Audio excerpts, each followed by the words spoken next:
Good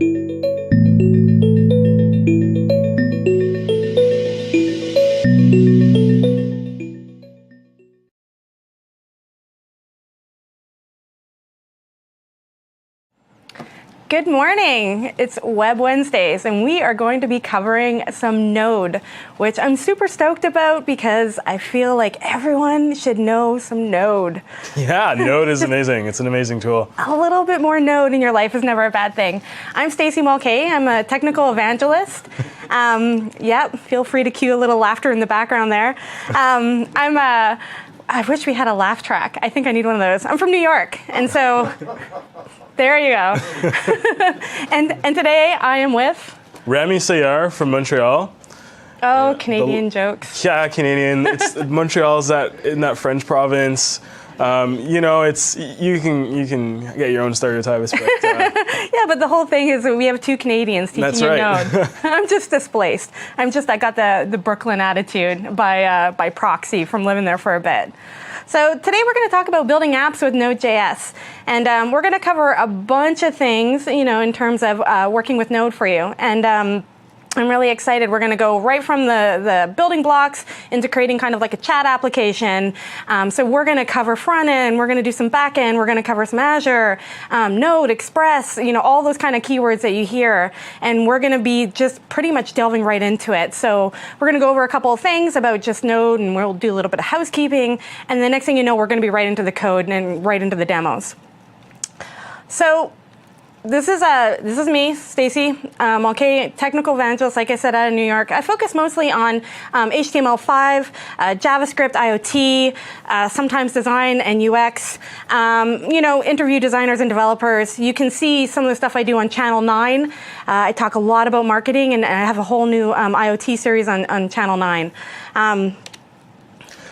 My name is Rami. I focus on the web, HTML5, JavaScript, Node, IE11, and I'm based out of Montreal, so I spend most of my time helping startups and developers over there. I sit in the Notman House, so if you're ever in town and you want to check out the really cool startup hub, definitely come to the Notman House.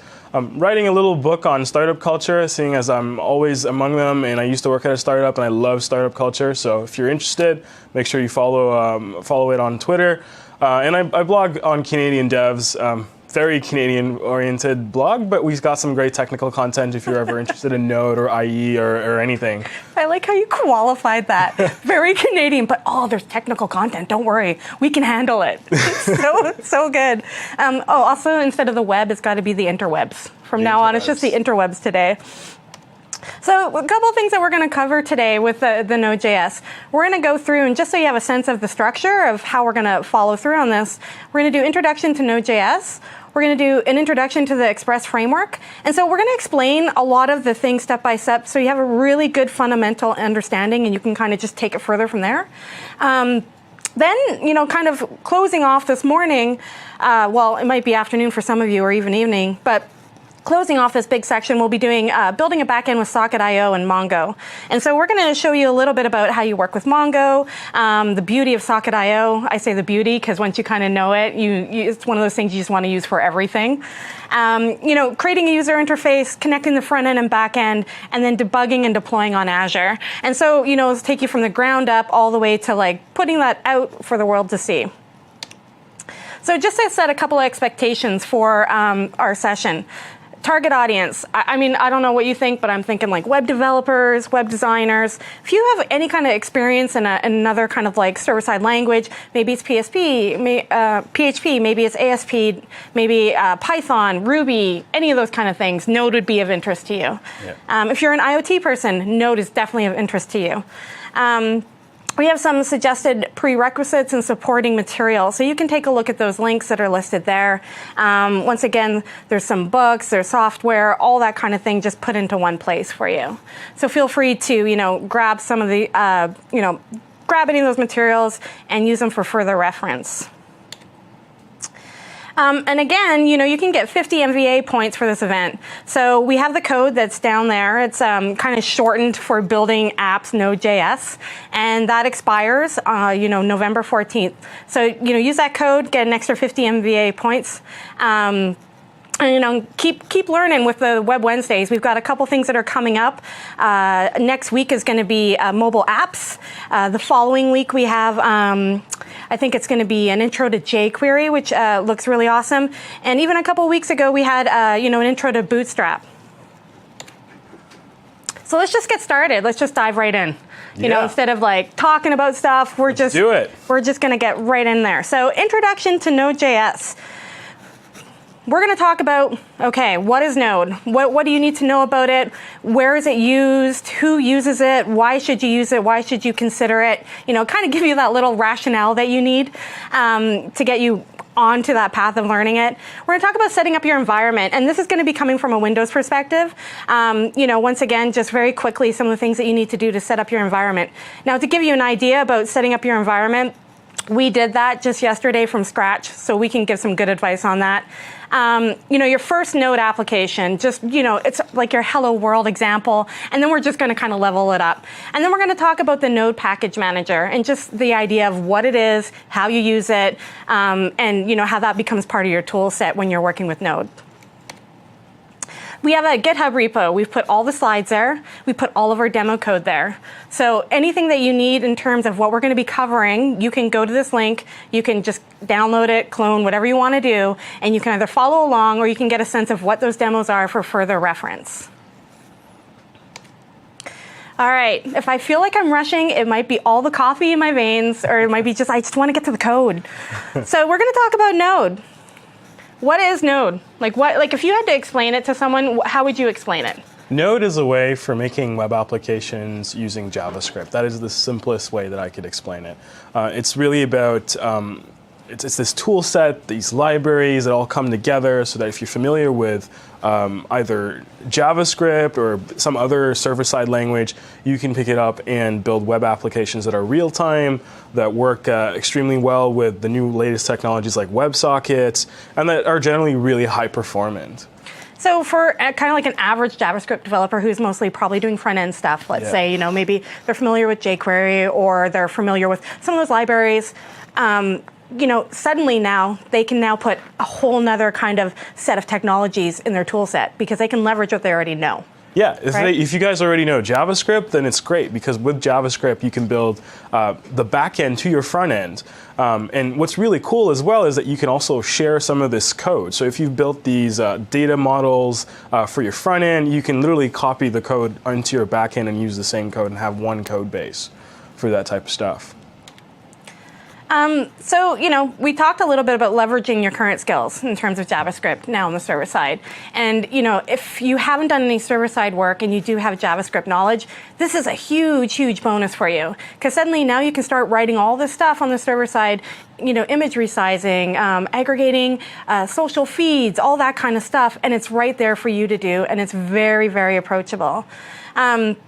Some other things, I guess, to know about Node that we've kind of mentioned previously or whatnot, still in beta phase, right? Yeah, it's still in beta phase, but it's actually being used in production across a whole variety of different companies. So it's definitely stable. I believe the reason why it's still in beta phase was simply because they still like to make some changes to the framework. But for the most part, it is very stable, very performant. Lots of companies are using it. We'll show some examples a little later. And what's really cool is that it's all open source, and it was created in 2009, not too long ago. And since then, the community around Node... 2009. That's about 5 years, right? Yeah, and in 5 years... Math is hard without caffeine. Yeah. But 5 years. 5 years. But the community has exploded in those 5 years. It's just huge. If you look at any other language, there's very few of them that have grown as fast as Node. Yeah. I mean, if you go to GitHub, period, the number one in terms of just like languages in repositories is JavaScript, whether or not it's Node related, like server or, front end, it doesn't matter. It's JavaScript. So you can definitely see that trend is just like continuing, right? Yeah. So when to kind of use Node, that's always one of those questions of like, when do I use what technology? And so, Node has some really great applications. Yeah, among them chat applications, which we're going to show you how to make one today. You can build real-time applications, anything that requires a collaborative environment. So let's think of document editing in the cloud, where you have multiple people working on the same document together. And that requires some real-time communication with the server. So if you need to do that, Node.js is a great tool for that, especially the way that it's designed with the event loop that we'll cover. And it's really a fantastic framework for building these type of real-time collaborative applications. You can use it for game servers. So if you need some fast, high-performant game server in the backend, something that needs to handle thousands of players at a time, it's definitely a great framework for that. If you're building ad servers, you need to handle thousands of requests a second. Another great example for Node. And as well, streaming servers. It's got some really cool tools that will help you stream between different sockets that you're data that you're getting through different sockets. And it's a fantastic tool for that. Yeah, and those are some of those like more kind of complex, scenarios that we're talking about where, real-time communication is an issue. But, no, it's not just for real-time communication. You could just, instead of running your basic site in PHP, you could just replace it with Node, any of those kind of things. Yeah. So it's a nice, you can use it in a variety of ways, and it definitely excels at a lot of these kind of real-time applications that we kind of discussed. Yeah. You can use it to build the backend for your front-end app. If you're building a single-page application, Node is a great way to do that. If you're a JavaScript developer and you just simply want to create an API for your application in the backend and you don't want to learn a new language, you can definitely use Node for that. It's not just for real-time applications. You can use it for any web-related project.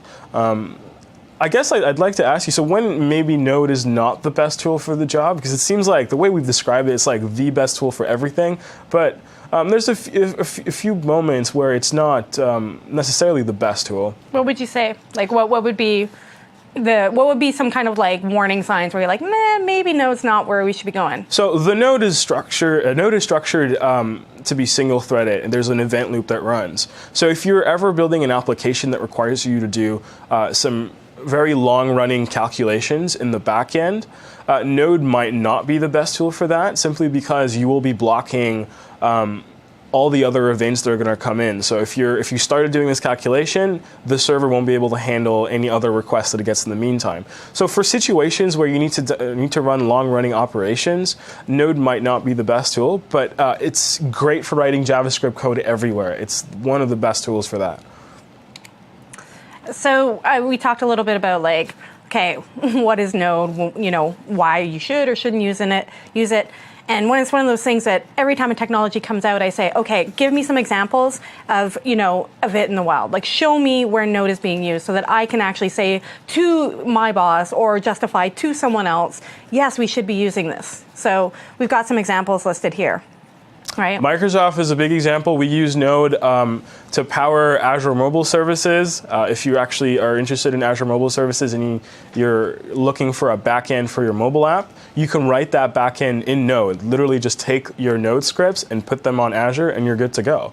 That's one of the examples. But you've also got companies like Cloud9, the New York Times, and a few other ones as well. Yeah, that's one of the beauties about learning a little bit of JavaScript is you start to see it being implemented in different places where you didn't expect it. And mobile services was one of them. I was like, oh, hey, I can just go and kind of configure what I want returned back from this, and I can just write in JavaScript. I don't have to learn something else. So for me, that was like I don't know, it was one of those shining moments where I was like, yes, thank you. And you're starting to see that across the board. More people are starting to use it. JavaScript's being used in very different ways, whether it's on the web, whether it's being used, to create, even native applications, however it's being used. Yeah. Speaking of native applications, what's really cool is that you can actually use the Azure mobile services with HTML5 apps and with PhoneGap as well. And then you can share the same code that you have in your mobile app with your backend as well. And that's just for the JavaScript developer, you're empowered to do everything that you want with that language. It's like, I've seen and heard of you talk about IoT as well. And that's something that is coming up. JavaScript in the Internet of Things. Yeah, we're not gonna put it any other way. It's a little pervasive. It's everywhere.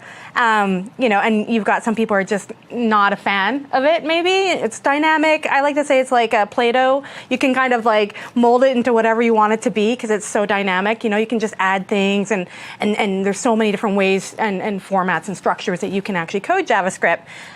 So some people who like more strict typing, that kind of thing, not the biggest fan. But that's why something like TypeScript, for example, is really good for those people who come from more strict typing, object-oriented languages. Yep. They still have that entry point. So it's one of those things where it's there and it's here to stay, I think, for a while. Yeah. So Node in the wild, our backend in terms of mobile services is a great example. The one really great thing about Node, and we were talking about open source and the rest of it, the community is out of control, right? It's huge. Yeah. It's huge. It's the Node itself is the third most popular project on GitHub. Okay, wait, do you know what the first two most popular projects are? If you listed that, I got to ask you. Okay, well, I believe the first one is Bootstrap. Yeah, I think so. Okay, yeah. I just don't know what the second one is. Unfortunately. I can't even guess, but we'll figure that out. Third most popular project. Huge. Yeah. Over 2 million downloads per month, over 20 million downloads of the last version, the one that we're suggesting you download for this MVA. And the really cool thing, the thing that I like the most about Node is just how much code is already written for you so that you can just pull together. Yeah. NPM, the Node Package Manager, it's the central repository where all of these extensions, these third-party libraries that you can use. And there's 81,000 modules on NPM. It's like over 81,000. There's like a module for everything. Pretty much. Like if you ever think that you need some functionality, don't spend the time like trying to learn and write something from scratch. Always just search, because you'll be really shocked. Like the other day I was doing that. I was like, I really want to know if there's something that's that can handle, I wanted to do like, not just like basic email, but I wanted to do like the whole kind of crazy inbox stuff. And, is there a library for that? Yeah, sure enough, there's like a library for SMTP, like all those kind of things. So you'd be really surprised. And they're usually well documented and they're usually maintained, which is, one of those big things. Like it's great to use a module or, a library from someone, but you never know about if it's being maintained or if it's active. And Node seems to feel like the community is really just always active. Yeah, and if you want to double check if a module is maintained, you could just go to NPM, the website, search that module name, and you can get all these stats about it, how many times it's been uploaded, and all of this information will help you make a good decision on whether this module is the best one. Yeah, and for you. I mean, the other thing too about the community is that there's tons of meetups all over the place. And I don't know how many of you people out there, use Meetup. I kind of live by it, and it's a really good way to learn new technologies or meet people in different areas. And so for me, I actually, I don't know about you, but I attend a lot of meetups, and I host one in the New York office on Node.js, which I thought they're like, Node.js and Microsoft, this is weird. And I was like, we love Node. And I actually did a whole session on where Node is. And everyone was like, I get it. I totally get it. So it's one of those kind of defining moments where I was like, yes, I've got Node.js meetup in the office. They're going through all these kind of projects, explaining their code, how they built stuff, problems that they had. Best resource. You can search online, but going in person and just listening to people talk about their process and their projects, one of the best resources. I definitely have to agree with that. There's lots of meetups in Montreal as well. HTML5 MTL, if you're in Montreal right now, definitely go to sign up for that meetup. You'll get to meet some Node developers there. Yeah, the one person from Montreal. The one person. I don't know how many people are from Montreal, so if you're from Montreal, write in the chat room because I want to know. Hopefully you guys are here tonight. Yeah, you better represent. So we're going to just get kind of right in now that we've talked a little bit about Node, and we're going to talk about setting up your environment. And setting up your environment, this is something that we did literally from scratch yesterday. It was, I think, from start to end. By the time you kind of first of all, starting up your environment, no matter what language you're going with, you always have that kind of setup, Yeah, there's a little speed bump when you get started. And it took us about 40 minutes to do it from scratch on really I think it was machines, but 40 minutes, and we that. tested everything. Yeah. We tested all of our demos. So Yeah. I think to actually get set up was probably about a half an hour. Yeah. And so, just be aware, setting up your environment. Number one thing here is read the directions, don't skip the steps. And so I always tend to do that. I'm always like, whatever, and that's how I type too, just like that, just so you know. But I always, end up like trying to set up my environment. I skip a step, and the next thing I know, I got to go back and start over from scratch. So, we're going to talk a little bit about just setting up your environment. We're not going to walk through the process necessarily of setting up your environment here. We don't have enough time to go through that, but we have all this stuff kind of documented. So installing Node on Windows. Yeah, so the first thing that you want to do is actually get Node. And the place where you need to go is nodejs.org. For Windows, you've got two choices. You can use the 64-bit one or the 32-bit one, depending on which version of those is installed on your computer. And there's a simple installer. You just follow the wizard and you're good to go. And if you're interested in building it yourself, there's a few links that you can check out as well. You're a little crazy that way. Yeah, like some people actually want to do that. They want to try some of the more experimental things. Yeah. And definitely, like, if you want to do it yourself, you can. You can compile it for Windows and any of the other operating systems that you're using. One tool that I really like a lot is Chocolatey. And it's this really simple package manager for Windows. So if you're interested in using that to manage most of your developer tools and your installations, it's quite simple. You can go find it online and then just run a very simple command, choco install nodejs.install, and it will run the installer for you. So one thing when you kind of go and you download this and you install, there's a couple things that you need to do after the fact. And one of them is going to be setting your path variable. And you want to be able to do that so that you can just basically open up a command prompt, type Node, and it just automatically knows where to reference where you've downloaded Node, right? So the installer should do that, but it's always good to double check, just that way you're not, when you're trying to run Node, you run into issues where it can't find Node. And why don't I show you how to do that, how to double check to see if... Sure. In your path variable. And if not, you can check out, well, if you want to check it out later, you can check out this YouTube video as well. But what we'll do is we'll switch over to my screen. And a very simple way to do it on Windows 8.1 is basically to open up the File Explorer. So here I am in a File Explorer. I've got my Node project from GitHub, if in case you haven't downloaded it. And I'm going to right-click on this PC and open in new window. And then what's that going to give me is basically this PC. And one of the things that I'm going to do is I'm going to go to the Computer tab and go to System Properties, which is going to open the System Control Panel. There's other ways to get to this Control Panel. You can just type in Control Panel into the Start menu, but this is the way that I like to do it. It's the way that I'm used to doing it. But of course, there's different ways. And what you'll want to do is you'll want to go to Advanced System Settings. In there, you'll get this dialog box that pops up. Well, the next step, and the last one, is literally you just click on Environment Variables. When you do that, you've got all the environment variables set for your machine. One of the things that you should double check is the path variable. Now, there's two places where that could be. It could be up in the user variables or in the system variables, depending on your settings. And what you'll want to check is press Edit. If you press Edit, you'll notice you get this really long, this little window with the variable name and the variable path. If you'll notice, Node is correctly included in the path variable value. You can see it right there. I'll stop the highlighting.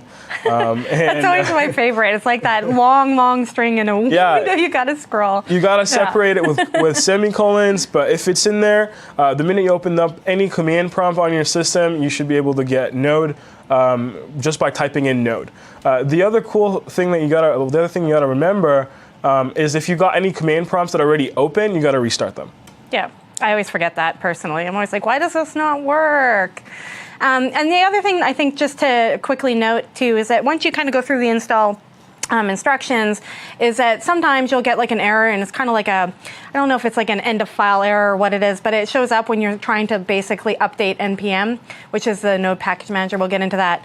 And sometimes they'll say, oh, you get this random error, and it'll point to a directory. And it's basically just telling you, hey, that directory doesn't exist and it needs to exist. So you just need to go in and create those folders. And once again, this whole process is pretty well documented. I think we have it in our resources. So you can go ahead and kind of just go through that process and make sure that everything's running and installed. So we're going to kind of just kick right into, your very first Node application. We're going to assume that everything's installed and it's good and it's golden. And we're going to talk about, just running your very first Node application. And so we're going to have a demo here, and it's just going to be a basic Hello World application. I mean, I think that's a standard. I think we're required to do that. Yep. I don't think we can, go past and collect 200 unless we do this kind of like basic Hello World application. So why don't we go ahead and awesome. walk through that? All right, so if you've already cloned the GitHub repo, you can open up this project and follow through with me as well. So once you've got that open, you can go to the Hello World project. You'll find a file named app.js. If you open up this file, this is the code base that I'm showing you. Console.log hello world. If you're coming from a JavaScript front-end background, you'll recognize this. This is literally the only thing that you need to do to get hello world running. Now, let me show you what it looks like. Here I've opened up my command prompt. Hopefully everything is visible. I'm going to go into that directory, and I'm going to type in node app.js. And there we have it. Hello world. Yeah. That was fast. One line of code. This is just awesome. I love it when it's just that simple. It's one of those things like the Hello World application. It's always like that moment where you're like, yes, it's my first time. I've done it. It's awesome. And then it's always like, that feeling afterwards. You're like, that's all it was. Yeah. But simple kind of just getting you used to the idea of running that. And once again, even to kind of go through, we're just console log hello world, but we opened up the console, typed in node, and then you pointed to the file. And I think that's a really important thing. We'll show a little bit maybe in the next demo, but it's important to know that that's how you kind of get Node started. That's how you're running it. If you're used to doing anything in other languages, whether it's be Python or PHP, like with the CLI, that kind of thing, where you're just running something off the command line, then it's very, very similar, right? So hello world, you've gotten the first step. So now we're going to just show you one of the more common uses of Node, which is running your server, right? That's right. So we're going to get back to the demo here, and what we're going to do is we're going to open up the second project, 02 Hello World HTTP. And if you open app.js, you've got something that's a little bit more full. There's more lines of code. There's more stuff going on. But less white space. Less white space. Yes, more text on the screen. All right, cool. But it's very straightforward as well. So let's go through it line by line. Yeah. And the first thing that you'll notice is you've got this variable HTTP calling this require function. Now we'll get to require a little bit later. It's part of the module loading system. But the next thing that I want to point out too is this variable HTTP contains a function called create server. And what we're going to do next is literally call HTTP create server and pass it a function to handle any requests that it gets and to write the responses as well. That's all you need to do to create an HTTP server. One function call and you've got it. Now, what are we doing with the callback that we've handed to create server? This is a callback, this function right here.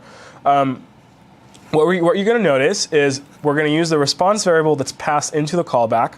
We're going to write the head, say 200, it's okay, it's good.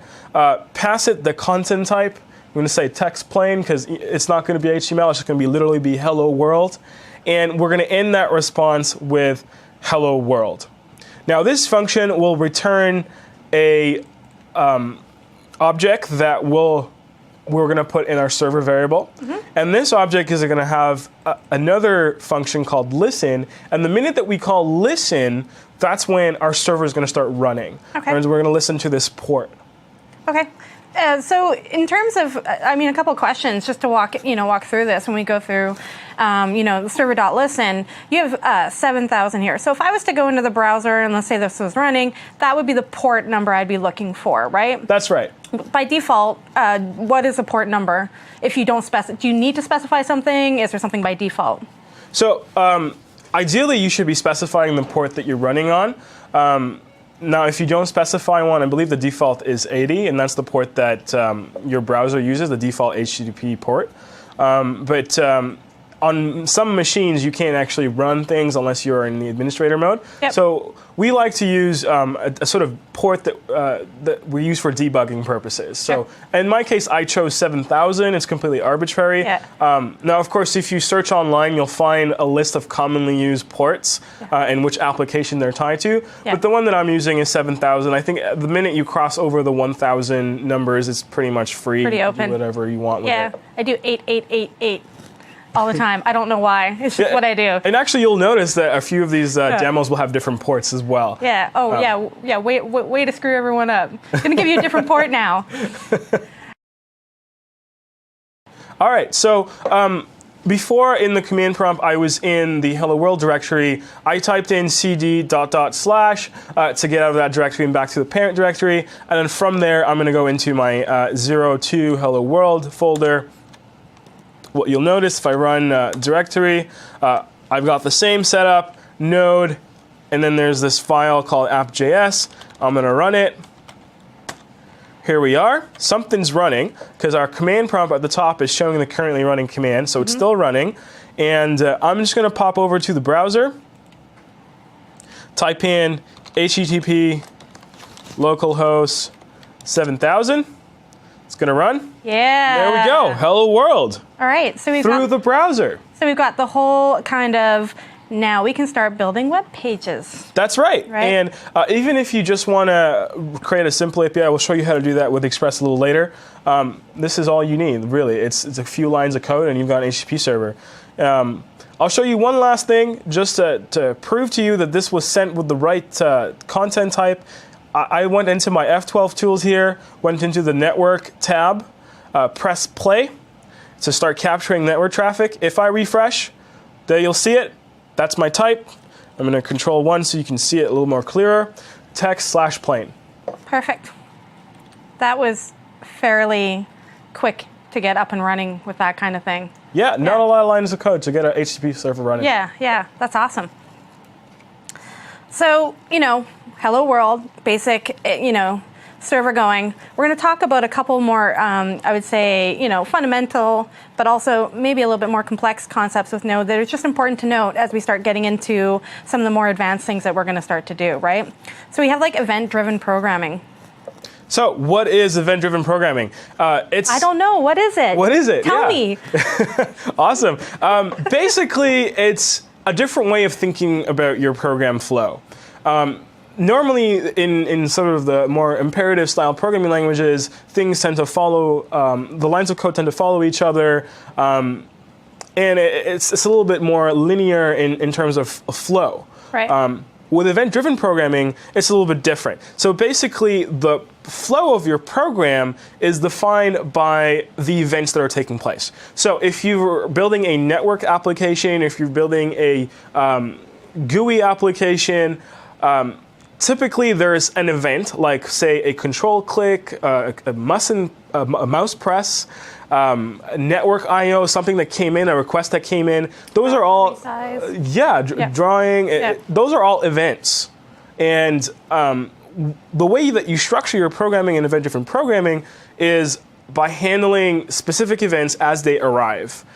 So the flow is no longer linear; it's more split up. Sure. And you just wait for an event to actually take place for a specific code callback function to execute.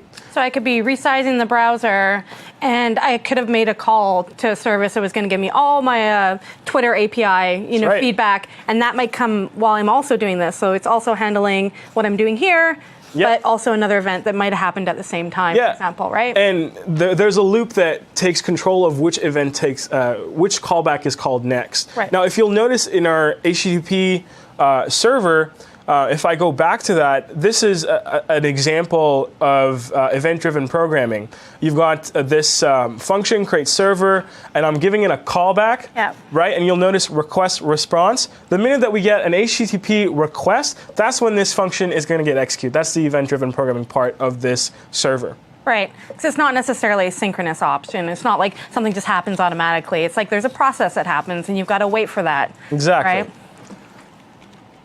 So another kind of concept that, to cover that I think is fairly important is the node event loop.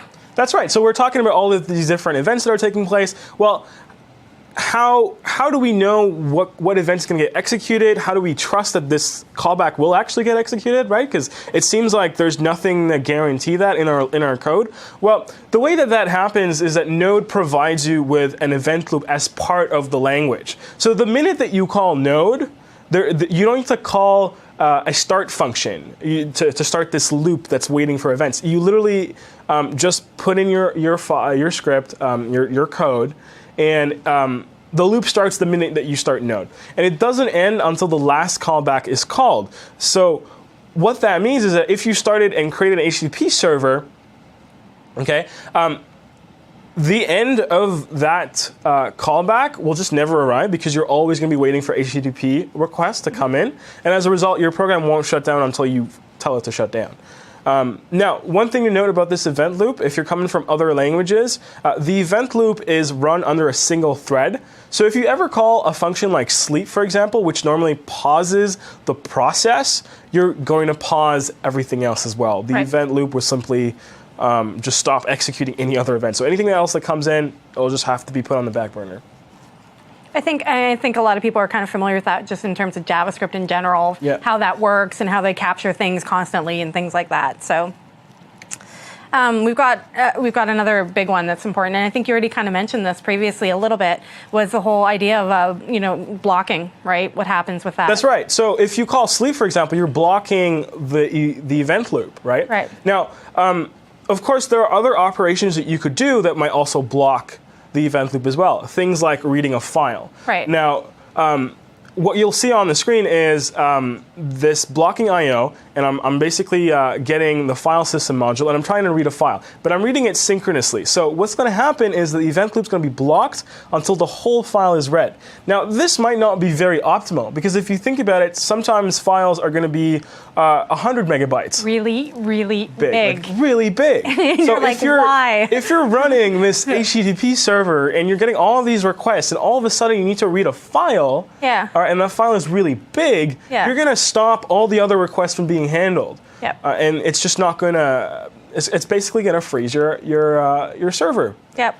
So it basically locks out your user. It locks out your user. So it's just it's non-responsive until it's done. There's a common thing that users experience called when the application freezes, and that's pretty much what it means. Like there's some long-running operation in the background that's stopping your ability to click on things. I'm always like, I feel like when that happens, if I just mash the keyboard as fast as I can, it's gonna just make it go quicker. It's going to make it work again. But the thing is, you're probably making it worse because you're creating all of these events that now it has to process. Oh, I totally am. It's just like... Yeah. The problem's the user. I know that.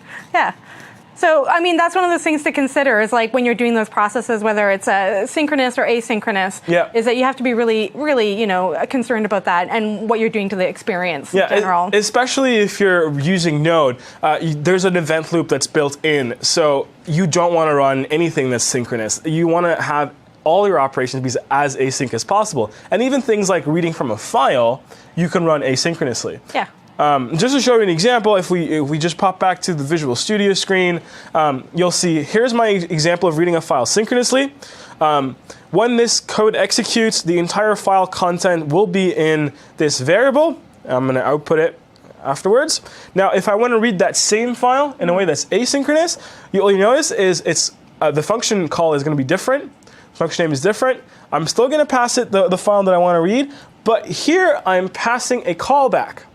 And what that's going to do is, it's the minute it reads a chunk of that file, it's going to execute that callback and then move on and let other events run. Right. And it won't just freeze until the whole file is written. It'll read it in little buckets, little buffers.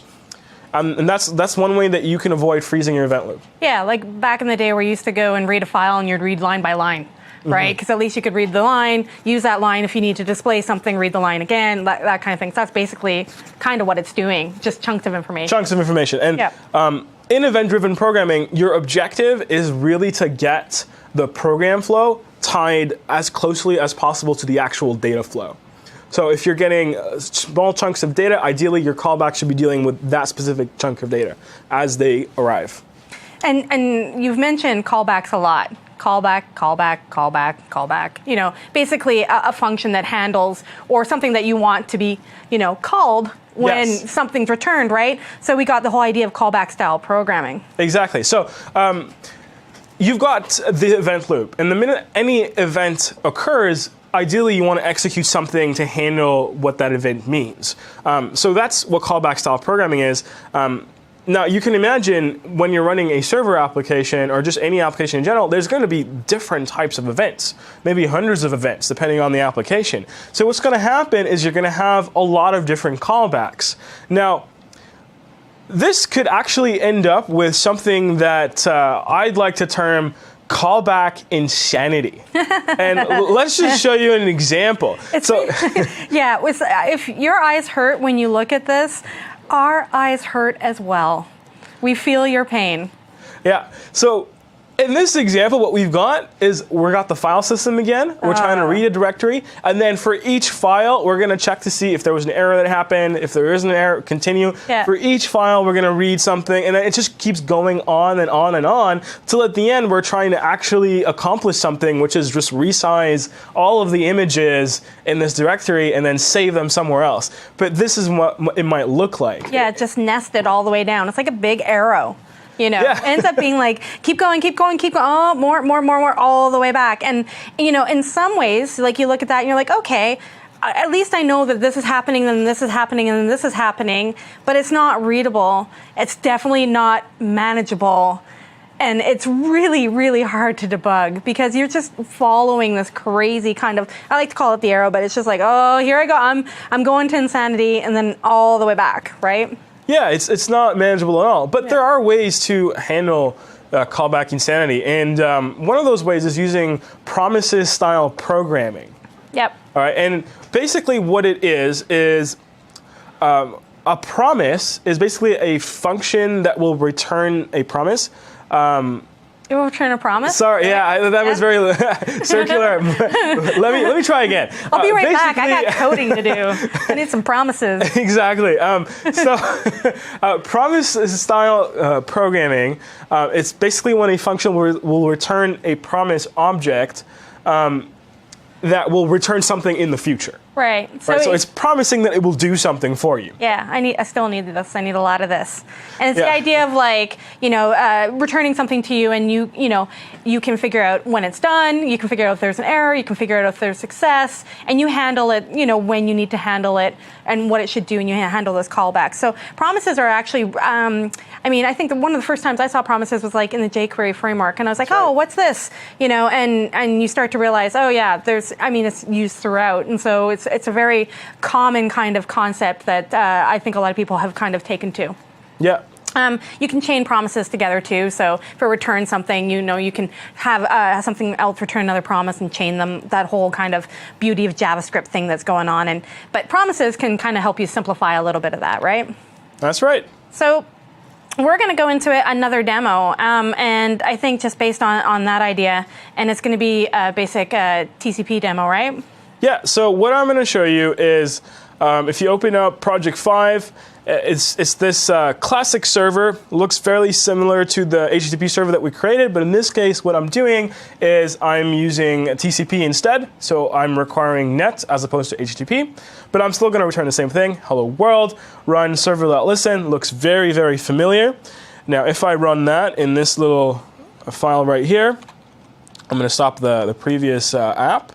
I'm going to get out, go into 05, and run node server.js. It's going to be running. Now, if I want to run the client, I want to get information from this server through TCP, it's going to be a little bit different. And this is going to introduce this concept called event emitters. It's a node concept. And what you'll notice is that things here are a little bit different. For one, you're creating a new socket as opposed to a server. You're telling it to connect to a specific port and host. And what's interesting here is that there's this new function that you probably haven't seen before called on. And what this function is going to do is it's going to say, hey, whenever I get a data event, execute this function. So on data, run this callback. Okay, and all this callback is going to do is just going to log whatever it was received and then close the client. So if I go back into my command prompt, so here's my server. I'm going to open up my client. I'm just going to move this on the side a little bit so you can see both of them side by side. If I go into 05, and you might not be able to see it on the screen, but here it is. I'm going to run node client. And there we have it. So the server reported a connection from localhost, and the client received data. Now, you'll see this is very different from what we've done with the callback, and this is event emitters. Cool. And I think like for some of those more complex things like event emitters, that kind of thing, we have a lot of stuff that's listed in our slides, and some extra resources in terms of, where to go with those kind of things. Important concept to know. That's right. I think, quickly what we should try to go through is the Node Package Manager. And there's been a couple of really great questions in the chat, which I'll also try to, filter through maybe in the next module. Some really, really simple and awesome questions that are being asked. Some simple, some definitely not, trust me. So some of them like, whoa, yeah, you're doing something serious there. So Node Package Manager. Let's quickly talk about NPM and Node Package Manager is, a lot of languages have their own kind of versions of this if you want to think of it that way, whatever it may be. So NPM, official Node Package Manager for Node, right? Yeah, it's bundle install automatically with your environment. Very simple to use. NPM install the package name. If you add -- save, it will actually install it to package.json, which is a file in your folder that will describe the dependencies that are available to you that are needed for this module. So here's an example of package.json, Node 101, MVA presentation code. You can see that you can describe the module that you're in, and say who the author is, say what's the main file. And what's really cool about package.json is that you can also list the dependencies that this module needs. Yep. And then whenever you run npm install, without any package name, it will just take a look at this package.json and install everything. Yeah, it's just like the requirements for your project. And the beauty of it is like you can say, I need this version of this library. That's right. Often you need to do those kind of things. Yeah, and there's lots of great modules that are on NPM. And here's a list of some of the most depended ones. Underscore, my number one favorite. I love underscore. If you're a front-end dev and you love underscore, you can also use underscore on the back end as well. So you can see that you've got that code portability between the front end and back end with JavaScript. Yeah, I mean, there's a bunch, whether it be async, request, popular NPM modules. Once again, anytime you're doing anything with APIs, there's always modules for that. If you're doing anything that's like utility-based, there's always modules for that. So always just take a look for what there may be before you go ahead and kind of try to write your own. We talked a little bit about how, the package JSON, which to me is kind of like a requirement listing, how it works. And it's the idea of just, that whole listing of these modules that this project's going to need. And, if you go into that project and you use NPM, now it's very common when you first start working with Node, and I still do it, where it's like I'll be Node NPM and I'll be like trying to run something with NPM, and that's not its job. That's Node's job. But if you go in and you say, okay, I'm going to install what's in this folder or the dependencies, it will create basically a local kind of Node modules folder and dump everything in there. So it keeps that kind of nice environment that's not polluting everything everywhere. In that kind of scenario. You can also install modules if you want globally. You might constantly use something across the board and assume that other people are as well, whatever it may be. So you can also, install those things globally if you want, which is, the same in a lot of other languages. If you're working in Python, similar kind of idea. Yeah. Right? Yeah, and what's really cool, that one of my favorite things about having all your Node modules installed to your local folder is that I can just copy that whole folder and all my dependencies will come with me. That's just one of the things that I love about this structure. So I think we're going to leave you with this module with some resources that are listed on this slide. Once again, we've listed the GitHub repo, GitHub repo. I'm going to pronounce it like that from now on. And we've also just gone through and some resources on Node. we've gone through the basics, so you can take some of these like for further reading. Definitely read up on things like asynchronous programming, read up a little bit on promises, get that kind of sense of what's going on and how those things work. In our next module, what we're going to do is we're going to cover just an intro to the Express framework and, just getting your very first Express app running, that kind of scenario, and, kind of take you a little bit further down the road of Node. So we're going to take a short break and we'll see you guys in 10 minutes.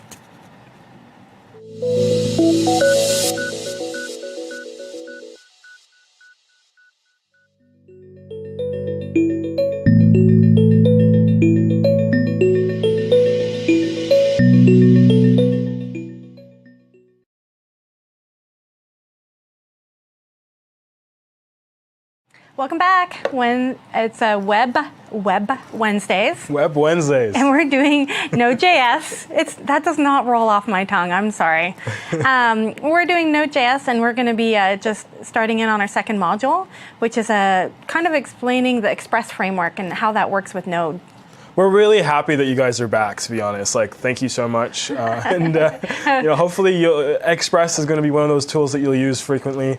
After you see how awesome it is. Yeah, a couple things that we can do is quickly just answer a couple of questions that came up in the chat room, and we'll just quickly try to roll those in. One thing to note is that we're using Visual Studio to kind of go through some of the Node projects.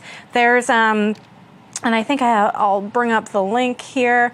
There is node.js tools for Visual Studio, and I have the link here that we can see on my screen, and it's basically you can download these, you can install them, and so if you go to create a new project or a new node or Express project, it'll have those templates for you. Provide some of those tools. It will recognize those things happening in Visual Studio for you. Yeah, and you'll see us using it towards the 6th module where we'll start doing some remote debugging with Azure with the tools for Visual Studio. Right. So you'll be able to see it in action. Yeah, exactly.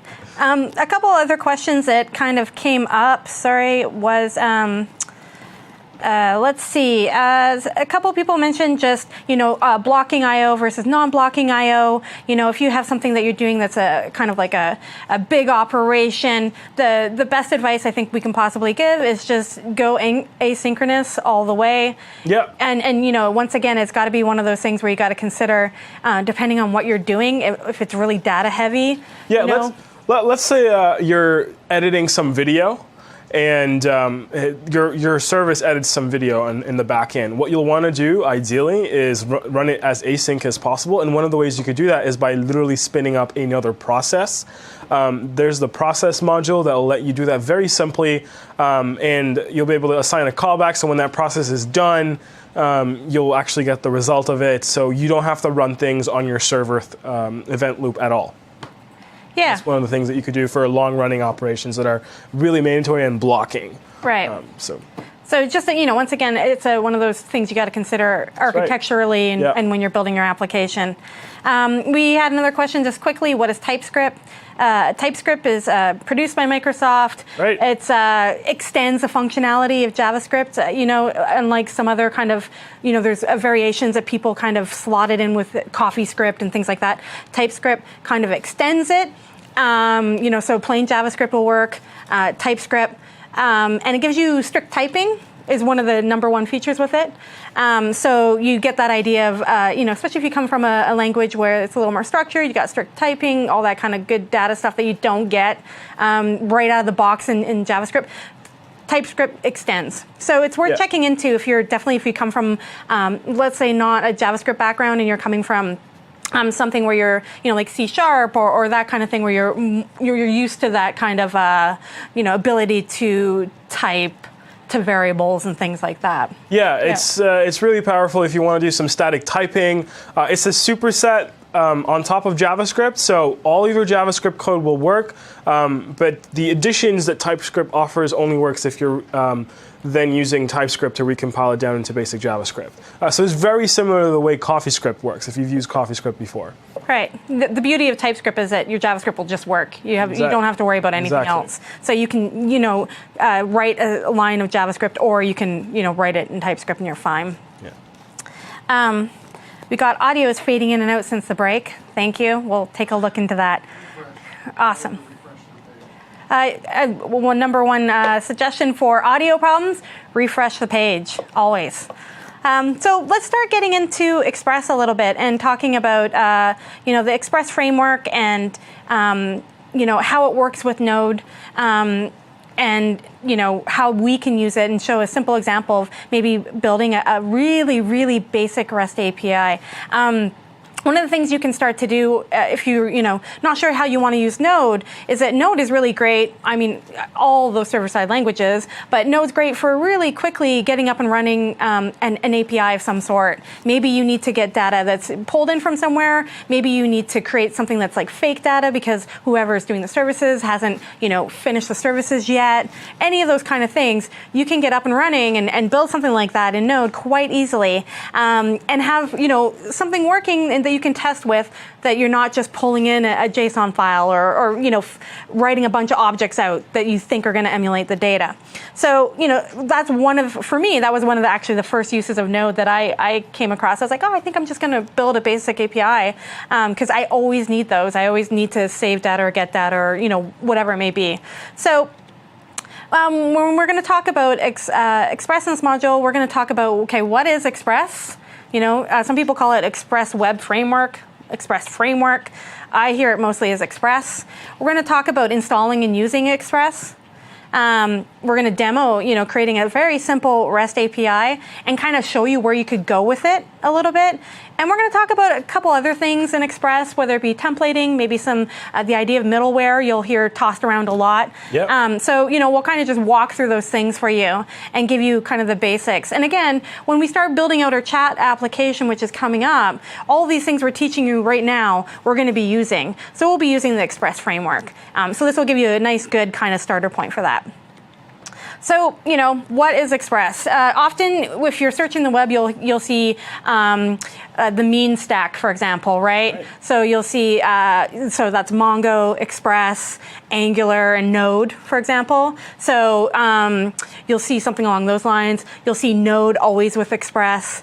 Sometimes it's Node, Express, Mongo, right? Angular seems to be something, a little bit client-side framework tossed in there.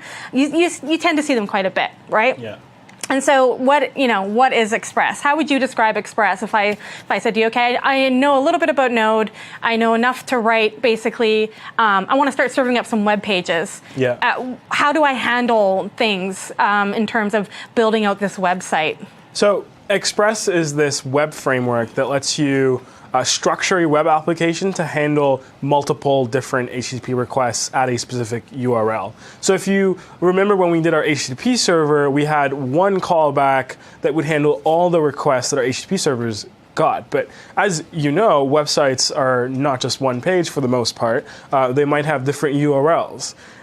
Express lets you structure your program so that you can handle multiple URLs and multiple HTTP requests, whether it's a get, post, put, patch, delete, and handle it in a very simple way and straightforward way. And you'll see that when we're going to use it to create a very simple REST API that will handle a get request for our front end, whatever front end we're building. Right, and so Express is one of those things that's really handy if you're building out a whole website, but also if you're just building out an API. Because sometimes all you need is that endpoint, and then you're like, okay, I need students, and I need to get students, I need to put students, I need to any of those CRUD operations that you might do, right? Exactly. So it's really easy to get up and running there. Yeah, and there's very simple ways to use Express to return JSON properly with the right content type with a simple function call. So you don't have to set everything manually like we did in our HTTP demo. Yeah, or going in through some other languages, for example, you're writing headers and you're writing all this other kind of stuff before you return stuff.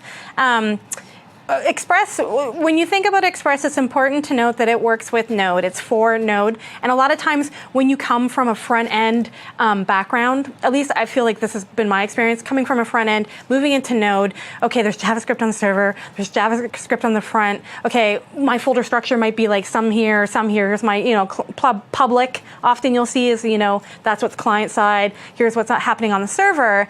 Express is used for Node on the server. Yeah, it's mostly to handle a lot of what we just mentioned about that structure of the HTTP calls. Yeah, it's a module on your server backend, and it doesn't actually do anything on the front end. So it's strictly on the back end. So a couple of reasons why you should use Express. If I said to you, okay, I've been looking at it, why do I need to learn yet another web framework? I feel like that's my life right now. Every time you look, there's some new framework, some new library. Why should I use why should I learn Express? Why should I spend the time? Well, Express is fairly well established, and it's got a huge community behind it. Lots of middleware for Express that you can use to extend Express. Huge community around it. So if you're using Node and you need a framework as your default, Express, I think I would recommend would be the best one. Now, Express itself is great because it gives you support for routing, so you can handle multiple URLs. And the other neat thing is that it also supports multiple templating engines, so you can template your HTML. Nice thing about Express that I really like is that it's very simple, it's open source, very straightforward, and it's inspired by Sinatra from Ruby on Rails. So if you're coming from the Ruby language, so if you're coming from Ruby, you might recognize a lot of the stuff that we're going to be showing you today. Yeah. And it's definitely... it's also, if you know any Python, it's very similar to Flask. The Flask as well. Yeah, so it's one of those things when I first saw it, I was like, and I think I said this the other day, I was like, oh, it's just like Sinatra, which was like the only framework I think I've learned like in Ruby outside of Ruby and Rails and then using Sinatra. Yeah. So it was one of those things. I think even if you're doing a simple Node application where you're going to handle more than one kind of URL, or one kind of request at that address, probably using a framework is a good idea, because once you start to see just how easy it abstracts that stuff out for you, you'll be like, oh, that totally makes sense. It's so much cleaner. It's easier to read. I know where everything is, right? That's how I'd feel about it. That's something that I definitely agree with. And you'll see it in some of our sample demo code. It doesn't add much lines of code to your actual code base. So you can achieve a lot with Express without having to do too much coding. Awesome. So installing and using Express. Express, you can, basically you can get it through NPM, and you need to install it. You can install it globally, you can install it locally. And it's really just two commands. And what we're going to be using here, is you'll see on the screen, is we're going to be npm install Express. So I'll just basically open up the command line and I'll run npm install Express. And I'm also installing Jade. And Jade is something that we're not going to cover in this module. We'll cover in further modules. But Jade is templating language, for lack of better kind of terminology. Yeah. Right? Yeah. And you'll see Express, because Express not only handles a lot of that the routing, it also, it has the templating features, right? So you can use a variety of different templating engines, can you not? Yeah, you can use Mustache if that's the one that you're familiar with. Or if you're coming from the front-end environments, you've probably used Mustache, or even the underscore templating engine. You can also use that one as well. You can even create your own templating engine. Yeah, handlebars. Just inject it. It's really flexible, very open. You can use whatever one that you want. Right. So we're going to kind of get into just, looking at what a basic simple REST API looks like and how it works. We're going to break down some of those things for you. And then we're also going to just kind of talk a little bit more about Express and some of the other features, like we had mentioned already, like the term middleware, which, you'll read a lot about it. And then you go to search for what is middleware. It's pretty much exactly what it sounds like, but we'll kind of walk through a little bit of those kind of things for you. So when it comes to, we're looking at making a basic kind of REST API. Again, you have your kind of routing that you need for your API, and that's where you're going to get certain kinds of information. So, you're looking to get students. You might have, an endpoint for students, for get, for post, for a student in particular, an ID, all those kind of things. So we should talk about routing a little bit and how important that is. Yeah. So a router maps basically your request to a callback, right? So, if we're looking at Express and we're kind of like looking at those kind of things, you'll see that we kind of register what we think that route should be. Sometimes you write it straight up as like /students. Sometimes you're writing, you can write regular expressions, those kind of things if you want to do that. Most of these requests are often, like I think you previously said, we've got get, post, right? Put, delete. Put, patch. If you guys can name the other ones on the chat window, we'll give you bonus points. Yeah. For how many you tend to use, right? I'm usually a get post person. I never delete anything. I just archive it. I put like a variable in the database. It's just like show or, active or whatever. But, you can delete all those kind of things. And the URLs kind of describe where the location is targeted, right? Yeah. So basically, with the URL, you can also set a path. So that's the target path that you want. So the minute that someone puts that in the browser, all right, and you put that in your your router in Express, the callback will be executed for that path. So that it's going to go for that target. Right, so if you're doing something like, I want to get the information for a particular student, you would probably in your path have to include the ID or some kind of recognizer for that student. So it might be student/1, for example. And then I would use the 1 in that callback to figure out what I need to do. Exactly. Right? Maybe I'm returning a simple string. Maybe I'm going to a database. Maybe I'm taking that ID and I'm going to an API, whatever it may be. So the URL really does describe a lot of kind of like what you're doing, right? Yeah. And then again, we talked a little bit about a request handler and the callback. And you can see on my screen, I have an example at the bottom that's, you'll see, and this is what Express looks like. You basically kind of create an app or an Express app, and you have .get, meaning that someone's going to be getting the index, and what should happen when they get the index, that callback that should be called. And you get, your request, and you get the result of what you want to do with that, or that response, sorry. Yeah. So, routes, you start to see this across the board, whether you're using front-end frameworks. For example, you'll see the idea of a router. It's handling what's coming off the URL, and, maybe you set up the state of your application for that. And then you also are seeing it now, again, on the server side, which is a lot of frameworks, no matter what language you're in, kind of do that, because that's a lot of work to do. Right? Like setting up that stuff and figuring out what's going on. If you're going to write all that stuff yourself, that can be a fair chunk of work. So why not use a framework, right? So here's on my screen just the code for creating a simple Express application, and I'll shortly open up Visual Studio. We'll take a look at it, and I'll just run it on the command line, and I'll show you just a couple other things about Express. But if we start to look at this slide, you can start to see that we're requiring a module called Express. Once again, require, you can think of require as like you need to import something, or it's requiring it to work. And those are often, depending on what you're using or whatnot, you might instantiate and use those at the top of your file. You might do it throughout. It depends on how you tend to write your code. And then we create a variable that's instantiated to Express. So we're creating an Express app fundamentally here. And Express has a bunch of things, bunch of functions and features that you can add. And all we're doing here is we're saying when you get basically this URL, which is, I'm going to the root of the application. Here's what I want to have happen. And so you get that, you write that response, and right here you see that we're writing JSON. We're writing a basic message, with some text. And, what happens is that when you hit that URL, that's a response that we're returning to you, right? And then on the last line, we're going app.listen, and we have an environment variable there, for example. So if you guys are used to deploying stuff, maybe you work this way locally, where you might have a local version, a production version, a staging version. Maybe you're used to, pushing stuff, no problem up to the web, and you instantiate your environment variables. We have that environment variable that we're looking for. So we're saying, it's if this exists, use it, and if not, use 8080. Right, for this example.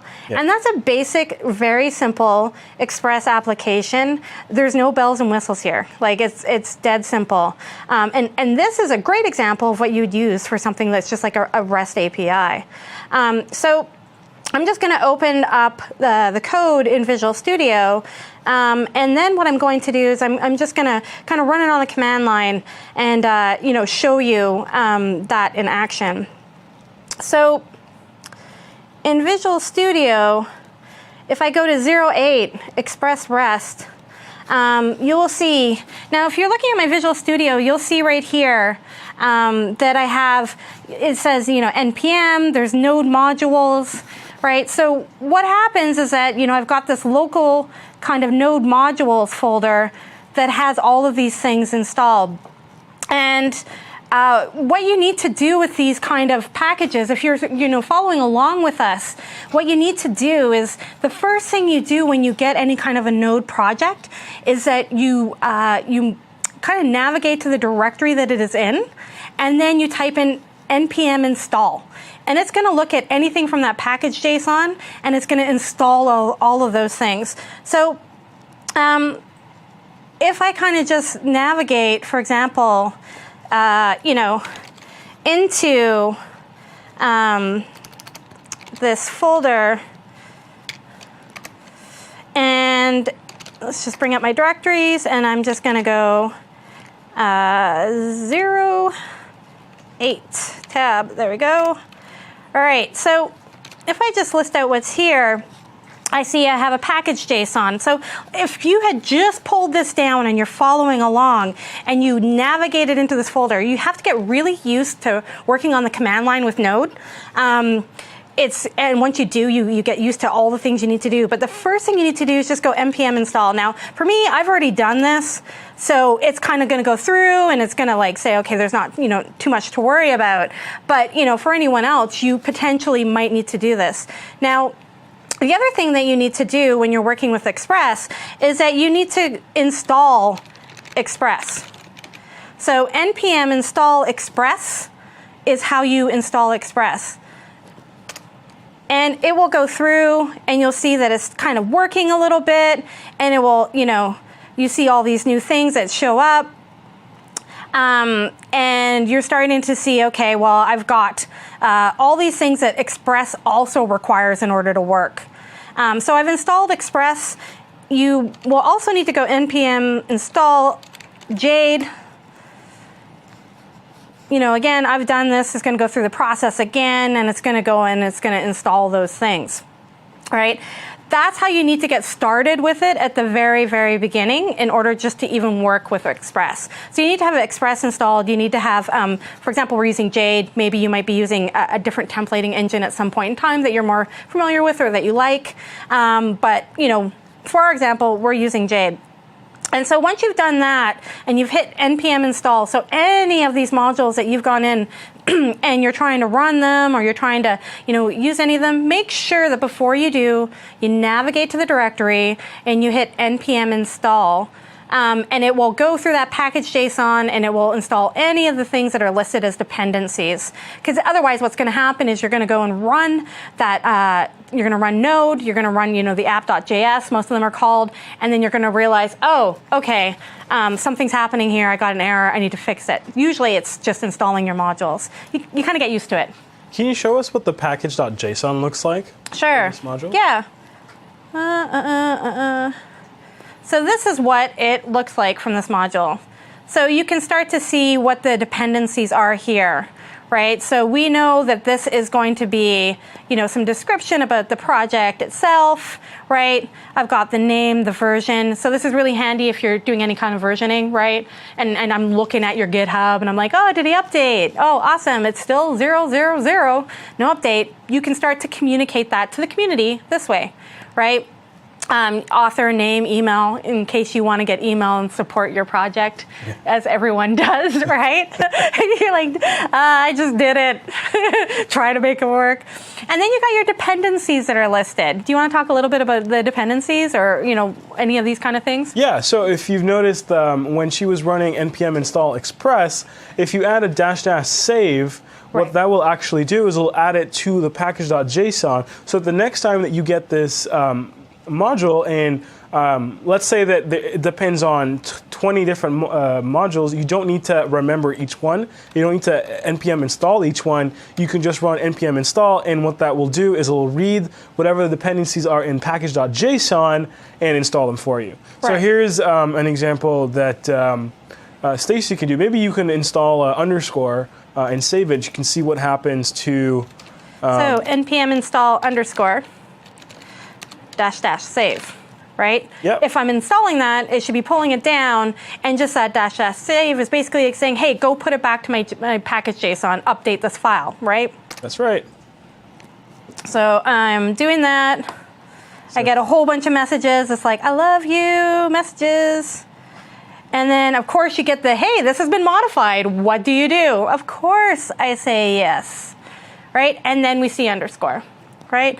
So do you want to talk a little bit about the syntax here that you start to see in terms of like what a star might mean, or Yeah. So this syntax that you're seeing is called semantic versioning, and essentially it'll specify which version that you want Express to be in. And in the first case, we're specifying the exact version that we want, 3.4.4. Now, for Jade, you'll see the star, and what the star means is just install any version of Jade. Yeah. And I don't care. Yeah, it's like, I don't Give care. Give it to me all. Like, whatever, whichever one's the latest one, get that one. Whatevs. Whatevs. Yeah.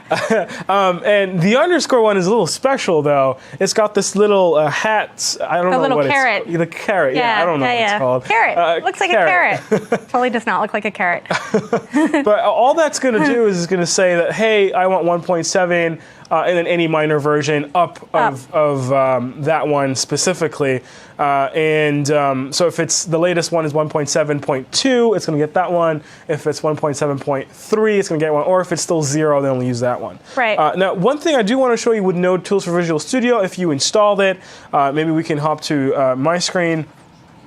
And one thing you'll notice that if I did not run npm install, you'll notice on the side, if I open up the npm little symbol, direction arrow, you'll get nothing. You'll get nothing, and it'll tell you. So Visual Studio will actually read the package.json and say, hey, you're missing a bunch of modules. It's so friendly. It's just like, hey, hey, buddy. Yeah, you won't be able to run this. Yeah. A neat feature, if you don't want to use the command prompt, you can just right-click on npm, and it'll give you all these options. Install new npm packages, install missing ones, update npm packages, and that will do exactly what you did on the command prompt, just Visual Studio will run it for you. Yeah. You don't need to go So if you're one of those people who's a little afraid of like living the 80s dream of, living in the command prompt, Visual Studio kind of like exposes some of those things, so you don't spend as much time. And if you don't believe me that it's the same function call, it'll actually just show you in the output right here on my screen. Here it is. This is the command that it executed, npm install. Yeah. So friendly. It's like a nice little reminder. So, if we look at this app.js, which we kind of walked through in the previous example on the slide, we're going to go ahead and we're just, going to basically run this app and see what happens. So according to this, I should be running on 8080 as this port. Yeah.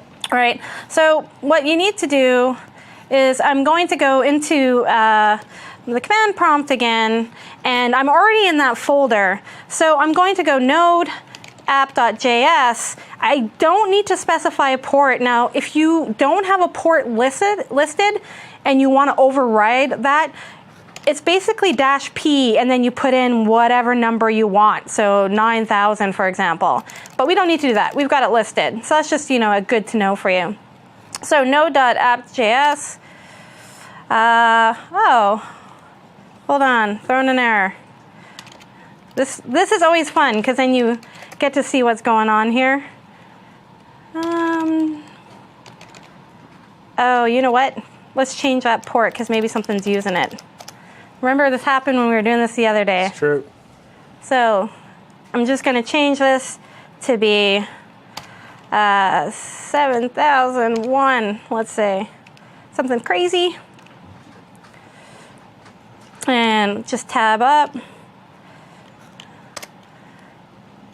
And there we go. We know that something's kind of going on. And I can open up my browser and I can go to localhost, and it was 1001, I believe. And you can see this being written back, right? And so we've kind of modified IE so that it actually writes back the string rather than download the file here. If you're working in another browser, you might have a JSON viewer that'll show it all nicely formatted, but you can start to see that we simply created an API, we're writing back some data, right? So this, for me, I love working with Node in this way to create simple APIs, especially if I'm working with someone who's doing the server side and I don't know what the data is going to be quite yet, and you kind of agree, you have that contract for the data model, and you're like, okay, I know it should be like this. Okay, I take that, I emulate it, however I need to emulate it, and I'm doing that actual process of going out and getting, hitting the URL, getting the data, bringing it back, and then when I go to switch it, to the actual produced kind of services, in theory, I'm going to hope that, it goes way smoother than, me just kind of writing this object internally and kind of bringing it back. You'll see in the URL here, anything that we're talking about in terms of port, super important because you could be running Node, you could be running a Python app, you could be running a whole bunch of things. They're going to take up ports. And so just understanding that that port is your identifier, and you need to always remember what that item is. Let's go back a little bit to just Visual Studio Express. Now, if you had that error like I had, for example, where it's throwing you an error and you're thinking, everything's installed, I'm not quite sure what's going on here, just try a different port. Your port might be blocked, something might be running on it, you might not know. First things first, don't worry about all the apps that will show you what's running on ports or anything. Just try a different port right away. See if that works. The other thing is sometimes, if you're working in the command prompts, you might have a couple instances of something running because you forget, I'll just create a new command prompt and start something. Close out your command prompts, then start it again. Yeah. So, that's a basic kind of API for Express in a nutshell. And so you can take that quite a bit further, obviously. Now, I was going to go to another slide, but what I'm going to just talk about here briefly is, we're just doing something that's getting on that URL. We could change this URL, so we can add in another route if we wanted to here. So I could say, for example, home, right? And if if you went to this URL home, I could change this message, I could change this response, and that's how you start to work with the routing. This, for example, we just wrote back a basic JSON message. This is like your hello world of simple REST APIs, right? But you could, at some point here, do something on the server side where maybe you're requiring a node module that's going to go and get the latest data from an authorized user on Facebook or something. And you might go and get that process here, or go to the database, for example, here, and then return it, right? So those are some of the things that you can kind of do. We should talk a little bit about middleware and the idea of middleware. We don't have an example necessarily in here. Actually, Project 7. Oh, there you go. Oh, sorry, I went right to the rest and I didn't do. Oh, my bad. Problem. If you open app.js on Project 7. We can walk through this. This is actually the best one to walk through. Yeah. Okay. So you'll notice. Forgot about that. Yeah, middleware is this idea of being able to stick other request handlers right before your own request handler. So you can chain handlers so that you can execute other things like, for example, handle the templating language that you're using, or handle the JSON formatting. So you can attach all of these middleware that'll execute so if you think about it, you get the new request, it'll execute all these middleware in order before it gets to your callback. Right. So I go to the URL and I say I'm going /students, right? And so, for example, you take that request and you might have some middleware, whatever that middleware that might be, and maybe it's going to go and format that in a certain way. Right? Maybe it's going to go and store it somewhere else, or aggregate those things. So it's the middleman, right? Exactly. It intercepts it, basically, does whatever it needs to do, does its magic, forwards on that stuff to you. Yeah. Right? Yeah, so if we actually pop up that project and go to app.js, there's a really interesting middleware that I'd like to show, and that's on line 25. And I'll show you line 24 as well. What you'll notice what line 24 does is it requires a module called stylus that Stacy will show you in a future part of this course. And what it does is say, hey, for this stylus module, get me the middleware, and I'm going to pass it a path to a folder to the public folder. And what this middleware is going to do is anytime that there's a .style file, it will actually compile it into a CSS file. So we'll explain what all that means in a second. And the next thing that I do want to show is this express static function. So if you wanted to just serve straight out files and not have to handle any specific custom request, you can literally just serve your files with that. And what it'll do is it'll take a look at the public folder as we path to it, pass to it, and anything that's in the path of that public folder will just get returned right away. I think, and going through this example, it begs us to kind of walk through a little bit of the folder structure that Express creates for you, right? That's right. And so Express does have a sense of folder structure. You can use something that's like, it's called Express Generator, where you can install npm Express Generator and then create an Express. It's simply like a command. It's like Express. You specify what kind of style sheets or preprocessor you want to use or whatnot, and it'll create that structure for you. Right. So if you're looking at an Express project, you tend to have things that are going to be in different folders for structure-wise. And so you'll have things like views, routes, right? You have a public folder. Public folder is client side, so it's like your JavaScripts. It's going to be your CSS that you need. It's going to be any images that you're trying to pull in, right? Anything that you're used to as a front-end developer, you might have in an assets folder or something along those lines. You might call it that. That's actually public. I'm going to show this to the public. And so that's where you can start to see the separation of client-side versus server-side JavaScript. Views tend to hold your templating, right? So if we go to my screen, you'll see in this kind of example right here, you'll see that views have an index and a layout, right? And then you'll also see, so that's usually where you put your templates for views.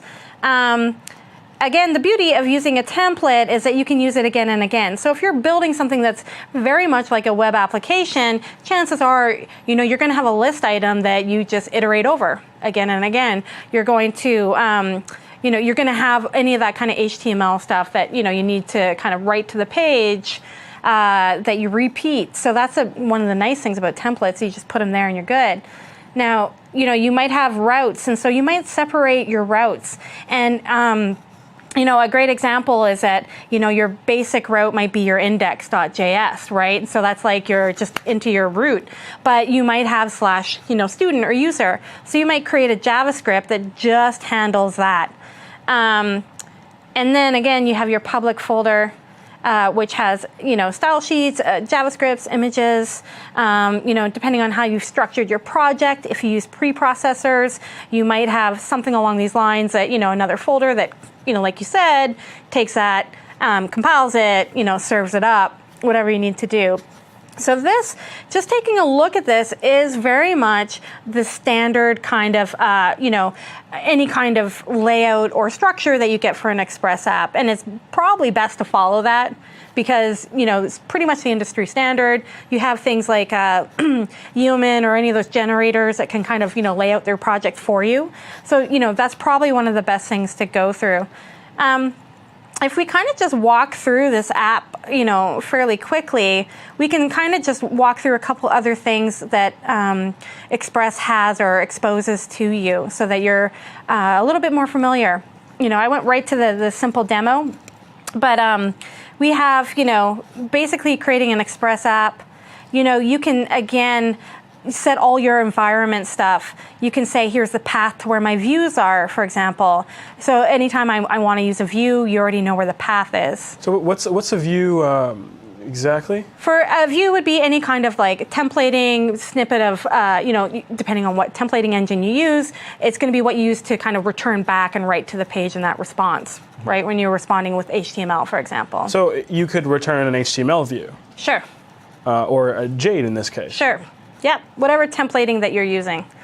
For example, the next thing that we specified was which view engine are we using? We're using Jade here, right? Then you got all sorts of other things that you can start to kind of get into. And the one thing about Express that's really lovely is that their documentation is actually really good. You have to go through it, you have to read it, you have to be not me, basically.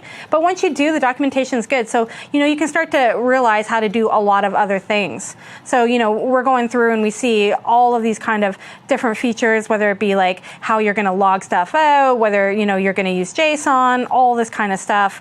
And again, going down, we talked a little bit just about the middleware idea that, okay, I'm going to use some middleware here. Stylus is a pretty popular one for middleware, but I mean, there's a bunch of them. And these are all middleware. Anytime that you use the function app.use, you're inserting fundamentally, middleware. Yeah.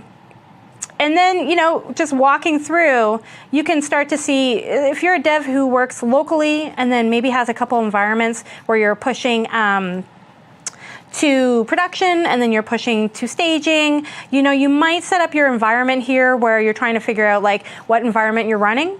And you can start to figure out those kind of things, whether you want to use logging or you got to set other stuff up, however you might be doing that. And then you can set your routes. And, again, we're just showing get here. So, you have app.get. And again, you're just going to the index. And what it's going to do is it's going to look at the routes, and we have that routes in the folder, and it's going to basically call that function, right? So what's happening here is routes is as a module. So if you open up the folder, any folder or node can be considered a module. And if you go to the top of that file, you'll notice that we're requiring this folder called routes. So right at the top, you'll see it right there.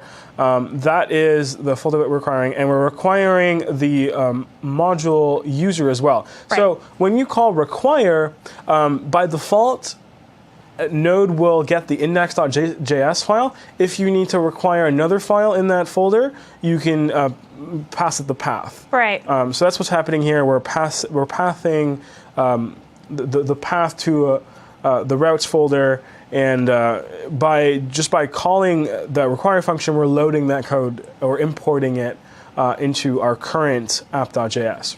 And so when we say, hey, when this route is found or defined, right, this string, whatever it may be, call this function, you can just take a look at this. You know that it's been declared here. And we're looking for something that's been exported on it called index, a function of some sort. So the beauty of this is if I look through this, and if you've set this up and I go through this, I can start to see where things are pathed. And now you're separating out your logic, you're separating out all the concerns, right? And so things start to become very organized. And so I can go into this index.js, and it's just that whole module and exports idea that we've seen across the board, and many other things. And you see, what are you exporting from this kind of module? It's this function that's called index. And so this is what should happen, when I hit that kind of home page or that index page, right? If we look at the routes for user, there we go. Thought for a second and didn't even switch. I was like, you can see something, different might happen. Now again, we're only exporting here one function, but you could have a list of things. So you could have anything to do with users, right? Anything to do with users, whether you're modifying, getting a particular user, you could put it all in this one place. And same with any, you might have another thing that's, users, and then has something to do with their locations or something along those lines. You might have a different file, or you might map it the same. So you tend to organize things. Routing kind of becomes king, right? Yeah. Because you tend to organize, that becomes your kind of object domain, and everything gets organized in that way. So one thing that I'd like to ask you that I noticed when we were looking at index.js, we're using a new function to send the response. It's Right. render. Right. So when you're using render, the idea of render is basically exactly what it says. I want you to render something back to the page, not send something back, not JSON. This is what I want you to do. I'm going to render, meaning pretty much render a template. And so you're going to look for that index template, and it's passing some data. And so the beauty here is that, this object here is, a JSON object that's any kind of data. And so that data is usually what your template requires or uses or needs, right? Yeah. And so I'm going to expect that there should be a title variable in that template, and I want to use basically this template. So if we go down to our views and we hit open the Jade, phew, there is a title variable there, right? But you can start to see, and we're not going to go through too much about Jade and how this works, but you can start to, well, at least not in this module, I promise you it's coming, but you can see anytime you see these curlies, this is, an ongoing thing among templating. You'll see it in frameworks. It usually means that you're taking that and you're substituting it. Right? So I'm going to take this title variable, whatever it may be, and I'm going to substitute it. And I believe the reason they use curly braces is because in HTML, there's no use for curly braces. Yeah. It's really rare that people will even put curly braces in their text. Yeah. So it's unless it's like a code block, which you're wrapping or something Yeah. along those lines. Yeah. So you'll start to see, how those things start to get mapped out. So if you went back to here, you might have more variables. This might be a response from something else. You can start to see how it gets, Maybe data built from up. your database. Pardon me. Totally. It could be from anywhere. Yeah. And right now we're just doing something very, very simple. So you start to see how these keywords really matter. We saw JSON, we saw render, we see, all those kind of things. Now, I like demos. I like to see proof that things are being done. So why don't we run this app? Here we go. Okay, let me navigate. Let me close this out. Let me open up the command prompt again. Let me navigate to the folder because I couldn't possibly be prepared. 07, right? Tab. Here we go. Okay, so I see there's an app.js. Now, do you feel like there's a standardized naming convention for like your entry point into your app? Do you think it's always app.js or index.js or? Now, some people like to use different names. In theory, you should be specifying that name in the package.json file. Right. Now, I like to use app.js because we are building apps with Node, so it makes complete sense for me, and it's typically the name that's used by most Very intuitive. developers. Yeah. Could have been like run me now. Yeah, it could have been that, but I like app.js. Okay, so first thing I'm going to do just in this folder, I've done it already, but I'm a little paranoid. As always, just pull down this project. I'm going to install stuff. I just want to make sure that everything's good. Looks like it's great. So now I'm going to go app.js. Okay, awesome. It's telling me it's listening on port 3000. So let's bring this up. No longer my 7001. Goodbye. Let's go to 3000. Let's see if this works. There you go. So I've got a basic kind of Express framework working. Now, we had users, right? That's right. And that is the response that we sent back. So you start to see that, you would obviously get something here that if this was going to, that route wasn't found. And then you can start to supply templates for, for those kind of things like a 404, route not found, whatever you need to do. But you start to see that we get, the basic routing that's in place there. And this idea, when you first kind of create your Express app, this is what you see. It's Express, it's welcome to Express. And the first thing you usually go and do is you kind of go and try to change that title or whatever you're trying to do, right? But we see that it's working and that everything's kind of running on port 3000. And you're off to the races with Express. And so in the next couple modules, what we're going to end up talking about, we've covered the basics. We showed you, I skipped ahead because I'm a nerd that way. I was like, yeah, let's just get straight to it. But we're going to kind of try to show you in the next couple modules Basically, okay, you understand Express, you understand how to, put a route down. Okay, we're going to build this out a little bit, and we're going to work a little bit with the templating, and we're going to build out the UI. And so what we're going to create is maybe we'll show in the next module the application as it is, and then we're going to start just walking you through how we put it together and how we built it. And so it really does take the front end, the back end. You're doing going to Mongo, you're using Express, you're using Jade, you're using all those kind of things. Again, you start playing with Express, you can use other templating engines. We're just, using Jade for this thing, today, but you can definitely use other engines in terms of templating that you want. Maybe you're familiar with something else. A lot of people I know who are doing client-side templating, they like underscore or mustache or any of those things. Fine. You use what you're comfortable with. Jade does have a kind of different format, I think, a little bit than some of those other ones. So we'll walk you through that, coming up in the next module. And I think for today, I think it's about time to. I'm starving. So, I wish. But I think I'm starving. Actually, I really am starving. Anyone want to send me a pizza? Has anyone got the address here? So we're gonna start looking at some of those things, whether it's building out the front end or building out the back end. Might do the back end first, and walk you through some of those kind of things. So we're gonna take a break. Thanks for sticking with us for this hour. Yeah. Hopefully you'll come back. We really want you back here. We'll take a look at the chat room, and we'll try to address some of those questions as well. So we'll take a quick 10-minute break, and we'll see you back soon.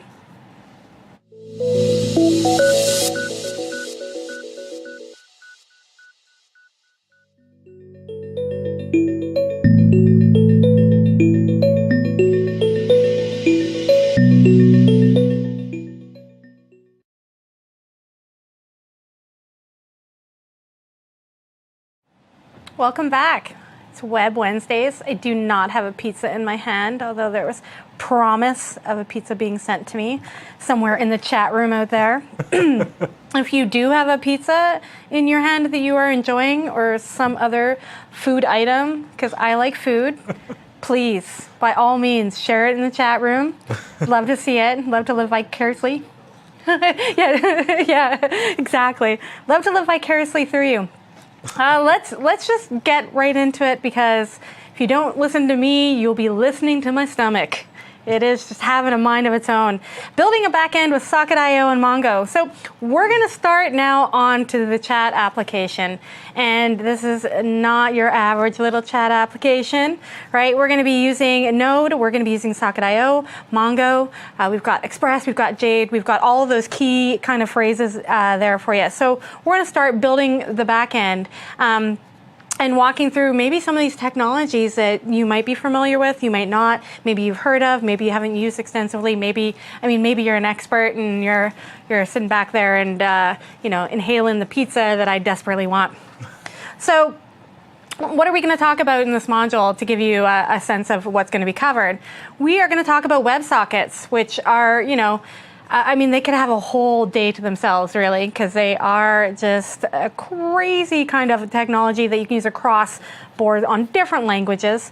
We're going to talk about using Socket.io to connect users, to broadcast messages, receive messages. That's how we're going to get that whole kind of real-time, send a message, receive it, send it back, that kind of thing going on. We're going to use Socket.io for that. We're going to use Mongo.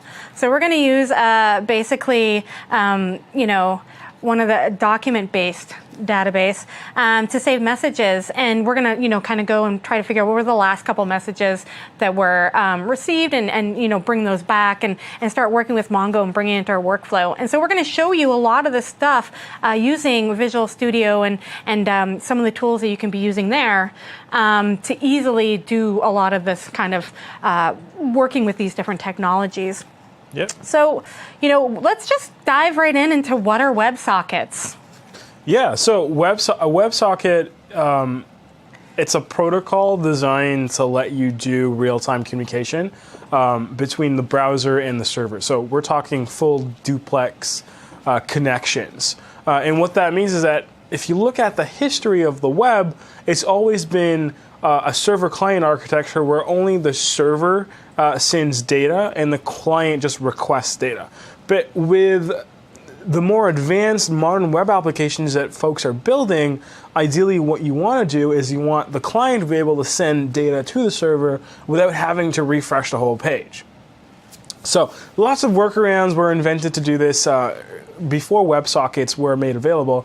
So you have things like AJAX requests. You had long polling that you could do. You get all these like crazy ways to get this full duplex connection. But now that WebSockets as a protocol has become mature and a lot of browsers are supporting it, you can just use straight up WebSockets to create a full duplex connection, and that'll let you do some really cool stuff like real-time apps and chat applications right in the browser.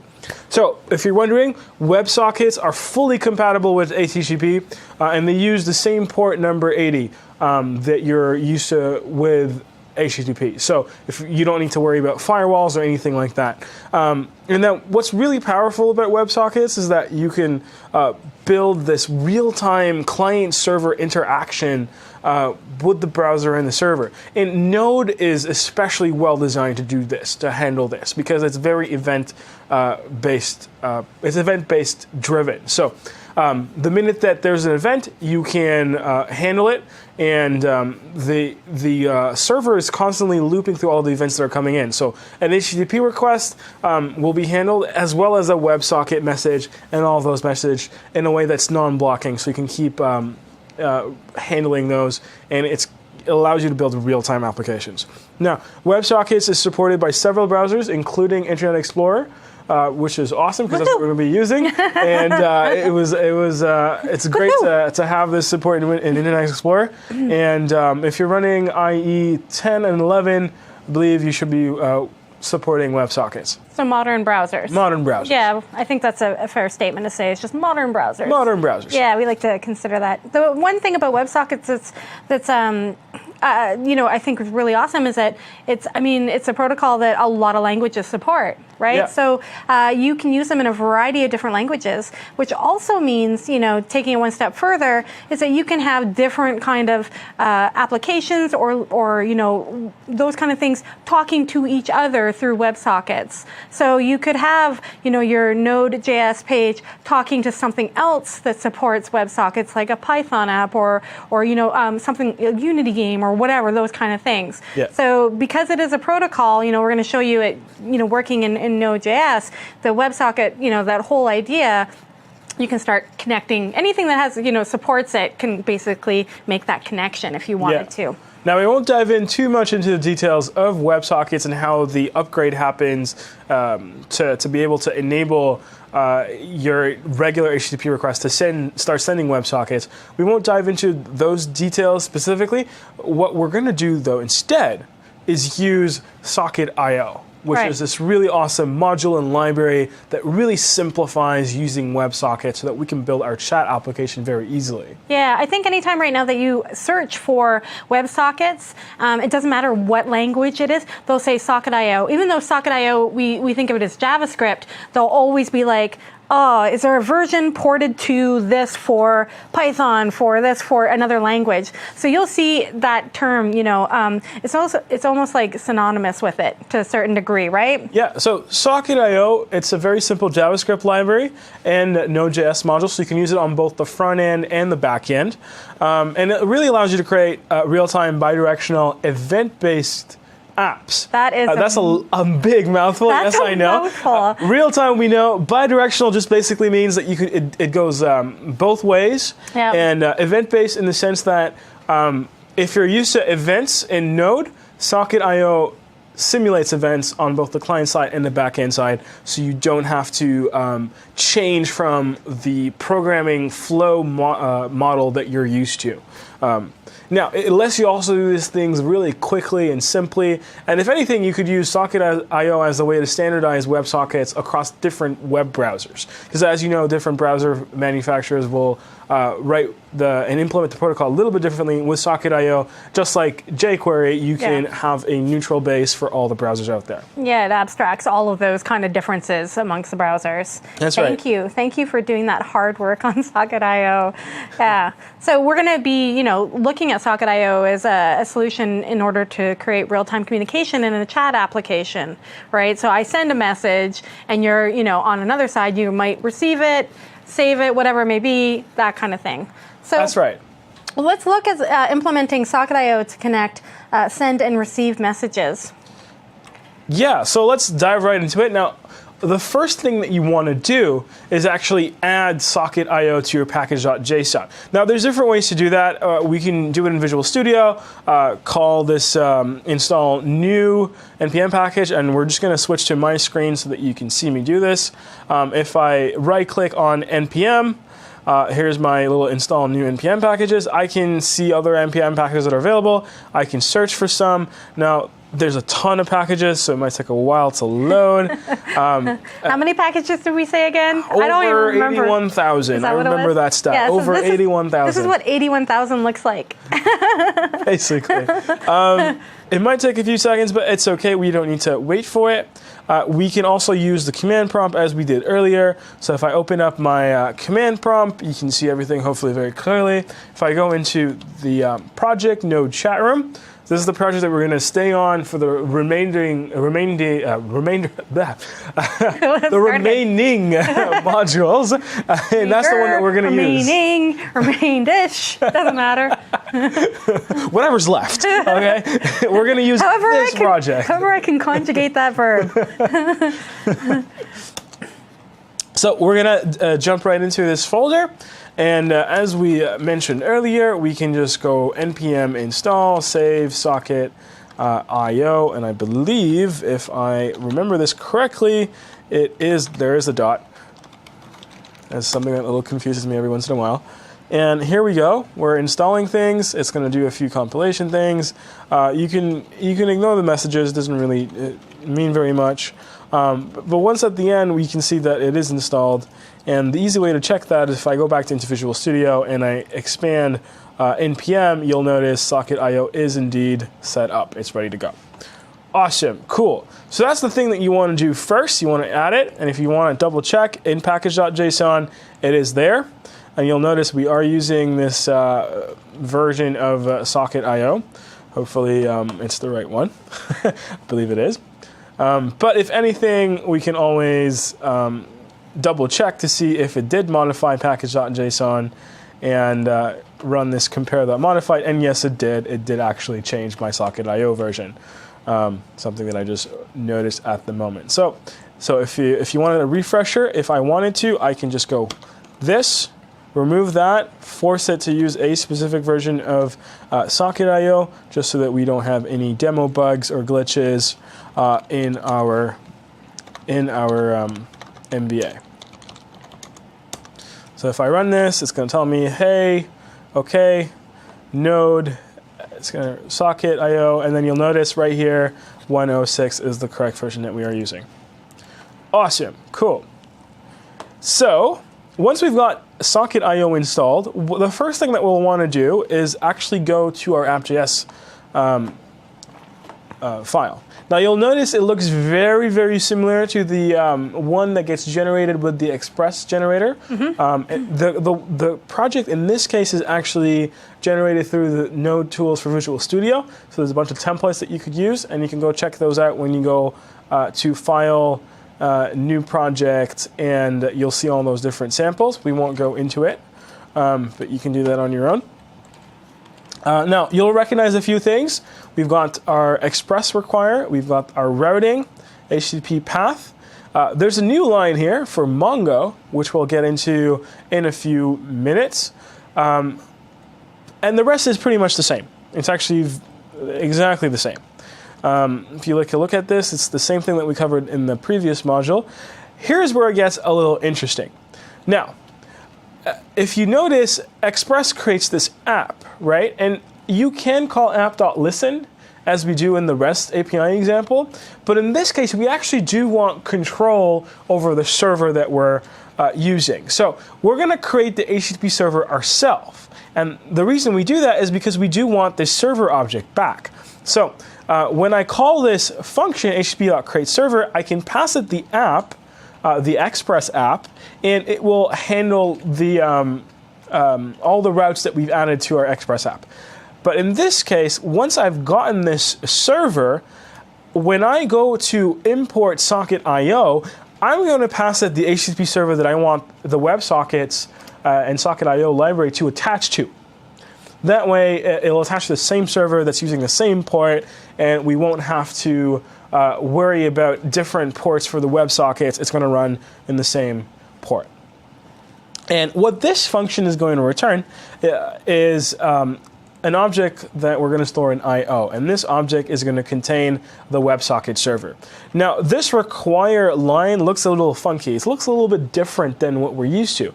And essentially, what's happening here is that the exports variable is actually a function that takes an argument. So this looks a little bit different. If you remember, in our index.js, we had exports.index, and it was equal to a function. And this, in the case of socket IO, what's actually happening is that exports itself is set as a function.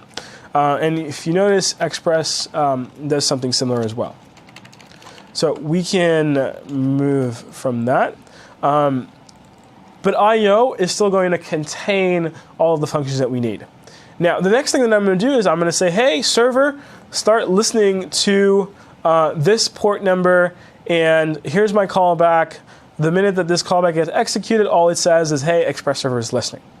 Now, all this stuff sets us up for using WebSockets and Socket IO in our existing Node app that we took from the basic Express project, Project 7. It's good so far. Any questions in the chat room? Nothing so far. All right. If you got questions, make sure you put them in the chat room. That way we can address them as we go along. Now, the next thing that I'm going to do is I'm going to say, hey, all connections to my WebSocket, I want to track them. So in theory, when our server sends the file that contains our chat application, every single time that someone gets this, connects to our HTTP server and receives this application, we want them, we want to notify the server that a user has connected in some way. So how do we do that? Well, on every single connection to WebSockets, and we do that by going to io.onConnection, which is this event connection, this event named connection, and it's a standard connection. We're going to say, hey, give me the socket that just got connected. And what we're going to do, ideally, is send them all of the chat messages, not all the chat messages, but the last 10 chat messages that were saved in our database. And that's what this series of lines of code will do. And we'll get to that in a second. For now, we will just ignore this little line of code. Just to go back, when you see that like IO on, that's a pretty like standard on this event when this event happens. So we're using node event emitters that we covered in the first module to handle the connection event. Right. And we're going to use that again and again and again. Right. So now if you'll notice that we're using IO object here, and it gives us a specific socket. So this IO object is for all connections to our server. Right. That's for all WebSocket connections. Right. But when we want to do something specific for a specific connection, we can use the socket module, and then we use the same event emitters. Right. So all the sockets are event emitters, as is the global IO object. Yeah. And in this case, what we want to do is say, hey, when a user is disconnected from our WebSocket, just say that it's disconnected. Right. Now that a user has connected to our socket IO server, what we want to do is, hey, we want to handle anytime the user wants to send a chat message. Right. So how do we do that? Well, the socket IO uses a concept called channels. So you can send messages on a channel. So if you're familiar with backend technologies like publish, subscribe, message queues, or any type of queuing system or channel system, this is going to sound very familiar. Right. And you can create as many channels as you want, and every single time that you create a channel, basically what you're saying is, okay, well, when a chat event happens on the chat channel, execute this function. So what we're doing here is we're saying, hey, socket on chat, any chat event, execute this function. And this function is going to take a message parameter. Now, this could be, you can call it data, you can call it whatever you want. It's the same thing. It's going to pass this message. I guess that's a really good question that I don't think it's necessarily something that we talked about.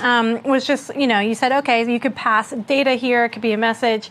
So if I'm going to use Socket.io, I could be sending just a simple string, right? Like, hello, how are you? But I could also be sending more complex types of data, could I not? Yeah, you could send binary data as well if you're interested in streaming binary information. Let's say that you're capturing webcam or video input of some kind, or even audio input, and you want to send that to the server. You can use WebSockets for that. And it actually it gives a really good use case that comes to mind. So let's say that you're building a voice communication app That would send me a pizza. That would ideally send Stacy a pizza. A large pizza. We're gonna keep saying this. We're gonna keep saying this till someone out there sends us a pizza. Oh wow, we've actually got one. Wait, here. That's how I eat, by the way. I don't know about the rest of you, but it's usually it's a shoveling action. Oh yeah. No. Well done, Barry. Well done. That was awesome. If you ask, you will receive. Amazing. We're waiting for that. So what's really cool with this WebSockets framework is that you can also send binary data. So if you're building a voice communication app through the browser, and there are ways to do that now with HTML5, which is really cool. Ooh, HTML is growing up and getting fancy. Awesome, yeah. So one thing that you could do is you could send these events straight from the browser without having to refresh the page or call or do like an upload mechanism. You can use Socket.io to send bits of your binary in a streaming fashion. So you can even do like some event processing on the client side before you even send it to a server. Lots of really cool stuff that you can do with Socket.io. Cool. I just thought it, begged the question. Because it's like, we can send a message. I was like, but can we send other things? Because depending on what you want to use. It's not just strings. You can pretty much send binary data as well. Now, for the case of our chat engine, or chat room, we're sending text. All right, we don't have any special emoticons, but you can add that to your that'd be fun. Chat room project. Hey, listen, if you do some really cool stuff with this chat room project and you go on and extend it and you do a lot more with it, send us a tweet. Yeah. Send us a tweet. I'd love to see what you guys build with it. Someone should totally do like smart codes with emoticons. Yeah. And then have random emoticons show up. Yeah, that'd be awesome. Or you could even make your own emoticon faces. I'm giving you all ideas of what you could build with this, and we haven't even started. So bad. Let's go back to just looking at what you were doing before, because I'm going to walk through and probably ask 100 questions. Yeah. So. We talked about channels out of curiosity. Yeah. So the idea of channels is you could have one big Socket.io object that handles multiple channels, so multiple things I might be listening to. So in this case, for example, if you thought about a chat room, I could be listening to the main chat, but I could also be listening to other private channels. For example, if I was having a private discussion with someone one-on-one, right? So you can use the same Socket.io module. All right, and when we say the socket server, I/O here is the server all up, so it will listen at all. If you say, hey, on chat with the I/O object, every single socket that's connected, anytime that there's a chat event, it will go to that callback. Yeah. But if you wanted to listen to a specific socket, that's when we go socket.on, and then we're saying chat. The event we only want it to be handled per socket. Now, let's say you want to create a private room. You can just create a unique identifier for your channel. Sure. You can do that in another way, say by doing an HTTP request or a submit function, or even by sending a WebSocket to a commands channel. Create. Now you're getting fancy. Yeah. If I really want to just use Socket.io for the whole thing, you can. Fancy. But yeah, I mean, the private thing would be like if we started a conversation, you'd probably need to know both of our IDs. Yes. Probably create, a whole new channel. Maybe even add sign-in mechanisms. Right. And Express has some great modules for that. Yeah. So you can definitely check them out on NPM and all that wonderful stuff. In the case of our chat room example, everything to reality. back to the code that we have here.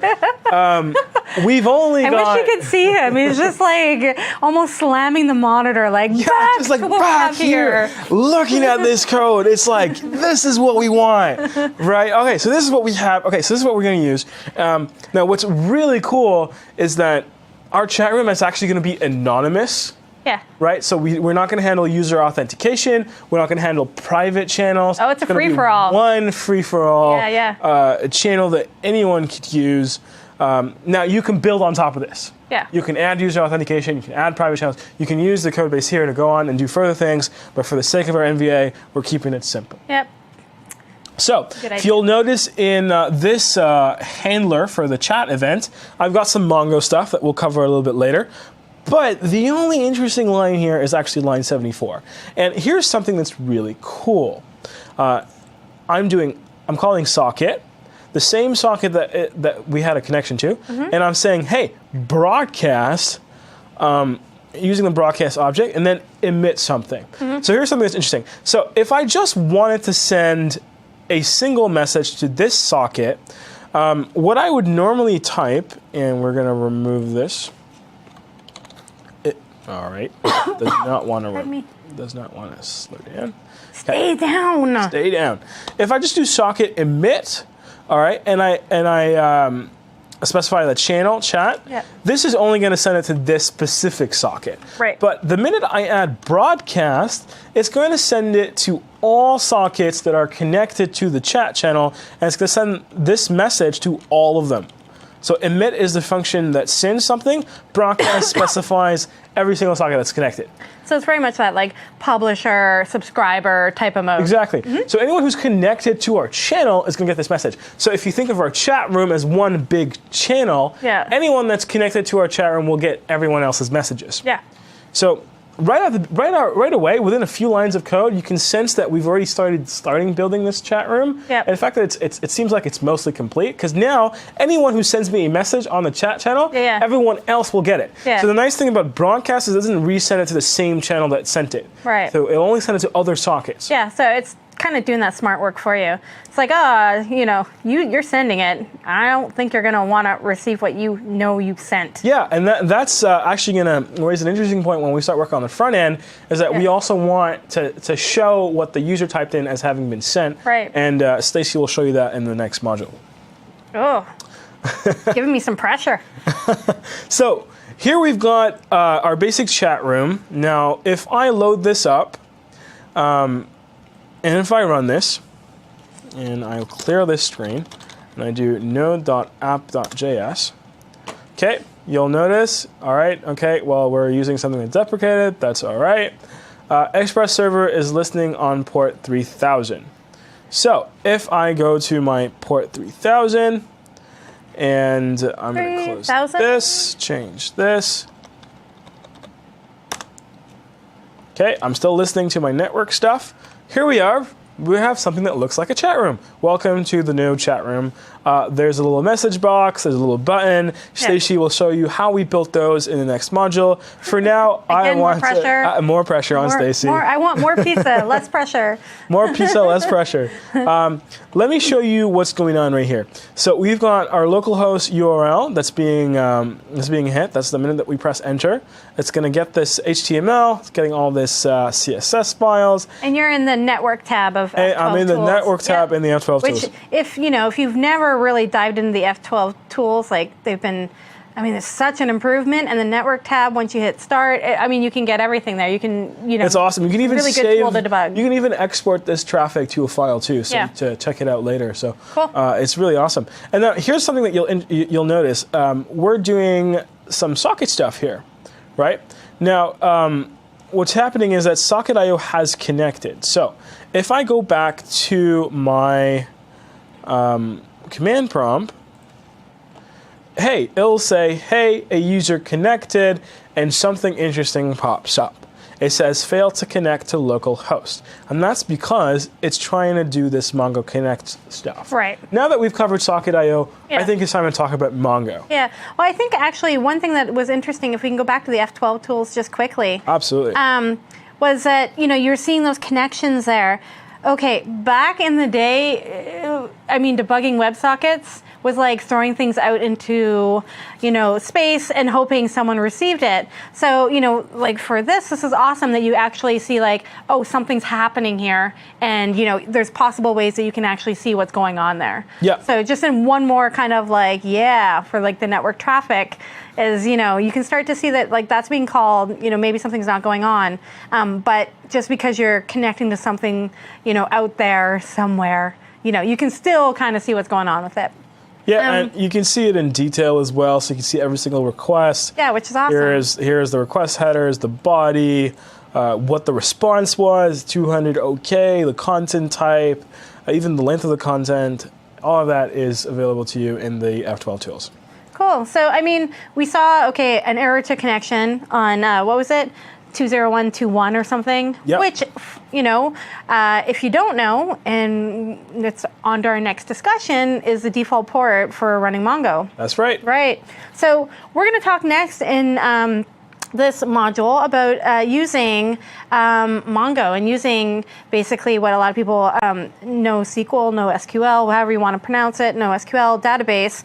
We're going to talk a little bit about what those are, how they work. A lot of people, depending on what background you come from, you might have been using something that's a little bit more like a relational database, right? So, PHP and MySQL, for example, SQL Server. Common combination, Yeah. SQL Server, C#, Yep. ASP.NET, those combinations come together typically. Yeah, so, there's been a lot of rise in terms of using these more, it's a mind shift. Let's just say it's a mind shift when you start using these types of databases. It kind of stands for not only, SQL, right? SQL is the language that we use often to select, get all that, wraps all that knowledge around a database.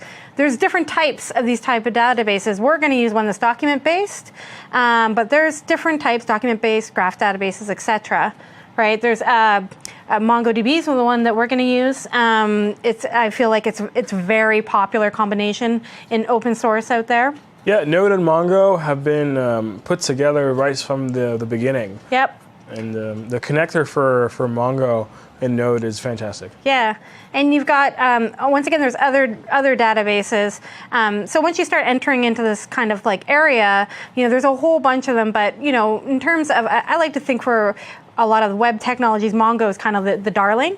And there's a new one that we just announced recently too, called Azure Document Yes. DB. And Yeah, that's right. It is awesome. It's a NoSQL database that's hosted on Azure. You just say, hey, start up my database, and you're good to go. You got a connection string. You've got a SDK for Node, so you can use Node to connect to awesome. it. You got Python. You got ASP.NET and C#. So it's another example of a document. Yeah, that's going to be a lot of fun to play with. NoSQL. Yep. Yeah.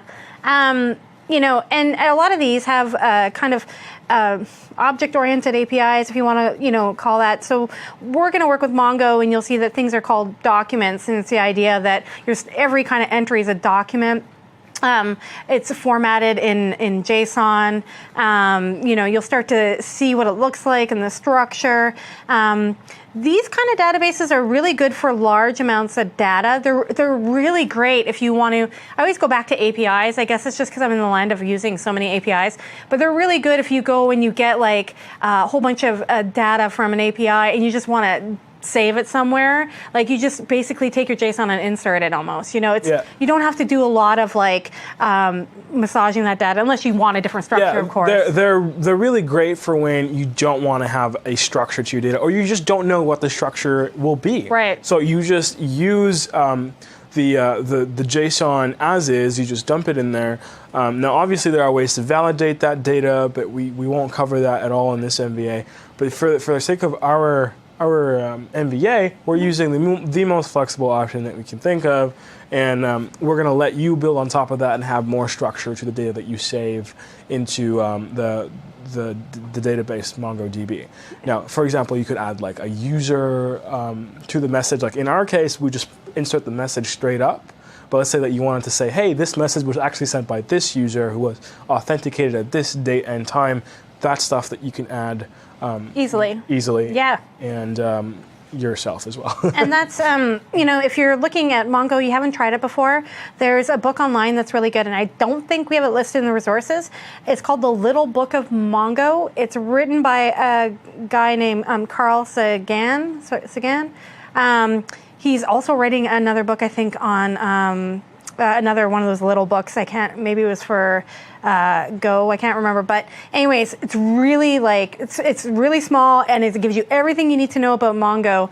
We're going to show you just a couple of the basics, and often, depending on what you're doing, that might be all you need. If you're doing a little bit more heavy lifting and you need to do more advanced searches and things like that, or filtering out your results and things, there's a lot of good information that you can find out there. So, we're going to talk about using MongoDB specifically, right? And, there's a bunch of options that you can use when using MongoDB, whether, it's locally or in the cloud or whatnot. Yeah, so you can create a Mongo instance on Azure using the Mongo Lab add-on. If you've already got an Azure account set up and you've got some credits perhaps from your demo credits, or you just got a subscription or something, it will just use all of that same billing, so you don't have to worry about having your credit card numbers everywhere over the internet. And what's really cool is that you can also customize and manually use these databases in things other than Azure websites, which is what we're going to use to deploy later on. Now, in our case, we're actually going to be using Mongo locally on our machines. So I think that's, I don't know how most web developers work, and I think that it's awesome that you have a DB connection that's maybe set up in the cloud or in a VM or something that you have a string to. Yeah. But I know personally, I like to work with things self-sufficient, running locally, so that if I am somewhere where my internet connection is not great, I can just be running that stuff locally and testing it, and then it's a matter of just changing out the URI or the string or whatever to the database connection. And the way that we've set it up in our code is we actually get those from the environment variables. So you are going to set this custom connection string, and I'll show it to you right now. So if we jump to my screen here, you'll notice that there's this little connection string, and I'm using this one because it's the same one that Azure uses. So if you use the Mongo Lab add-on on Azure, you can use the same string. You don't have to change the code base at all. So what does this Mongo Lab URI look like? Let me show you exactly. But before I do that, I'm actually going to start Mongo so that you can see what's going on. So I've opened up my command prompt and I've installed MongoDB on my computer. Now, the cool thing is you don't have to do this yourself. You can just use one of the add-ons and just take the connection URI. In our case, we are doing this here, and we won't really explain how to install Mongo because we're going to assume that you can just use the one on Azure. But of course, you can look it up. And installing Mongo is pretty much like installing Node. We had to download something, we had to run the installer, and then we had to add it to the path variable. That's right. So pretty much the same process. So let's show you what it looks like. I'm just going to get it started. It's running now, and you remember if you look at the error port, it's now we have this MongoDB that's saying it's waiting on port 27017. That was the same port that we had an error on, and that's because it wasn't running. Which is the default port. That's the default port. That's the default port for So now, if I open up File Explorer and I go back into my PC and I do the same thing that I did last time to check that Mongo was that Node was in our path, I'm going to do the same thing. Go to Advanced System Settings. Here I am. Here's my environment variables. Now, I'm going to go to my path variable and press Edit. Okay. What you'll notice, clearly it was the last one that I had set. Yeah, you're like, and I need to do this. Yeah. Yep. Yeah. So when I was trying to run MongoD, I noticed that it wasn't in my path variable, but here it is now. Right now, I have the 64-bit version installed, so there's no x86 at the end, and it's linked to the bin folder. So everything is good, everything's running, Mongo is running. If Mongo was not in the connection string, it would have shown up. Now, if it wasn't in the path variable, it would have shown up. Now, I want to actually show you the connection string, and I made the mistake of closing things a little too soon. Let me just get back in there, and here we are. Right at the top, we've got this custom connection string. It's the same one that was in our code base.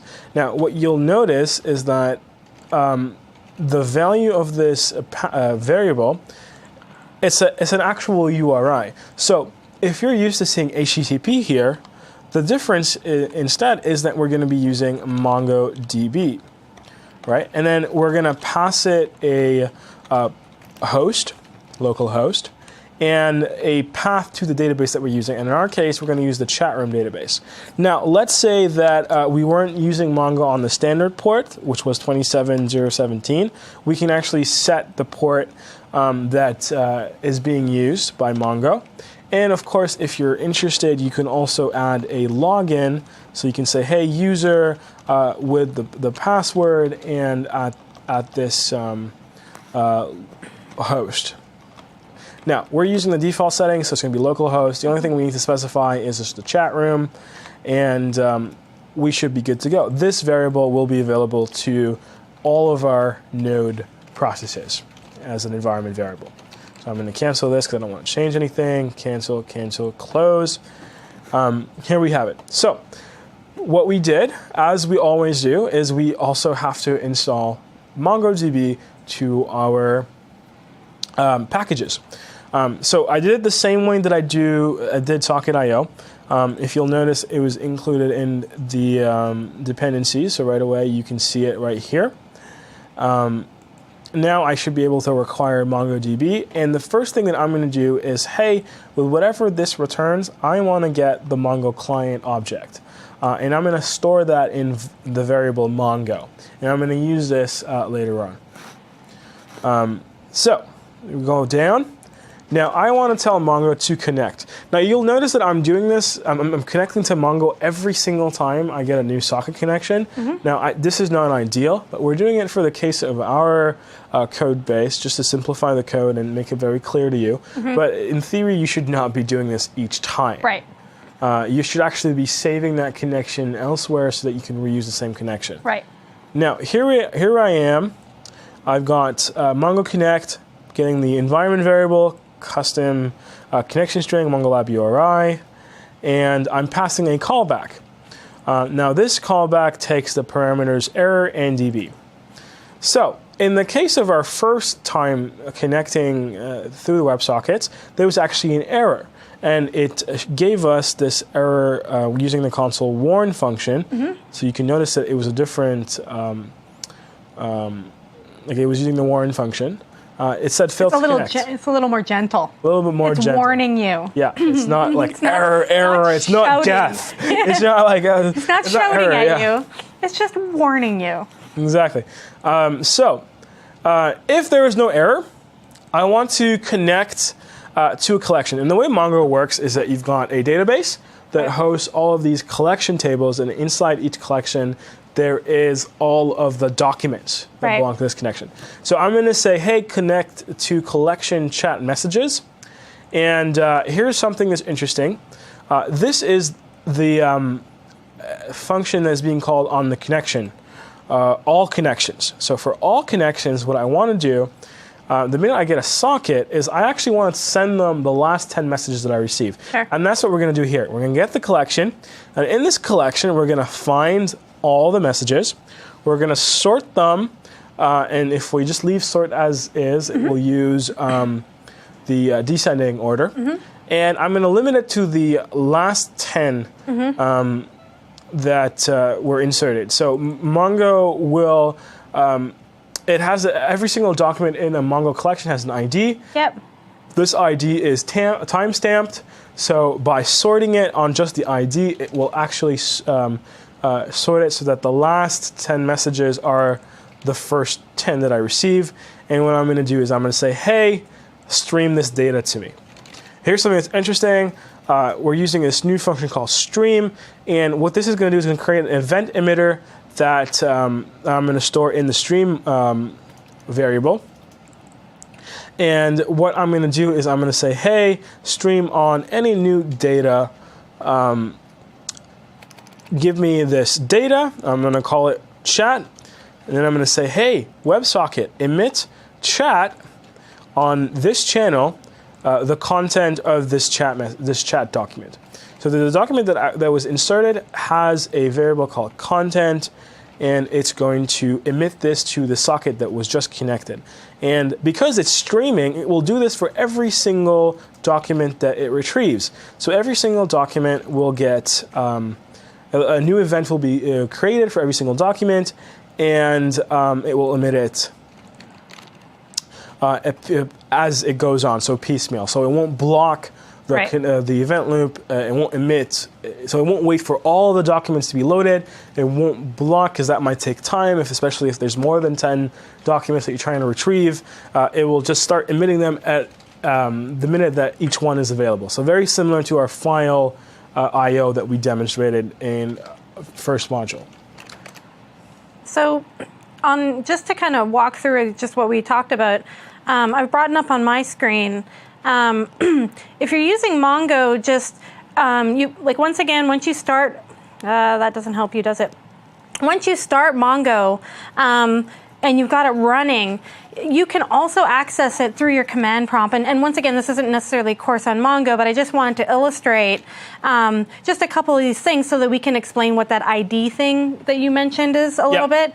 And in terms, so right now, I'm running Mongo through the command prompt. I can access the databases, so I can go show DBs. It can tell me what DBs I have. So I can say, use Stacy. I want to use a DB I created. We have in some of your code, you say, the db.collection or use this collection. If you haven't created that collection and you try to reference it, Mongo will just create it for you. So, I've already have, I can do show collections, which is like the idea of tables, if you want to call them that. And I can see the collections. And then what I can do is I can say, hey, I just want to know what's in this test collection. So I can go, db.test, which is the name of the collection, and then find. And in find, I could put in any kind of parameters I wanted to put in there, and it will return me what it found. It only found one item.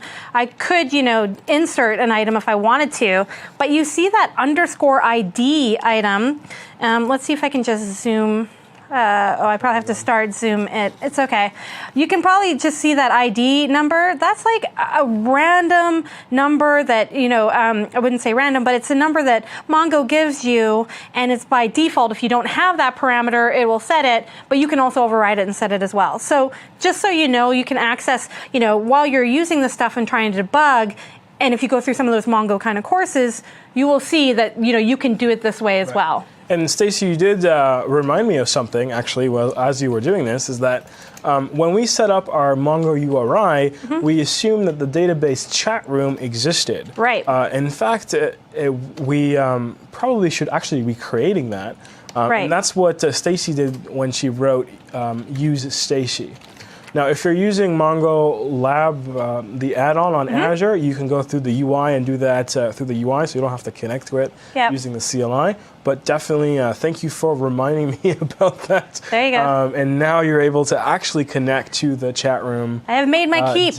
I've totally made my keep. All right. So, last thing that I want to show you is, we've talked about retrieving all these messages from Mongo, but we never actually showed you how to store them in Mongo. Right. And that's the step that I'm going to show you next. So if you go to the socket.onChat channel. So this is going to get executed, this function right here, function with the message parameter, is going to get executed every single time that a message is sent on that channel from a socket.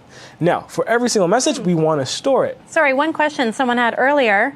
Can you just show where that chat channel was created or instantiated, or is it a matter of you just referencing it? You just reference it. So if it hasn't been created or it hasn't been stored or anything amongst it, it's the same thing as Mongo. You reference it and it exists now. Yeah, in the case of channels, you reference it, the same thing with collections in Mongo. That is correct. Perfect. So you don't need to actually create a channel. The minute you start using it, it's going to start assuming that this channel exists. So we're going to do the same thing. We're going to do another Mongo connect so you can see why this could be repetitive. And ideally, in your own code bases, you should extract this out of this this callback for the I/O object out of this callback instead of put it as a global connection object. But for our case, we won't do that. And this looks very familiar. We're going to check to see if there's an error on the connection. Now, here's where things get interesting. If you remember, DB was passed to us by the Mongo connect function right here. So we're going to use this DB, and we're going to say, hey, collection, get me this collection that's called chat messages, and store it in this variable collection. Now, here's where things get interesting. We're going to actually insert a message into the collection. Probably should have called it something the collection. Yeah. And insert this JSON object, and you'll notice this is where content comes back up. So if you remember, I said, hey, get me the chat content of this document. This is where we specify it, and we specify it to be the message. And the reason why we have to specify it like this is because Mongo will add a -id with some numbers so that you can reference this specific document. So that's why we can't just insert the message right away. We have to actually set it as a key value pair in this JSON object. Now, if there's an error that happens while trying to insert this message, this callback is going to get executed with something set in error. If not, it's going to return the actual object, the document itself. So it will re-return the document with you. And then what's special about this document in this case is that the document will also contain the ID that was created for this one, if it wasn't already specified. So this could be very useful. But in our case, the only thing that we're going to do is we're going to say, hey, chat message was inserted into database, just to tell us that we have actually inserted something. Right, so you could get that document back and maybe you update it with like the time or someone's username or for whatever reason. Take the time that was inserted in the database or something and you send that over. Sure, yep. Whatever you need to do with it. So now if I actually go back to my node command prompt and I rerun this app, there we go. It seems that I've already put things in my chat and in my chat database. Yep. And what it's telling you is, hey, I read the last 10 messages. I'm going to emit them. Yeah. So if you look at our console.log, that's right over here. I'm going to emit this, the chat content. And if I go to my Internet Explorer, it actually did emit the chat content. And that looks like a fascinating chat. Yeah, hello world. Hello world. Yeah. You'll notice this error right here was because we restarted the server, so it lost the connection for a brief moment. Right. But you'll notice it got it back. And as a result, it actually got back through WebSockets the chat that was already in the database. Right. Now, I won't demo this part because we're running short on time. And we'll get back to you guys in the next module. I'll let Stacy conclude this one. Yeah, so we've gone through basically setting up Mongo, using Mongo to save messages, to bring some back. Once again, the code samples are all up on the GitHub, so you can walk through and kind of just say, okay, get used to the syntax that you use when you're using that module that we required to use Mongo. And you can get used to the idea of like selecting items for your collection, whatnot. I highly recommend that if you haven't played with Mongo, install it, play with it a little bit in the command prompt, like insert things, find things, return one, that kind of thing. It'll get you a lot more comfortable with what's happening in the code for sure. And then you can, start to kind of work your way through there. So based on what we did just now, we kind of have that basic backend working. We're emitting messages. What we're going to do is we're going to come back after the meal break. Pizza. Yeah. And what we're going to do is we're going to start pizza. Yeah, over here. Can you keep up with me? Can't keep up with me, can you? It's because I eat so fast. And we're going to talk about, okay, so we've got some of the back end stuff done. Now we need to worry about the front end, and we're going to do a little bit of the front end. We're going to walk through quickly just like getting some stuff in there in terms of how does Jade work? What does the syntax look like? Pizza keeps moving. I just keep wanting to grab it. Bootstrap, that kind of thing. Spending a little time on the UI. Pizza. Stay there, pizza. There we go. And, and then we'll continue on that road. We'll wire them all together, and then we'll deploy this stuff and get off and running to the races. So I don't know about you, but I'm ready to have a pizza. Awesome. We'll see you guys in about an hour, according to Barry.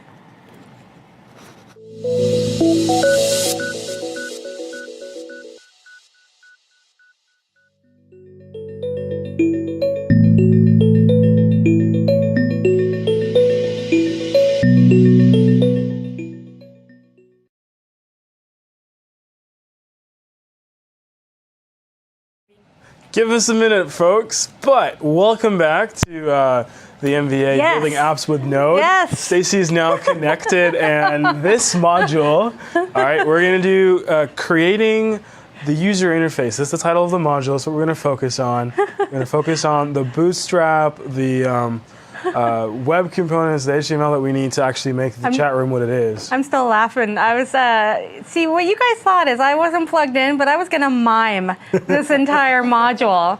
So the joke is on you, all right? We're going to work on creating the user interface, the UI.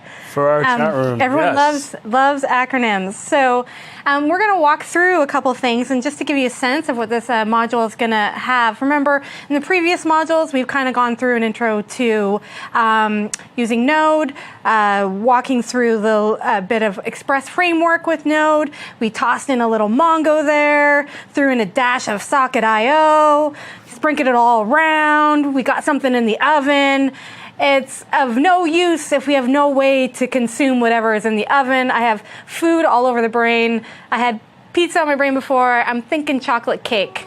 I don't know if that will appear. Yeah, pizza right there. Sometime in the future, there will be chocolate cake. So we need to cover, I'd be all over that. Who does like sundaes, really?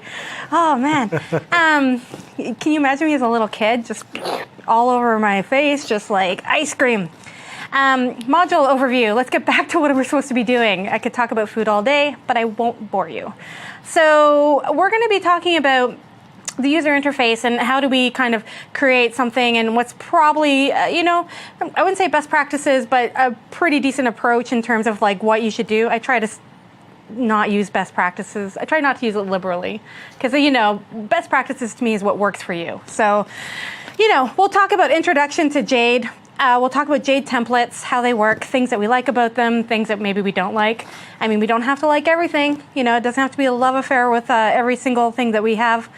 But there's really good things and bad things, really good things, and maybe some, stuff that you have to watch for. And you'll find that in any kind of templating system, to be honest.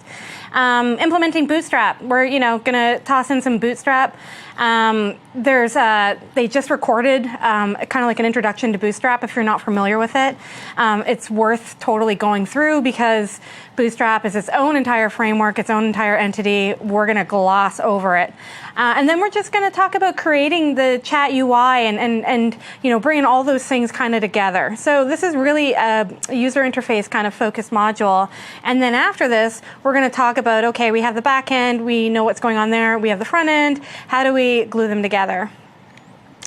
So we're going to talk a little bit about Jade, and Jade is a templating engine that you can use. It's really pretty much a I think it's like the default for using Express. So if you don't specify what you want to use, you get Jade, right? Yeah, pretty much. If you're not specifying a custom one, your Jade comes in as part of the default sample code in Node tools for Visual Studio, as well as some of the other Express generators out there as well. Yeah. So it's definitely the one that is probably used the most often with Node, I would say. Yeah, and I mean, unless you're really familiar with all the various templating frameworks or systems, whatever you want to use, if you're really familiar, then you'll probably go and change that configuration or use what you want to use.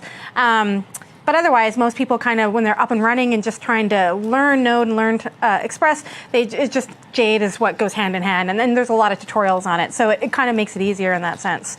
So, templating with Jade, what does Jade actually do? Like if I was to say, okay, what does Jade do? What does it look like? So here's the nice thing about Jade, is it takes HTML and then drops all of the tags, all of the brackets. It doesn't drop all the tags. Sorry, that was not correct. It just drops the brackets. Right. So it makes the HTML a lot simpler. You don't have to have the closing tags. Those tags are actually dropped, and it uses indentation to make your HTML a lot more readable and a lot more simpler to understand and to visualize. So it's a great templating language. It's super straightforward to use. And for someone who's maybe not too familiar with HTML, although I believe that most of you are, but if you aren't, or if you just simply don't want to spend too much time writing HTML, especially when it gets super verbose with all of the angle brackets and everything, Jade lets you. Then it just makes your life easier. It's awesome. It's quick. Yeah. Right? It's just like, it's almost like, I like to think of these things a little bit like for the lazy programmer. I don't know if it's like, if you guys are like me, but I'm kind of like, maybe I'm going to type with one hand. All programmers Well, we have a little bit of laziness in there. Are we lazy or do we look for efficiencies? I think we look for efficiency. Kids, the less typing that you do, I don't know. The better. Yeah, my hands tend to hurt if I type too much.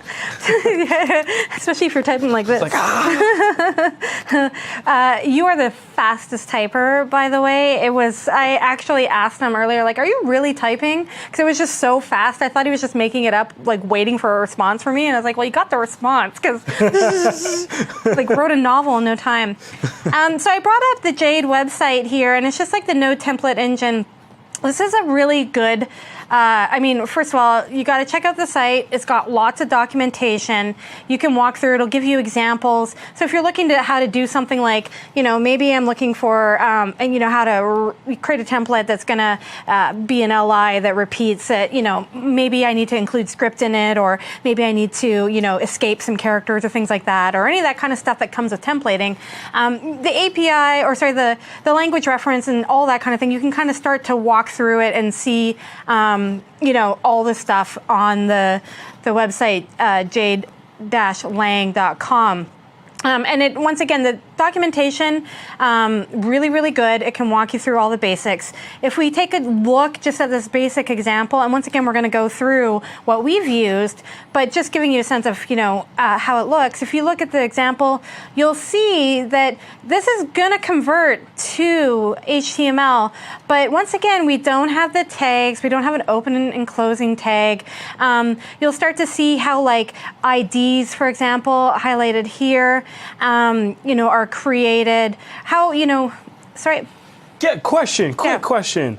You just mentioned these ID tags. Yep. So what actually is the element that gets generated? Div, isn't it? It's a div. Div, yeah. I always feel like, if I get this wrong, what's going to happen? No pizza, no cake. Sorry to put you on the spot there, but I needed to know because there seems to be no. There's no divs. There's no keyword there that you typically see in an HTML, right? Yeah, exactly. So you're losing some of those kind of elements, like divs and whatnot, start to get automatically, created for you. And then, you've got your body tag, if you need something to be an H1.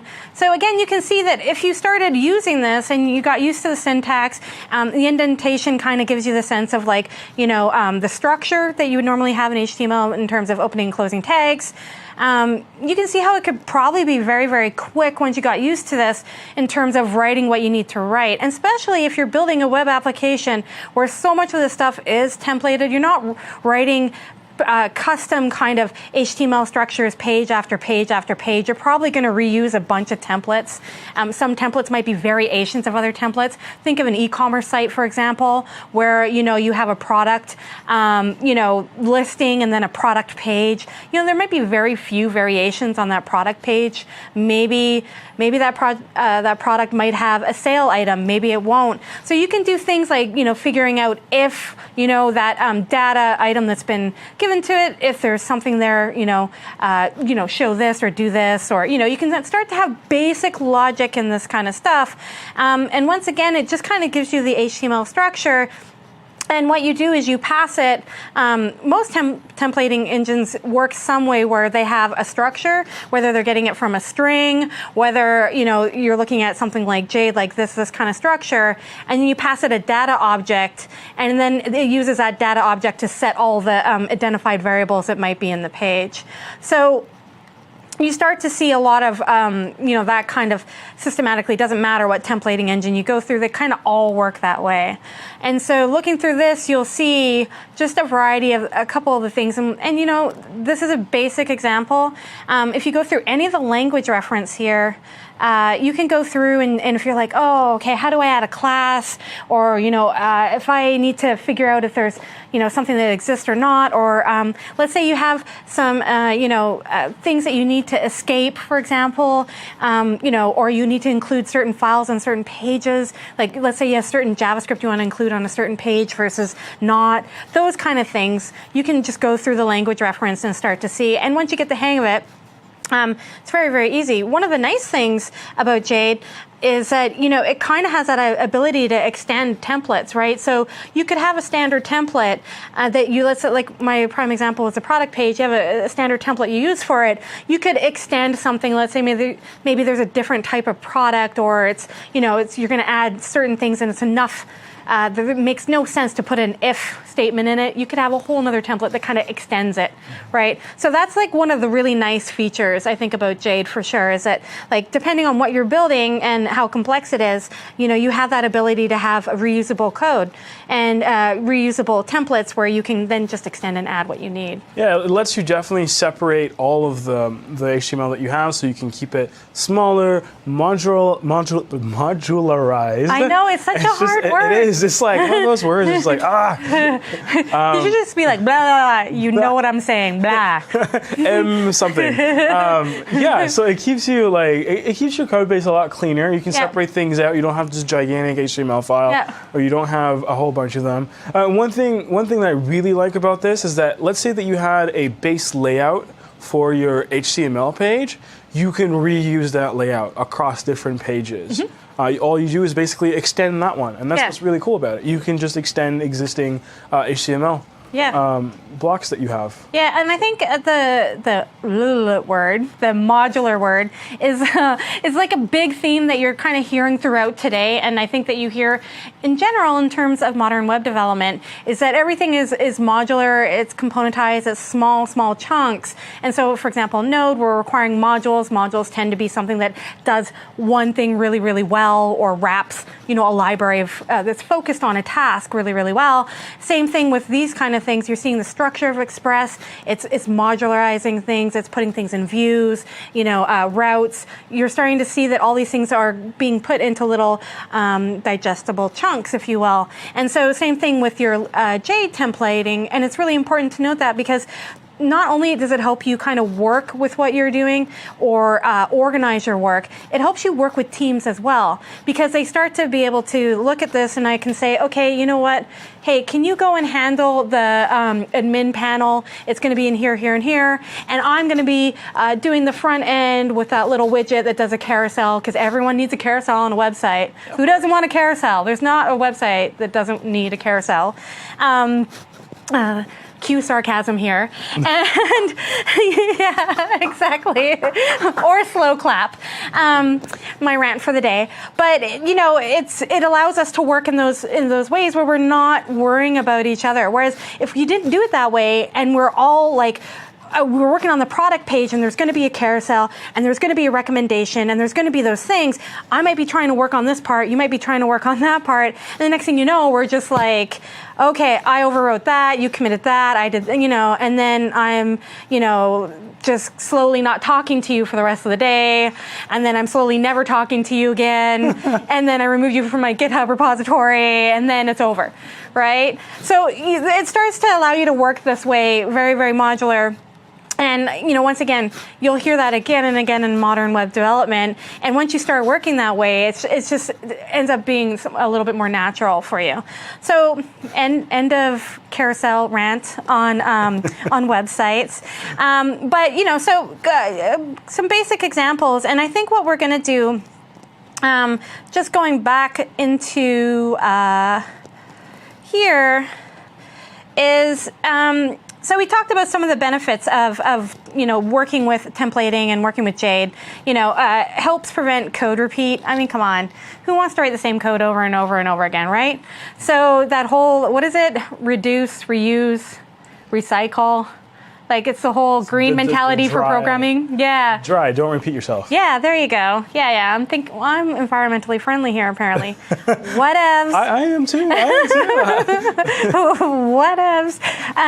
But it also makes sure that the HTML that you're generating is clean. And so sometimes, especially if you're writing complex stuff, you'll find like, oh, okay, that nested tag or whatever, maybe you're missing something, and maybe some browsers are okay with that, maybe some other browsers not okay with that.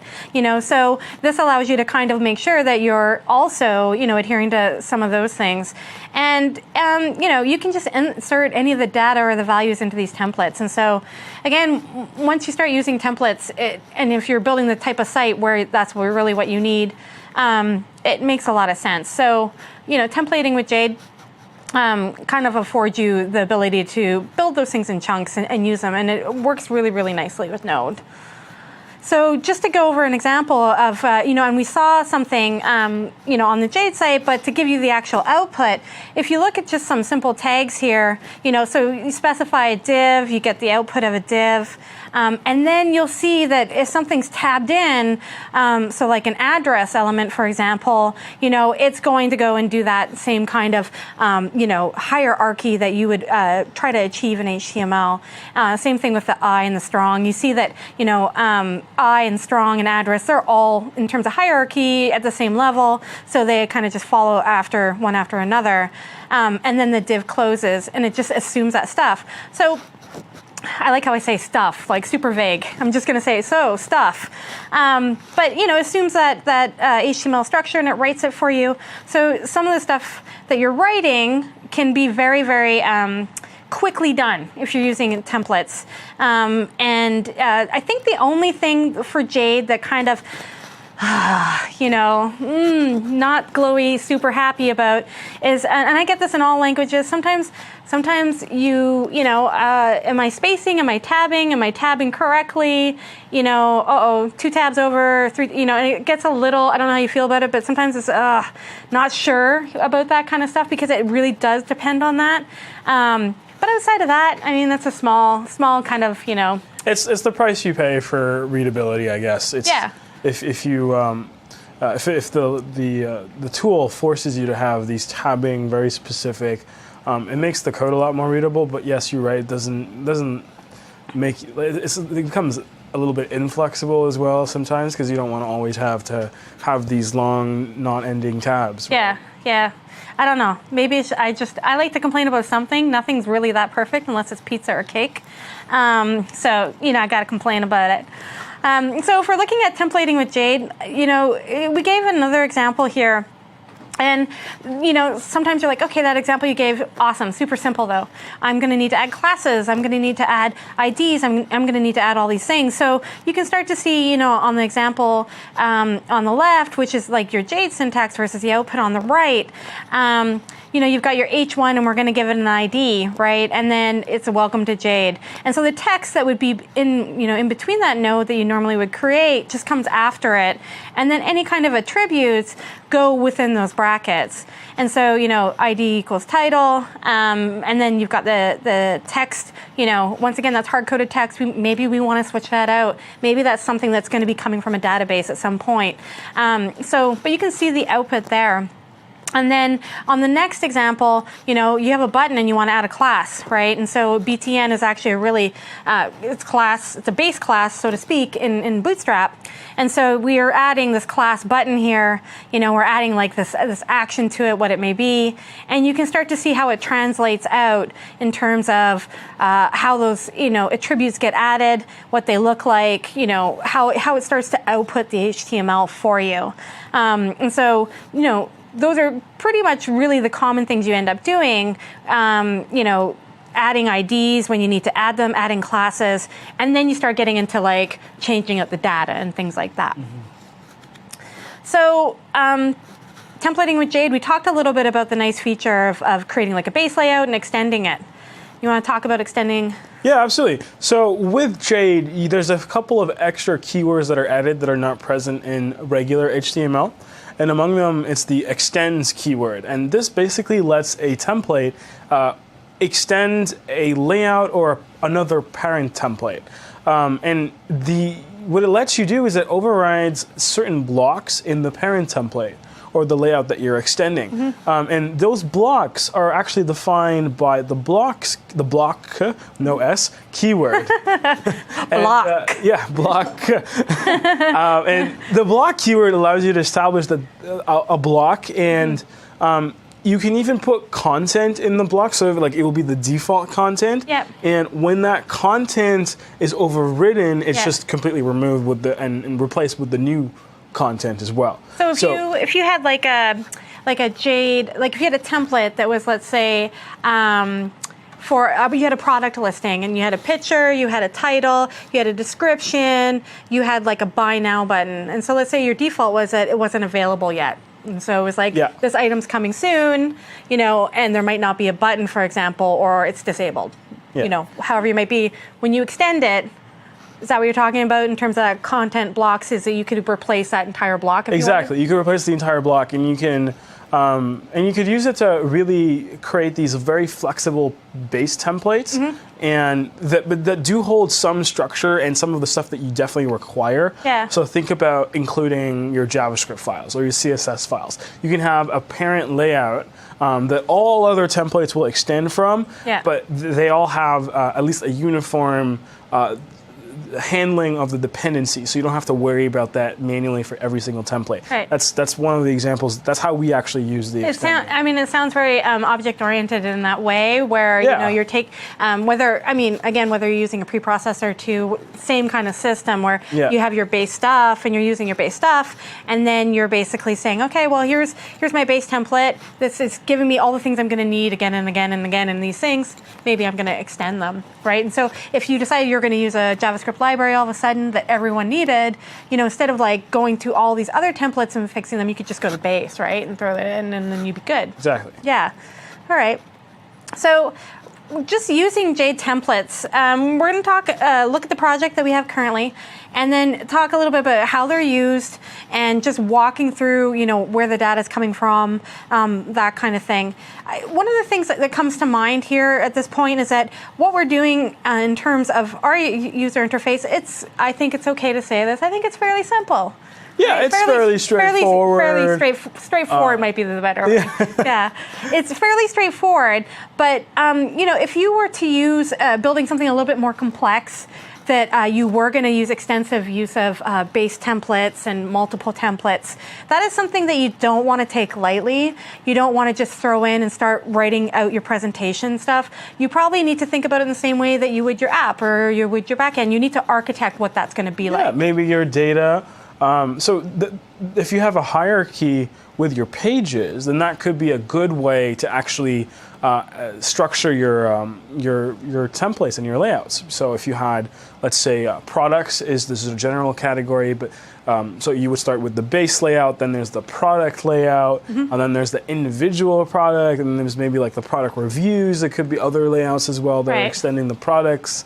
Like the general products sold out product versus not available or coming soon versus on sale. They might all have little differences. If you've got if you've got a URL hierarchy, that could be a good way to structure your templates. Cool. So we're going to look just a little bit at how we use Jade templates, and in our project, kind of just dissect them a little bit, look at the output that they give, and just show how easy it is to kind of go in, take a look, read them, and have an understanding of what's going in. So I'm just going to open up Visual Studio here, and once again, we're in the very last from the GitHub, which is github.com/SAYAR/ capital N node MVA, right? That's where the GitHub is. We have them on the other module slides as well. We're working through the last example, 09 node chat room. That's all we're going to be working in through the entire afternoon.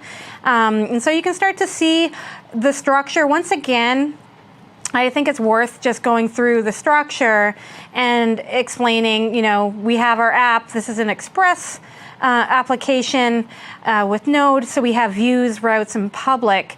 We're going to probably be working for today mostly showing you in the public folder and in views. So in views, I'm going to take a look at the templates that are being used here. You'll notice, first things first, is that it's index.jade. So it recognizes it as a Jade file. And if we go in, if we go into index, first thing you'll notice, if I was looking at this project and I had no idea, and I just pulled it down, I would see extends layout. Extends is one of those keywords that, depending on what language you come from, you're probably familiar with the concept. You're extending something. There's something that might have a base class. So immediately I would look at this and I would say, this extends something. So this is great, but I need to figure out what it's extending. And that's why it's right at the top, it's extending it. So I can go to layout and I can look at layout and get a sense of what I'm extending here. And so looking through this Jade template, you see this HTML, you've got the head, we've got a title, that we're going to apply. We have, this is where you might have all your references again to any of your style sheets. For example, we're including Bootstrap here. It's been minified. We're including the Bootstrap theme. You can start to see all of those things that, just right up top. And then you see, this basic page, for example, you'll see this block of content. So that's the block element you were talking about before, right? So this, at some point, we could do something here if we needed to. And we have all the scripts that we're going to need. So we're, I look at this and I know we're including jQuery from a CDN. We're pointing to Bootstrap, JavaScript. So we've got some kind of modules from Bootstrap that we're going to use behavior-wise. And then we've also got the socket.io, right, which is what we need in terms of working on the client side. We need to, we'll talk a little bit more about that, but we need to include socket.io. And so this is where you might include all of those kind of files that other templates are going to need to use again and again and again, right? Mm-hmm. So if I go into index.jade, and we only have 2 templates here, you can see we extend layout. So it's basically going to get everything that layout Jade has, but there's places that we can go and replace if we need to. And so you can start to see this format in terms of all these items that are being written out. And some of these classes, the dot items here, you'll see it just gets assumed. It's going to be a dot with, div with that kind of class attached to it. you'll see some of these classes are very, if you're familiar with Bootstrap, very Bootstrap-ish. Is that a word? Can we make that an adjective? I think Bootstrap is popular enough that could be added to the dictionary. I think so too. I mean, they've added a few other words this year that were a little crazy, like selfie, maybe. Yeah, great. And that's what we all need. Let's put that right next to my carousel rant. So you start to see, like, you got the columns, you got things like that a little bit, and we'll talk way more about Bootstrap in that sense. And we're also adding in, another JavaScript here, index.js. So very, very basic templates that's, kind of being put out for the page. We've got a footer at the bottom. You can start to see how things are being named in terms of whether it's their ID or whether you're seeing classes, that kind of thing. So very, very simple way to get started and to get running. There's not too much that we have going on here, really, when we think about it, because all we've got here is we've got a div, we got another div in it that's a container fluid, means it's going to be like 100%. It's just going to take up the space that it's within. And then we've got a title, and we have this little variable here, messages, right? Or sorry, this ID messages, which, I'm assuming if I know nothing about what you've done in your application, which is probably a safe assumption for me for most things, I have no idea, I'm just going to deduce. I'm going to deduce here that something's going to be put in there, and then it's going to be the messages of some sort. That's right. So just to add a little bit more clarification, so the block content, that will go inside the block content in the layout.jade. Is that correct? So right here.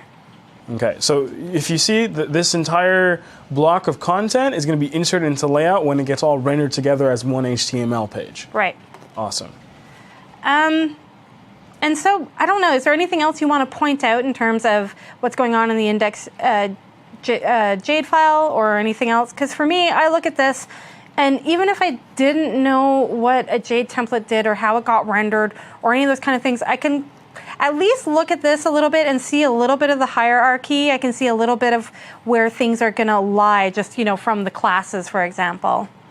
Mm-hmm. I can see at the bottom here, we've got a footer, and it's going to be a fluid container.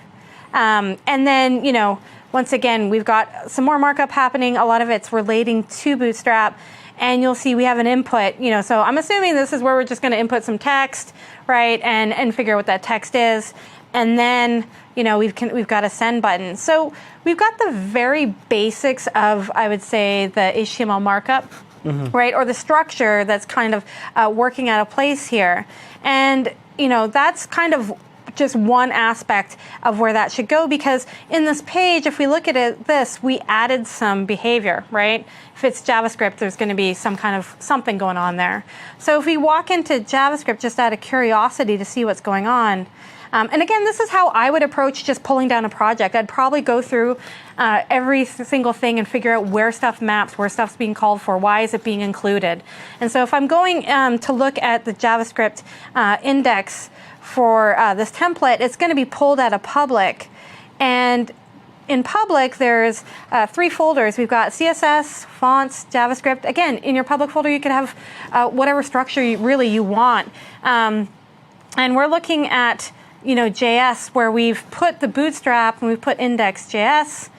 And I can start to see what's going on here. Now, that's one of the things about using, HTML and using jQuery, for example, is that by looking at those templates, I have no idea of the behavior of that page. I don't know if someone's clicking something. I don't know if things are being rendered over and over again. So, I need to go and find out if there is any behavior happening and what's actually happening. So when I open up the index.js, which was linked to from this template right here, I can see, okay, there's some stuff that's going on. And, if you know even just a little bit of jQuery, it's most often used for DOM manipulation, capturing events, and I'd say animation. And so I can see there's a send message button right here, and it's looking for that item. So, okay, it's going to capture something on that item. If I go back to the index, I can find that item just by looking here. So I can see these, see it starting to be mapped a little bit in terms of behavior. And so what we're doing here is we're capturing that send message button, and we're capturing the click function.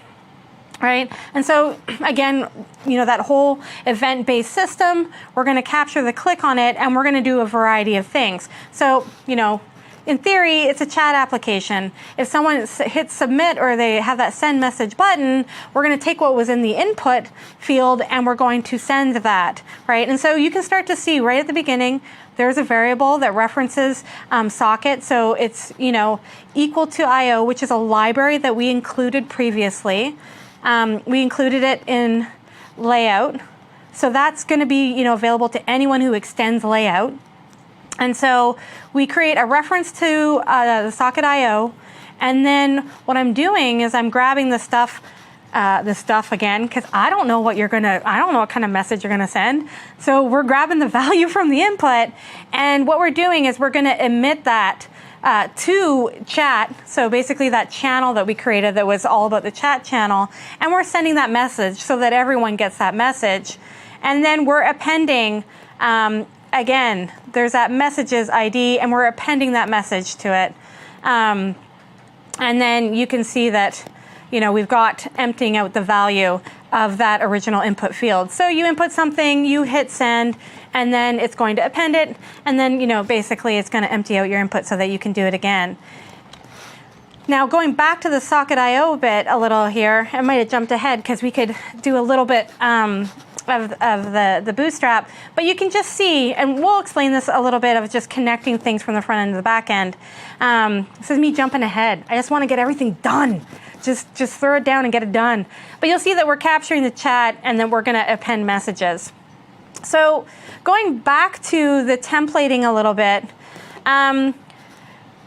we included Bootstrap here, and so what we're going to do is we're also going to talk a little bit about Bootstrap and why we're using it here. Do we need to use it? Do we not? So we're going to talk just a bit about Bootstrap and the beauty of Bootstrap, really. I think there could be they did do a whole day on the beauty of Bootstrap. So we're going to talk about implementing Bootstrap. And so when it comes to Bootstrap, if you don't know who Bootstrap is, I think we previously said it was the #1 project on GitHub, right? Yeah, it's right. the #1 project. Extremely popular. Yeah. Extremely popular. Like all sites look the same almost now. Pretty much, yeah. Right? Like if you're looking to create a very simple site. I feel bad. It's like Stacy's rant day. Okay, tabbing in on Jade templates, carousels, and now we have every site looks like Bootstrap. Yeah, and that's because everyone does use Bootstrap. It's so popular. Yeah. It's one of the most popular projects on GitHub. Think about it, like there's thousands of contributors to the project. Like thousands of people are adding things to the project. Like it's huge amount of modules that are added, sort of like independent ones that you can add to your own Bootstrap. Mm-hmm. There's even Bootstrap themes. So yeah, saw those. All of those, I don't know why people just use the default Bootstrap theme, but you could use basically a theme that will change it completely and look not like none of the other Bootstrap sites that are out there. Yeah, it's very familiar. It's very similar to WordPress themes almost, exactly. Where you're starting off those things. And so I used one for a site, and I was like, I wonder if this is gonna, make a difference. And I looked, okay. And then I, tailored it a little bit. But, Bootstrap is one of those things that I think was originally created by Twitter, people at Twitter. Yeah. Right? 2 developers at Twitter. Yep. They were using it to unify their internal tool styling. So all their internal tools, they all had different CSS styling for each one. Yeah. They created one framework that sort of unifies that styling across the board. And the amazing thing is when they open sourced it, it just exploded in popularity. It was just amazing to watch that growth. It was just fantastic. I know everyone loves it. And the thing about Bootstrap is it handles a lot of things for you. So it gives you a lot of scaffolding in terms of CSS. So if you're building anything that's, and if you're not at this point, it's kind of like at some point you're going to have to immediately in the future is responsive sites, building for various devices. And so it solves a lot of, I wouldn't say it solves the problems, it does a lot of work for you. And so it gives you a lot of the kind of CSS scaffolding in terms of all the styles you need to create fluid containers, to make sure they stack one on top of the other, so you don't have to worry about clear fixes or any of that kind of stuff. It handles a lot of those kind of situations for you, but it also, depending on how much you use from Bootstrap, provides you with a lot of behavior. And so I like to separate things in terms of, presentation and behavior. And so presentation would be CSS, and then behavior would be JavaScript. So it gives you a lot of behavior. So if you implement it properly, you're going to get, and if you download the JavaScript and what you need, you can get things like the carousel, which we all love, drop-down navs, right? Buttons that work in certain ways. You can get all the styling on input fields, those kind of things that you might need in terms of styling or in terms of behavior. And so a lot of people really do kind of flock to Bootstrap because it's very easy to use, the learning curve's not that big, and it gives you so much out of the box, and it saves you so much time, especially if you are developing for devices with various resolutions and sizes. So, it's one of those things that a lot of people have been using. And it just accounts for all the common kind of functionality and layout needs that you might need. Now, you can also go to Bootstrap and, it has its own defaults. Everyone loves their own defaults. And so it definitely has its own font defaults. It has its own colors that it likes, those kind of things. You can go, and even the grid. So, anytime you're working with CSS and you're worrying about sizes of elements, sizes of containers, that kind of thing, we call it basically your grid. And so, you can go and customize all those things. So if you decide, I'm not going to work with 960 grid, or I'm not going to work with a, 1280 or whatever it may be, you can customize it. You can put in your own gutters and your own sizes and all that stuff. You can customize the defaults for the colors. You can customize all of that kind of stuff. Even if you're going to implement a font that's going to be kind of like your base underlying font, you can customize those things. And so to get Bootstrap, it's pretty simple. You just go to http://getbootstrap.com, right? And then to customize it, you go getbootstrap.com/customize. Now, if you are really going to kind of stray away from the defaults and really make your own defaults, it's worth customizing it, because otherwise you got to go in and override everything. And that can be, it can be a little, it can be annoying, I'm not going to lie. But, you spend the time customizing it, and that way you don't need to worry about it. And so that way you got your font sizes and your colors and your palettes and all those things that you need. The other thing to note about Bootstrap is that you can kind of choose whether or not you're going to, if you use a preprocessor. So preprocessor is, the ability to kind of write your CSS in a little bit more of an object-oriented fashion, and it gets compiled down to CSS. And so you can choose if you want to use, and these are two of the most popular ones, less or Sass. And so once again, if you haven't checked out preprocessors, check out less or Sass. You'll start to see the kind of functionality they afford you in terms of, allowing you to reduce how much code you're writing in CSS. So having variables, having functions for things that you do again and again, like I need rounded corners with all vendor prefixes, those kind of things. So, Bootstrap allows you to kind of utilize those workflows. To implement Bootstrap, as soon as you've downloaded it and you have it going, again, it's basically taking those files. So you're always going to get the CSS, and there's a JavaScript. And once again, you can go and customize and say, okay, I want this functionality from the JavaScript and not this. Maybe you need only one or two things. You don't want it all if you're not going to use it all. You want to keep your footprint really low. So you can go and customize it, download it, and then it's as simple as including the JavaScript and including the CSS, which we saw. So let's go just into what we have. And if you take a look at, it should be in our layouts, you'll see that we have downloaded Bootstrap and we are using the minified version. Now, again, it's up to you, and it depends on what how you work and what your environment's like. You might not want the minified version. You can always get the non-minified version. It might be easier to read. Again, and you can do pretty print basically in some of the tool sets now, which will take the minified and make it more readable if you need to do that. Sometimes you need to do that. Sometimes you're using something and an error comes up and you don't know where it's coming from, and you've got to read a library that's just not yours. But for the sake of this, we've used the minified versions, and what we've done is we've downloaded it, and when you download Bootstrap, it kind of comes in its own file structure of how they think it should work. And we've just kind of, rejigged it and put it in the file structure that works for us and put it in the public folder. Again, anything that you're doing client side needs to go in the public folder. And if for no other reason, you just got to remind yourself that because you are writing JavaScript on client side and on server side, you want to make sure that you have a very, very huge distinction of which is the client side JavaScript. Once you start opening up files and you're just looking at the tabs, it's really easy to become confused. So making sure that you just reference everything in the public folder like that makes a lot of sense. And so we have Bootstrap. We have it also minified. We're using the minified version. And we've included the CSS.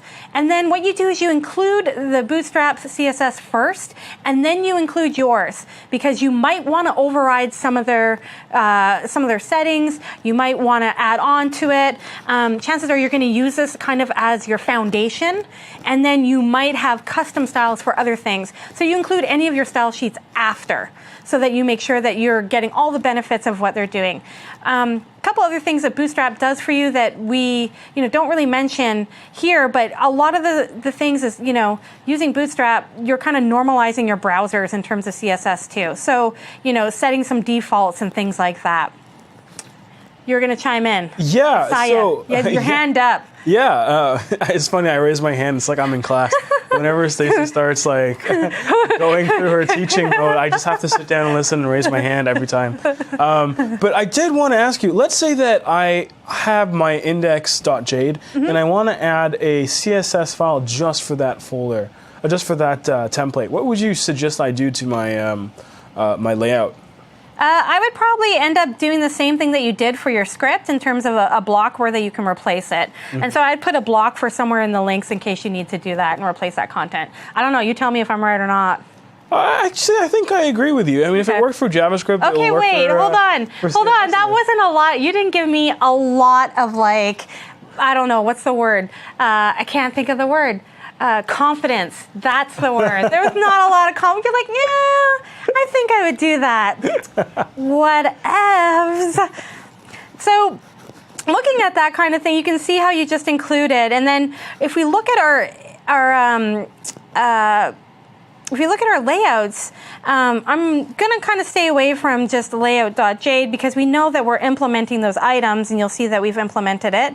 But if we look at index, you'll see that, if you're not familiar with Bootstrap, you can look at anyone's HTML and you can be like, they are using Bootstrap because I can recognize the class names. Now, I don't know exactly when Bootstrap did it. They kind of changed their format for class names because they used to have span 4, span whatever. And now you'll see a column extra small 4, all these different things. So at some point, they did change the taxonomy of their classes. So you have to watch for that. However, you'll start to see that it will give you, we're using a lot of things from Bootstrap in terms of the classes. So, the idea of a fluid container, right? A container that you have that's going to be fluid and it's going to be 100%. We have the idea of a row. So you got to think of things in terms of row and columns, right? When it comes to that scaffolding for layout in Bootstrap. And so, you'll have a row, and in that row, you're going to have columns. And then the next row, obviously, will go under the previous row. So it's that idea of rows and columns. And those column sizes are based very much on your grid default settings or what you customized. So, if you're looking at something that's like column, you'll see col dash, XS dash 8, that will be a certain number in relationship to your grid. And that's the thing about responsive design. Everything is really starts off with that number where you're saying, I'm working with a grid like this, or maybe it's truly 100%. And everything within it becomes a percentage of that. And that's how you get that fluidity. So did I say that right? Fluidity? Yeah. Yeah. Better than how I say modularize. High fives. Got to high five myself. I need a little high five thing here. Can you put up a hand? A real high five. Don't leave me hanging. That was weak. Oh my God, don't leave me hanging. So you start to see, a lot of those things, and you'll start to see the columns, and once again, look up on Bootstrap, just read up a little bit about it. Worst comes to worst, start playing with the numbers and just see what they do.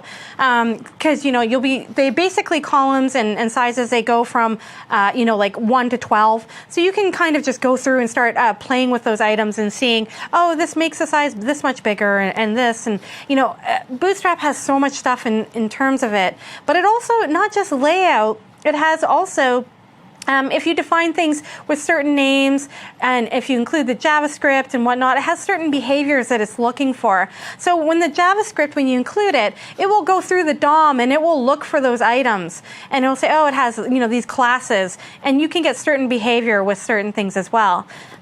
You'll see a lot of things when it comes to Bootstrap. You'll see, for example, we have BTN as a button class, and then BTN primary, and then it's also a BTN large. And they're just using multiple classes so that you can kind of add on behavior behavior in terms of presentation, like what it should look like in multiple places. So you can be like, this is a button. Okay, it's also a primary button, so it's going to look like this, right? As opposed to a non-primary button. This is a large button, so the size is going to be bigger, and those kind of things. So when it comes to using Bootstrap, I mean, again, there is a reason why there was a whole MVA on Bootstrap, because it can be a beast. It can also be something you can use very, very quickly to get up and running. Is there anything you want to add on Bootstrap? I think it's awesome. It's definitely an awesome CSS framework. It's the only one that I use. You sound like my 12-year-old nephew. It's awesome. I love it. I get excited. It's awesome. Before I used to struggle. With CSS. Yeah. Simply because I didn't have this big library that I could just reference that had all this stuff that I usually use. It was just all my sites looked like these basic websites that maybe have nothing special about them. Yeah. Right? And now with Bootstrap, I just stick Bootstrap right in, and immediately I have something that looks decent, at least semi-decent enough that I can put it on the web and not be embarrassed. Yeah, not hide away in shame. Exactly. Yeah, not programmer fall shame. in tears. I think that's programmer shame, where you're like, is it Comic Sans and lime green? Yes. But it is. It's one of those things where, and that's what I think a lot of people say about Bootstrap. You throw it in, and it makes stuff look, okay, it looks good, it looks acceptable, it looks acceptable to everyone, and that's the difference. Because sometimes as a developer, and I hate to be like this, but sometimes, you're like, oh, well, it doesn't matter, it works, and that's what we were focused on, and that's okay. Mm-hmm. You meet a designer, and they look at it, and they're like, I don't care if it works, it just doesn't even look right, and so you kind of match both of those things. So, very quick kind of glossing over, Bootstrap. Again, like I mentioned, there's an MVA just on Bootstrap. We went over some Jade templating. We showed you some examples. We showed you how it's used in the project. And so for the next module, we're actually going to take that front end, right, smash that back end together and make things work. Because, otherwise, we're just kind of looking at this stuff. Otherwise, exactly. Yeah, we need things to work. We need things to be awesome. Yeah. I'm a big fan of that word, and you might hear a lot more of it now that it's stuck in my head. More awesome. More awesome. More awesome. We need more awesome. Oh yeah, cake! I got cake. Today's like the best day ever. I never know what to do. This is so good. Yum. We're gonna take a 10-minute break with some cake. It's no longer here. It's okay, it went away, I ate it already. And then we'll see you back for the next module, which we're gonna talk about, working front end and back end. And then after that, we've got deploying and debugging, and that's it. That would be it. So we'll see you in 10 minutes. We're gonna take a break.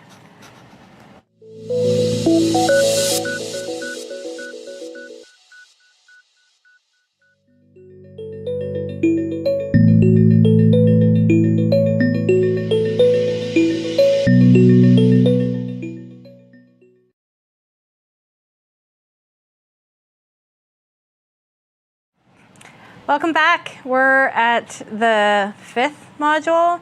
again, I also thought in the second module that I was going to be eating right away. So we're in the fifth module. We're going to be talking about just kind of finalizing the UI a little bit and connecting what we've done so far in terms of the UI and connecting it to the back end so that you can see how that actually works in terms of, hey, making that UI work, submitting something, and then seeing those messages roll in as you will. So we're going to talk about a couple things in this module.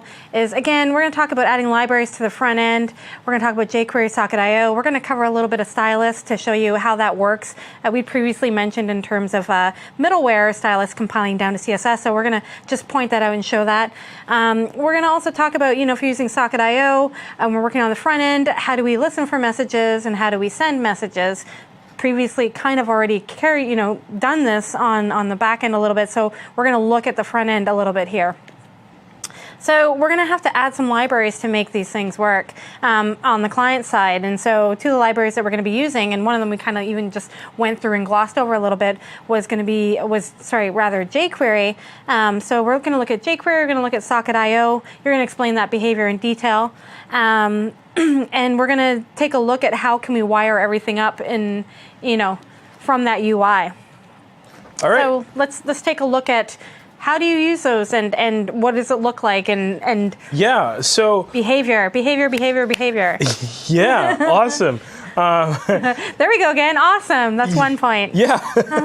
I think someone in the chat room should keep a track of how many times I say awesome. But anyways, so we want to add jQuery to our project. jQuery is this extremely commonly used library for JavaScript front-end development. It lets you... what year was it created? Do you know? It must be like before I even started coding. I honestly, my response is like to be mean and say years ago. I think it was 2006 or 2007, but I don't know. It seems right to me. Sounds about the time I probably started coding a little bit before then. Yeah. I'm not that young. Coding. I'm not that young. Then grew beard. Well, I like fake coding. Just like, tapping on the screen. I don't know. T-Rex typing. T-Rex typing, exactly. Awesome, cool. So, jQuery is this awesome library that lets you turn all the different browser quirks across the different types of browsers out there, and so stabilize the base JavaScript API and the DOM API across all of those different browsers.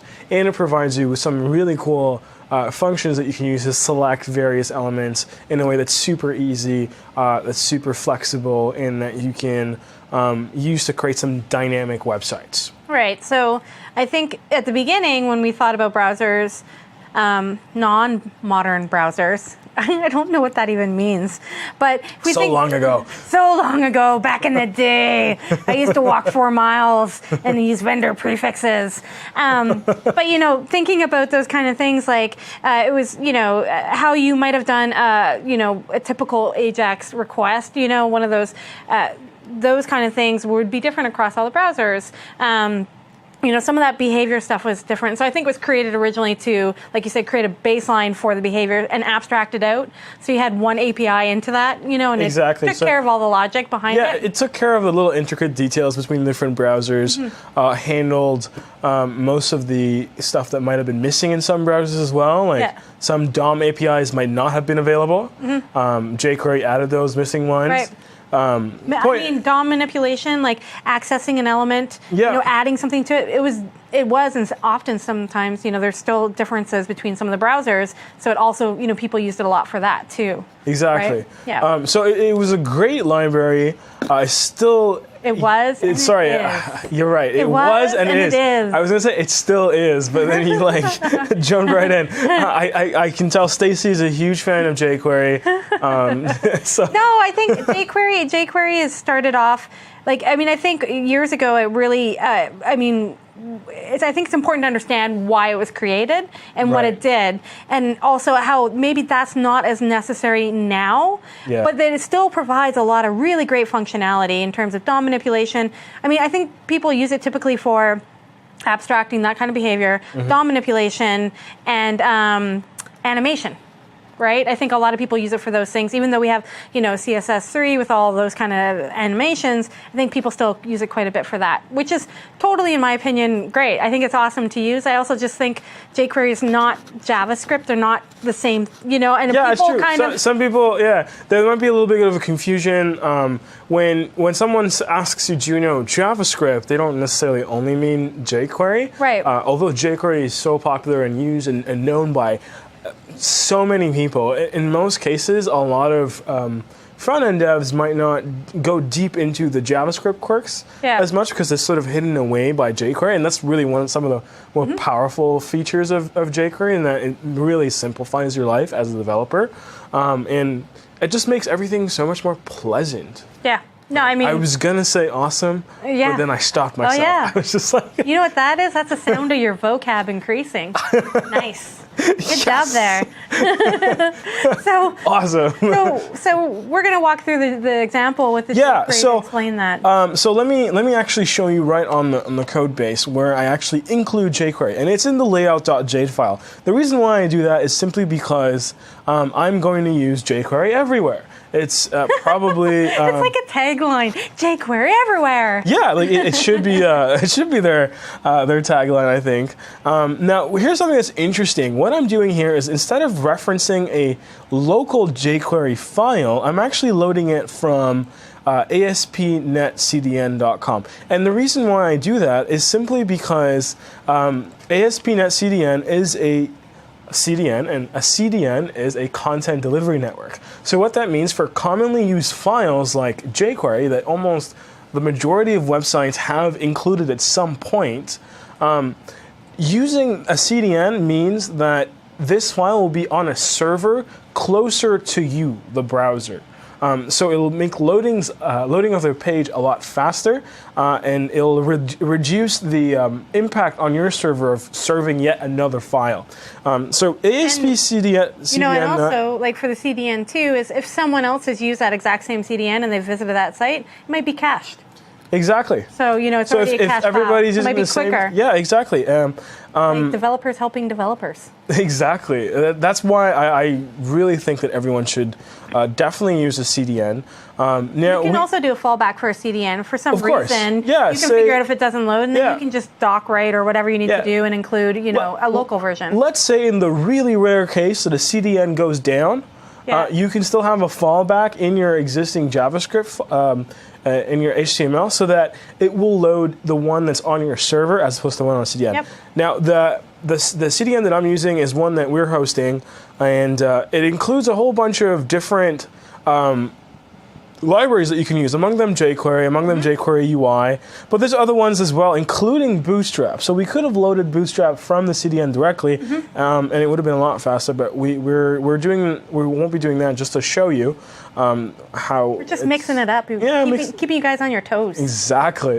But there's other libraries that you might have heard of, like Modernizer, Knockout.js perhaps, even Globalize.js and Respond.js. Yeah.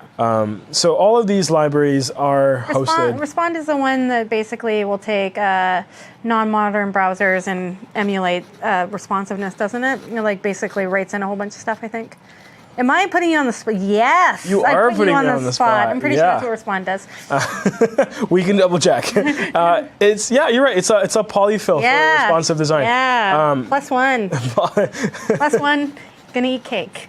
Awesome. Okay. So it's a great CDN to use. There are other ones available out there. I believe some of them are used by other. Like some of them will host more specific JavaScript files and CSS files as well. So going back to our code base, this is where I've included jQuery. So you can see that I'm loading jQuery 2.1.1.min.js. Right. And this is going to load straight from the CDN. The other thing that I need to do to include Socket.io is, and Bootstrap, is actually include those files. So in the case of Bootstrap, what you want to do is you want to include the JavaScript portion of Bootstrap. Now, Bootstrap is a CSS framework, but there is still a JavaScript component that makes some of the more common things. A common, yeah, exactly. The more complex components. Think of tabbing, where you need to hide things using those functionality is included in the Bootstrap JavaScript file. So you definitely need to include that, especially if you're building on top of what we've given you in the GitHub repo.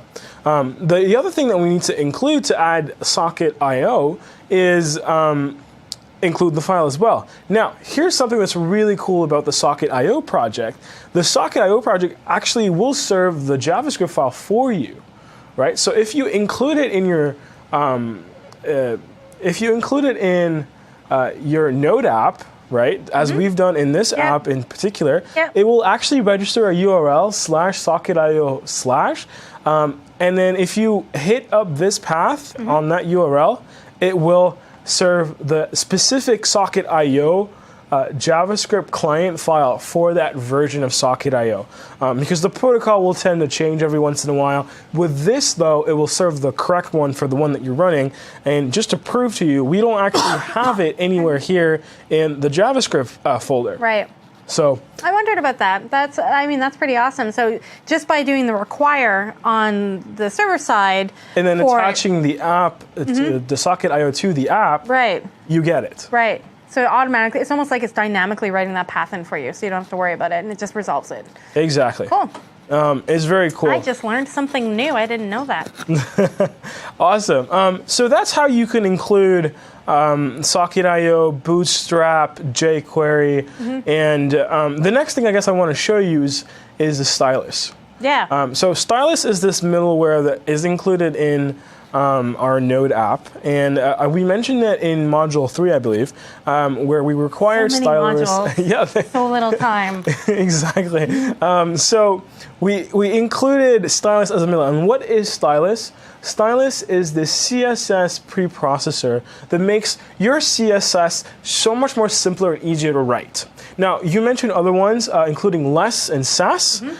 Stylus is another one that is included in the generator for an Express app. Right. Now, of course, you don't have to use Stylus. You can use Less or Sass, and there's different ways to include the same middleware into your Node app for those specific preprocessors. But what it will do is the minute that a file is being served that is a that has a .styl file extension, it will compile it down to the actual CSS. So if you don't believe me, here's my style We're just file. full of non-believing you. And the minute that I serve this, so you can see, and I'm going to make it so that Visual Studio will also include files that are not in the project. And again, like all of these preprocessors kind of have their own formatting and structure for how you need to write stuff and how it gets compiled down. It's everybody. They all have their own features. Everybody wants to do it their way. Yeah. You know, and it's totally fine. Each one of them has their different advantages.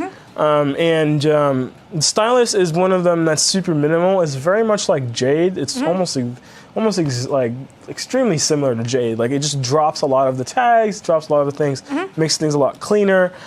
So here's an example of Stylus, and just to prove to you that the Node preprocessor is actually compiling its .css, I'm going to open this folder just to show you node.css here. But the minute that I run this Node app,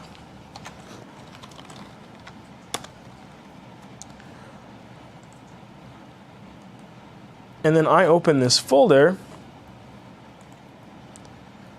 and ideally it should be here. It's that moment.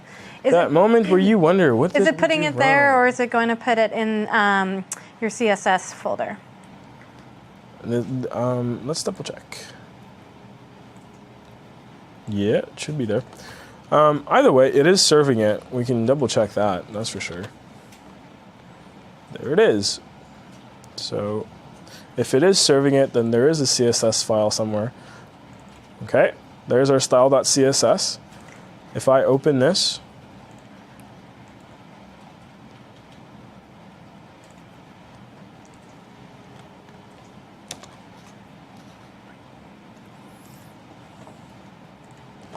it is actually converting our CSS into CSS folder? yeah, so it should be in the CSS folder. For some reason, it did not show up. Let me open it again. Oh, there it There you is. It was there the whole just- time. It was just not delaying. Yeah. Just like I'm gonna wait. Put Rami on the spot so that he gets confused or something. So that's like one of those, when it comes to preprocessors, there's kind of usually two veins of thought, I think. One is they're really good for development, and then you compile them, and when you push anything to production, you're never going to compile on the client side or any of that kind of stuff. It's already going to be compiled down, so it becomes more of a development thing. Yeah. Whereas here we see more the requests being made. It's going to go and make sure that we have that file if there's been any updates or changes or whatever. Because I'm assuming it's not going to go and render it every time. No, it'll save it once, and the minute it gets changed, it'll... Right, and then it'll just reference that. So, you know, this might, for example, this example of stylus might work for your workflow or it might not, depending on what you're using, right? You might decide that you're going to have a task runner or something that's going to already, you know, pre-compile stuff and then you just include it. But the option's there. So, you know, depending on how you work, you know, it could be great. Yeah. It's fantastic. So there's a couple of really interesting things that's in our stylus. Now, typically chat rooms for a long time have had the message box be at the bottom of a page. Yep. So if you look at it, it seems to be always at the bottom. If you remember MSN in the old days, it had, well, it's still. When I had like my name with the number at hotmail.com. Exactly. When I was using MSN, the chat box was always at the bottom. Even today's link and Skype, that's always typically at the bottom. Yeah. And then you've got a button on the right. Now, in HTML, that's actually not easy to do. No, it's hard, especially with all the different browser types and stuff. Exactly. There's just no easy way to attach something to the bottom of your browser window. But if you notice that we've done this here, and I'm just going to explain a little bit the CSS and the thinking behind this, that basically lets us attach a toolbar to the bottom of a page. Gotcha. So it's kind of static, right? Like it's just always sitting. Yeah. It's always sitting there. So if you go back to our layout, in our index.jade, if you remember, there's this interesting class that's clearly not a Bootstrap class. It's just, it seems a class that I've added in there, and it's just not wrap. And then there's this other one that's called push. Now, we need this to be able to tell the CSS handler in the browser that we want to push the footer, which is its own class, on the same level as the wrap container to the bottom. And the way that we do that is, first of all, we always set the body to be the height of 100%, so it takes up the full browser window. Right. And then we set the wrap to be a minimum of 100%, but we give it a margin of the footer size. So in that case, what we're doing here is we're saying, hey, the height is 100%, take up all the available space, but remove 60 pixels. Right. And the reason for that is because we want this little push container to have the same size as the footer container so that the browser will push both of these elements to the bottom after the wrap container with a height of 60 pixels. And that's pretty much what forces the text box area and the button to stay at the bottom no matter how much I resize my browser. Pretty neat CSS trick. You know, you'd think that the CSS would make this easy, and I think there is a bit of an easier way to do it in CSS3, but for the moment, this method is the most cross-browser compatible one that I could think of. Yeah, and it's more of a modern browser kind of approach, because depending on what browsers are going back in time, something like the height 100% wouldn't necessarily work. So it is definitely one of those more modern browsers approaches, but yeah, you're right. Anytime you're trying to like anchor anything to a certain place and have it static, it's a little bit of a nightmare. And vertically and horizontal align. Yeah. Once again, those things are all changing, right? And there's way easier approaches now. You know, back in our day, you know, that was standards are getting a lot better at it, and it's getting a lot easier, especially with box sizing and box model and all that stuff. Yeah, there's a lot of new changes that are new-ish changes that are really awesome when it comes to those kind of common things you do again and again, and yet there's really, you know, you still have to go through the nightmares of trying to get it to work. Yeah. So now that we've covered adding libraries to our Jade file, attaching and understanding what stylus is doing, I think the next part is really to connect the back end to the front end using the socket IO libraries that we've included in our project now that we were serving through Node. Yeah, so we have to kind of worry about listening for messages. Exactly, listening and sending messages. Yeah. So now if you remember, in our index.jade, we had this body end tag. And the reason why we do that is because in our layout.jade, we don't want to have a block that is for the JavaScript tags, because that will typically mean that it will delete all of those JavaScript tags the minute we override that block. So instead, what I like to do, and you can do the same thing for the CSS, we mentioned it in the last module, I like to do is I like to add an empty block at the end of different different elements, elements that are important to a certain degree because they'll tend to be reused. And the reason for that is at the end, I want to be able to override this block to add something after the existing JavaScript files are there. And this is exactly what we did in the index.jade file. In this case, we're adding a index.js file, something specific to this page. Yeah. I mean, we used to, and I still do this a lot in the same kind of syntax that you're using to do production and development environments, where I might path my CSS differently. So I might not point to min files. I might point to whatever, open, like non-minified files. Yeah. So I could just replace them if I needed to replace them. And based on if I'm in dev or production mode, I would just replace that content block. Exactly. So looking at index.js, it looks fairly short. There's about 12 lines of code, and 13. That's with me adding more spaces. Just simply to spread things out a little bit so you understand what's going on. Now, if you remember, we included the socket IO library, and if you look at our app.js, you'll notice that the way that we call socket IO is by requiring socket IO and then passing it the server, and that returns an IO variable. The API is extremely similar in the client side. The difference is, as opposed to getting all of the connections, all the WebSocket connections, I'm asking the WebSocket IO engine to just create one socket for me. Right. And in this function, you can actually pass it different URLs, different things. So if you don't want to connect to the server that served this page, you can actually connect to using WebSockets to other URLs as well. Right, so you might have like a server that's kind of hosting that somewhere remotely, and you might say, I'm going to connect to that server. Or maybe if that server is someone else's server and they let you do third-party connections in their socket IO server, then you're even able to connect to other servers out there, other URLs. Right. So very neat stuff that you can do with it, and it's quite simple. We just create a socket, and the first thing that I want to do is probably hook up my send message button, right? How else would I be able to send messages to my server?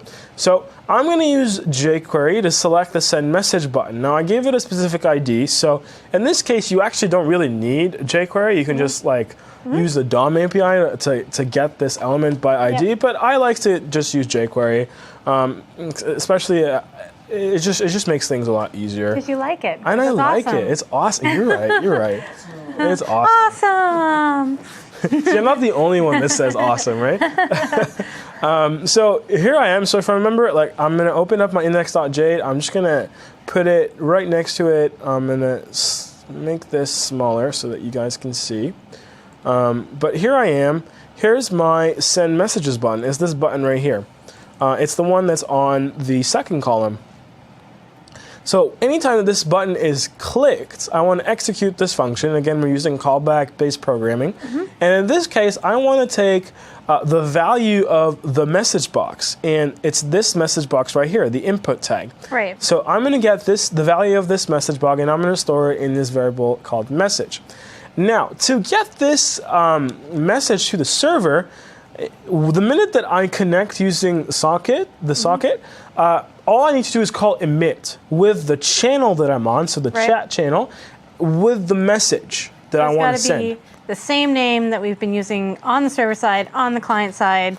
Exactly. It's the same channel that we're all connecting to. It's the chat channel. Right. So the chat channel. The chat channel, exactly. Yeah. So with socket emit, I can send that message over. Yeah. Now, if you remember what I said earlier, in the app.js file, whenever I get a chat message Yep. and I go to broadcast that message to everybody else who's connected to the WebSocket server, it won't send it to the person who actually sent that message. Right. So it won't send you duplicates. So what you'll need to do is you'll actually need to append it yourself to the messages container that's going to contain all of the messages. Right. So if you're emitting the event, you're not getting it back yourself. Exactly. So you need to manage that however you're going to manage that yourself. And in some cases, maybe you don't even want to do anything because the value's already changed or something's going on. Depends what your application is trying to do. But in this case, we do want to add it to the message box because we want to know what we just sent, right? And I want to know why you responded the way you did. What did I say again? Short-term memory. And the other thing that we want to do is we want to empty out the message box so that we can type in a new message as well, right? And we do that by setting the value to an empty string. Now, if I actually run all of this stuff, I go to my Node app. I'm going to close it, clear the screen just so you can see it from the beginning. Here I am, running it again. Okay, well, I already had a browser that was open. And in this case, I'm going to refresh. Here I am. I love that the whole, like, anytime you're running Node or any of these kind of things on the command line, you see, like, the connections that are being made, and it helps you kind of, like, make sure that you know that things are being served up the way they should be served up and that kind of thing. Yeah, it's awesome. So the minute I refresh this page, I get a user connected, and then the server is sending me some chat messages, which I haven't quite explained how we're doing that. How we're receiving that and adding into the message box. That's the next function I'm going to cover. You've got now, time. I actually want to show you how to, I just want to prove to you that when I send a message out, it'll actually emit it to everybody else. So let's say, hello, Stacy. All right. Hello. Now, I'm going to open up another tab. I'm going to put it on the side right here, and I'm going to browse to the same page. All right. And the minute I send hello, Stacy, it pops up on the other end. Hooray! We've got like a chat engine going on, no? And this is actually how you test it. Like a lot of people are like, oh, how do you know? Like, and it's like you open up two browsers is what you do. Like you open up two browsers. And I can send it from this side. Hello, Rami. I'm assuming that this is Stacy and this is Rami. If I send this message, it pops up over here, and it pops up on my other side. You're basically having a conversation with yourself with myself in two browser windows. It's typically what happens. just a little insight into your life right there, right? Maybe a little too much, but anyways. So let me show you what's happening on the console window. The minute that this message is sent using the socket emit function, you can see that it's being inserted into the database, and that's because if we go back to our app.js file, you'll see right at the top, here's my socket on chat engine, Mongo Connect. The minute I get a message, connect to Mongo, insert it into my database, and then write this message saying chat inserted. And then, of course, broadcast it to everybody else. And, you know, if you were kind of running Mongo and you had, you clicked it and it was running and you saw it up in your command window, you would see these connections also being made to Mongo in terms of something being connected and inserted as well. That's right. So if I actually move to Mongo, here it is, connection accepted. It's getting all these connections opened and things are being inserted as we're getting them back. Yay, it works. It's so exciting. It works, yeah. We've got a chat room. And it only took it, look at this. 76 lines of code. It's not, and you know, when you think about it, it could have been, I'm sure we could go in and make less if we had to. Yeah, we can definitely cut things out. We can make it 13 shorter. 13 lines, you know, whatever. Who needs spacing, right? Yeah, we'll just minify it. We'll minify it and it'll be good. So think about it, 76 lines of code to get a whole chat room running with Node and database saving and retrieving the last 10 messages that we received. This is some powerful stuff that we've got here. And the thing also, when you think about that, is that we've talked previously about how you can extend this example and adding in authorization or private chat rooms, and that's really not a lot more code. It's just including a couple modules, figuring out how they work, a couple callbacks, and then you're pretty much good to go. So, you know, you might have to change some UI, but you can start to see how this modular system just allows you to plug plug and play a lot of things, in functionality. You think of new functionality, you look for a module. Yeah, and exactly. Plug and play. And in fact, there's a philosophy with Node in the sense that people... here we go. Oh. All right. Armchair philosophy. Philosophy. I see. I got the beard for it. I can definitely. I do that all the time, and people just thing. look at me weird. I'm like, whatever. Awesome. So. Awesome. I think we need to have a counter or something. I think that's gonna be my thing from now on. All of my future MVAs, you're gonna have to put a little I don't know, tennis counter or something, 15 points for saying awesome. So what's the philosophy? Right. So you kind of led us there and then dropped off. We just started talking about my addiction to this word. Awesome. So, you know what? I think I blame TV. I think I watched too much TV when I was younger. Anyways, let's get back to the philosophy. Let's get back into my beard stroking mode. So, how do we? What's the philosophy behind node modules? Ideally, it's very similar to an older philosophy that existed with another operating system, and that was you want to have one thing that does a specific thing well. You don't want to have a module that does too much and doesn't do anything well. You want to just have one module doing one thing really well. And that's why you'll have lots of different modules that are going to be a lot smaller. Some of them are even just a single file. And they will do something very specific, and they'll do it well enough that when you merge them all together, everything just seems to work as well as it should be. Like requests. Like requests, for example. All it does is it handle, requests like async. All it does is it handle the async calls and how can you bootstrap them so they all kind of work together and handle that kind of stuff. So that's pretty. It's pretty common. It's like, oh, you want to use Dropbox API or OneNote or whatever. There's a module and it just handles that. Exactly.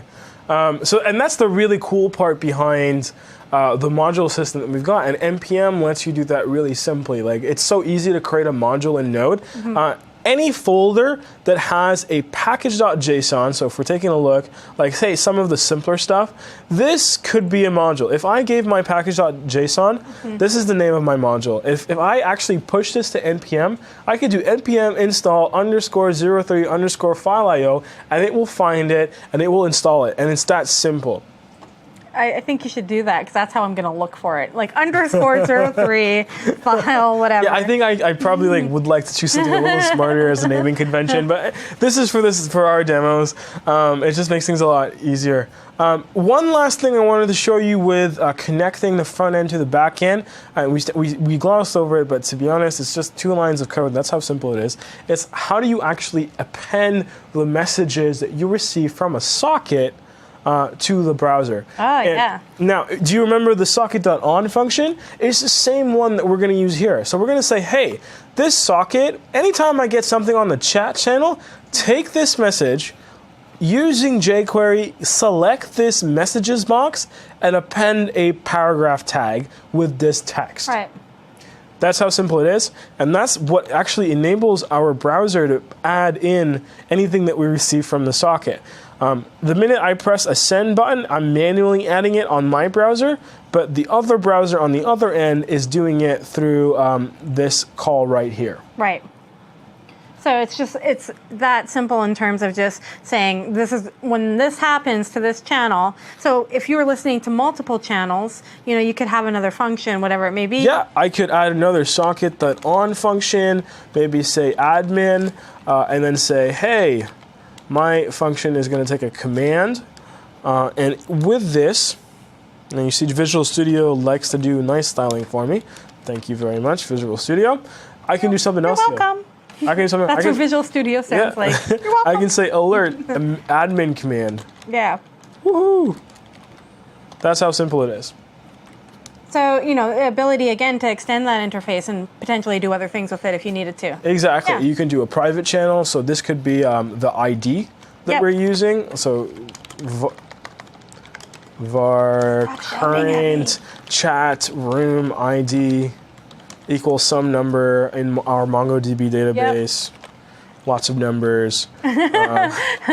Once again, world's fastest typer. Voila. Voila. And this is now a specific chat room channel. Yeah. Yeah. So, I mean, the flexibility given there is pretty incredible. Like, I just imagine using this for like multi-user games would be so much fun, you know, like, yeah. or multiple people connected to control something. Like you could really extend what Socket.io is trying to do here, but the ability to kind of subscribe to multiple messages or multiple channels rather, that whole kind of observer and publisher subscriber kind of pattern is awesome. And it's just so, yeah, I hate saying it's so easy to use because it's always like, it's like saying where, it's just that easy, but it is, it's fairly like a couple lines of code. And I think it's really cool what you showed too about like how on the server side, if you're including it, it automatically kind of writes that in for you. So because if I didn't know that and I was looking at the code base, I'd be like, where did this come from? What's happening here? I don't see it in the file package. So I think it's great that we went through that because I think some people out there who are probably working through it probably were just like, I don't know where this file is. I think you're missing a file, yet it seems to run okay. Yeah, and you're like, oh, it's mystery. Yeah. Yeah. No, that definitely the Socket.io URL here, it's like magic. I like it. So, we've covered some, listening and handling messages. We've shown how to kind of send those messages. Again, like we have stuff running locally, so it's going to work. I'd have to come over and go on one browser while you go on the other. Like, don't look at mine. But again, if you had that URL where you could expose it publicly to me, I could be in a browser, working on, having a chat of some sort with you, and all that stuff is going to the local DB. So if you're thinking about deploying it, there's a couple steps that you got to think about in those senses, like, okay, your URI to your DB, like, where is that? Because you're going to want to change that potentially, maybe not, depends on how you deploy, right? You got to think about, your minified files. You got to think about, a couple of those other things that, what port you're running on and things like that when you go and you kind of put it out there. But when you're working on the stuff locally, you can kind of see how you can set up your environment and just get up and running fairly quick. The next step, obviously, if you're doing something that's multi-user, got that kind of communication, is that you're going to have to, throw it out somewhere where people can actually access it so you can test it properly, because two-browser trick is what we all do. But I mean, that's... Yeah, we want to put it somewhere... You want to verify. That's publicly available so that you can see you can test things with other folks as well. Yeah. There's different solutions to do that. So if you wanted to just expose the local host that you have, there are some tools to do that as well. Sure. But it's just a little bit more complicated. I like to just deploy things because it really gets me to simulate an actual deployment. Yep. So I like having a staging environment. So I code on my dev machine, I do my dev testing here, then I stage something to the cloud, test it again, and before I actually move it to production. Yeah, and I feel like that's a pretty popular workflow in the same way. I'm local to get stuff up and running and to test or to experiment, and then as soon as I know that something's kind of good and I've got like an environment that's set, I try to replicate that environment in a production or in staging server, and then move from there, so to speak. So I think we've covered Socket.io. Yep. We've covered kind of hooking in that back end to that front end. Again, we could easily go and check to make sure those messages in Mongo are being saved. We could go to the DB. And see that they're being saved. But we've integrated all that stuff, so we've got a working application, for all intents and purposes. But now, what do we do with it? Yeah. That is just sitting on our machines. It's kind of isolated. So and that's what the next module we'll be talking about. We'll be showing you how you can deploy to Azure in different ways, so that you can deploy your chat room to the cloud.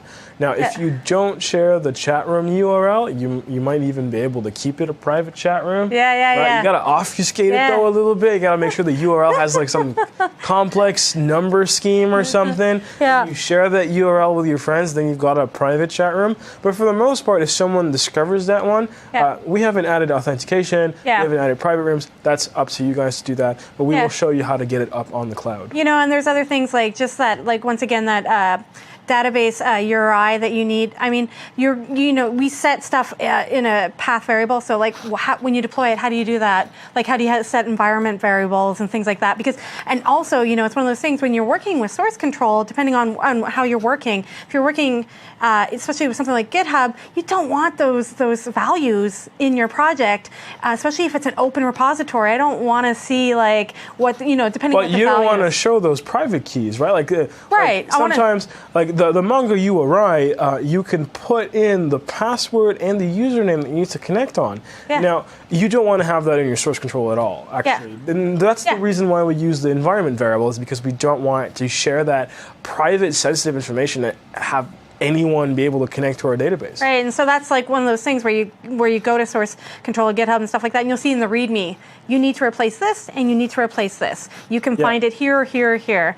But we'll walk through a little bit, and the next thing is just like, and this is very common when you're deploying, I think, database, any kind of keys. So like API keys, for example, you don't want that in your source control. You might be deploying from source control, you might not. So if it's public, we're going to kind of walk through just setting that up on the server.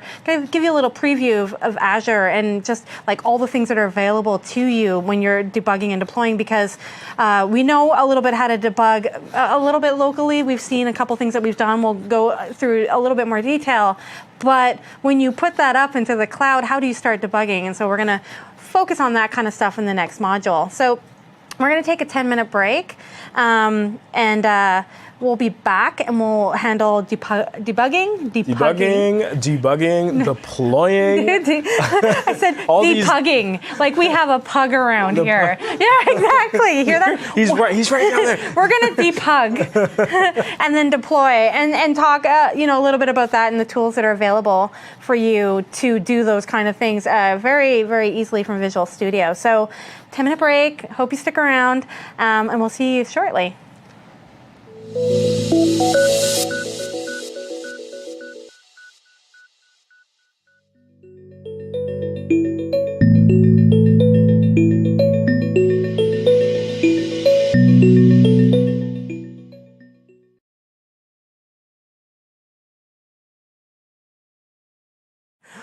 Welcome back. Welcome back. It's the last module.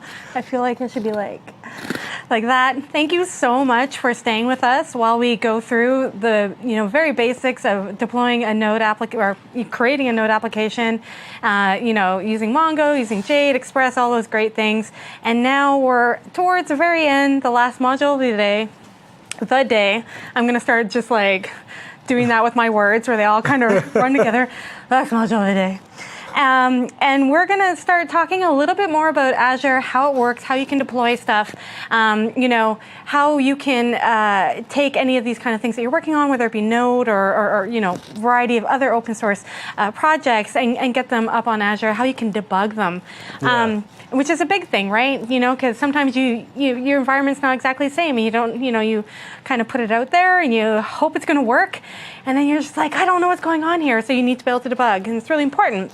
So we're going to kind of cover over some of those things, and so this module is all going to be about deploying and debugging. A couple of things that we're going to cover. We're going to look at Azure Websites Overview. We're going to really just go into the dashboard and give you a sense of some of the things that are available, where you find things. This is really handy if you haven't used a lot of Azure, because we can kind of quickly point out all of those prime things you might want to know. And then you can kind of explore after if you want to learn about some of the other great things. We're going to talk about deploying to Azure with Visual Studio, deploying to Azure with GitHub. We'll show an example of like that already kind of going. And then debugging remote Node applications with Visual Studio. So how do you debug something when it's already up and kind of in production? And oh no, what do I do? How do I fix this? So that's usually what happens, right? You get an email or something, it's broken. How do I fix this? So that's what we're going to work on. So if we just kind of dig into Azure Websites Overview, you can easily deploy a bunch of different kind of technologies using Azure Websites. And the Azure Websites, if you haven't, gone over and you don't have a login for Azure, you can get, a free trial. I think it's 90 days. You get a variety of things that you can do with it. if you're already listed in maybe your startup and you're listed in BizSpark, you also get Azure credits that way. So you can start, playing with Azure if you haven't already. And there's a bunch of different things. We're going to focus on deploying, obviously, what we built. Also, just kind of showing you a little bit of the dashboard and Azure websites. So for Azure websites, you can deploy a bunch of different kind of websites. We're going to show you Node, but you can do Python. It can be PHP, ASP.NET. There are a bunch of different things. There's lots of stuff that you can install just right out of the box. And so, if you want to use something like WordPress, WordPress, one of the top, I would say, PHP projects of all time, right? And everyone knows WordPress, whether you use it or not. Really good admin, easy admin interface. One-click install. You can go to most hosting companies and have one-click install. Super easy, and we can show you just kind of like where those things lie in Azure.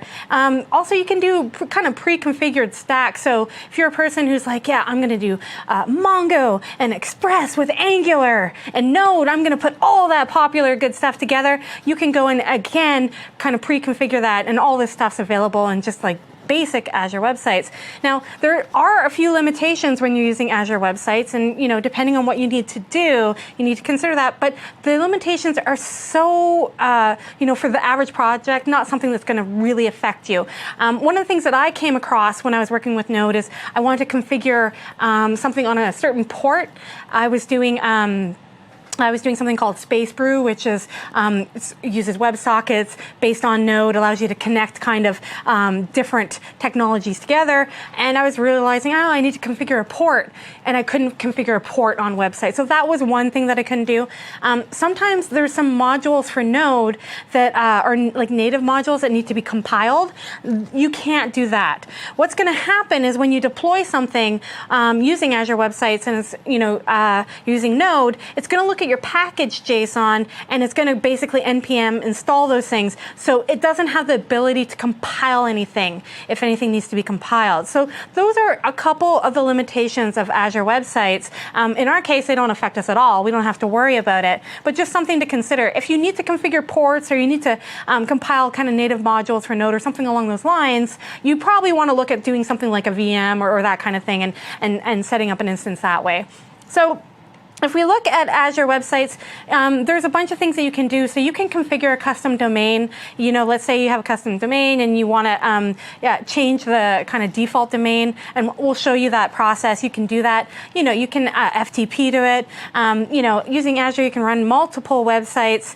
And the way that I tend to use it quite a bit is, again, for production and staging environments, where I'll actually have, two websites kind of running. One will be my staging environment and a different URL for my production environment. And that way, they live on different URLs. They have different environments. They're getting deployed from two, different code sources. I usually use Git, to be honest. So I'll deploy from GitHub. And so I'll take a branch. For example, I'll have two branches. One might be master, one might deploy. So one will be staging, one will be, production. I tend to use a Git flow kind of way of working in that sense. So it's good for those kind of things. So I'm going to pop into the Azure portal. Once again, if you don't have access, you can sign up for a trial. It's good for 90 days.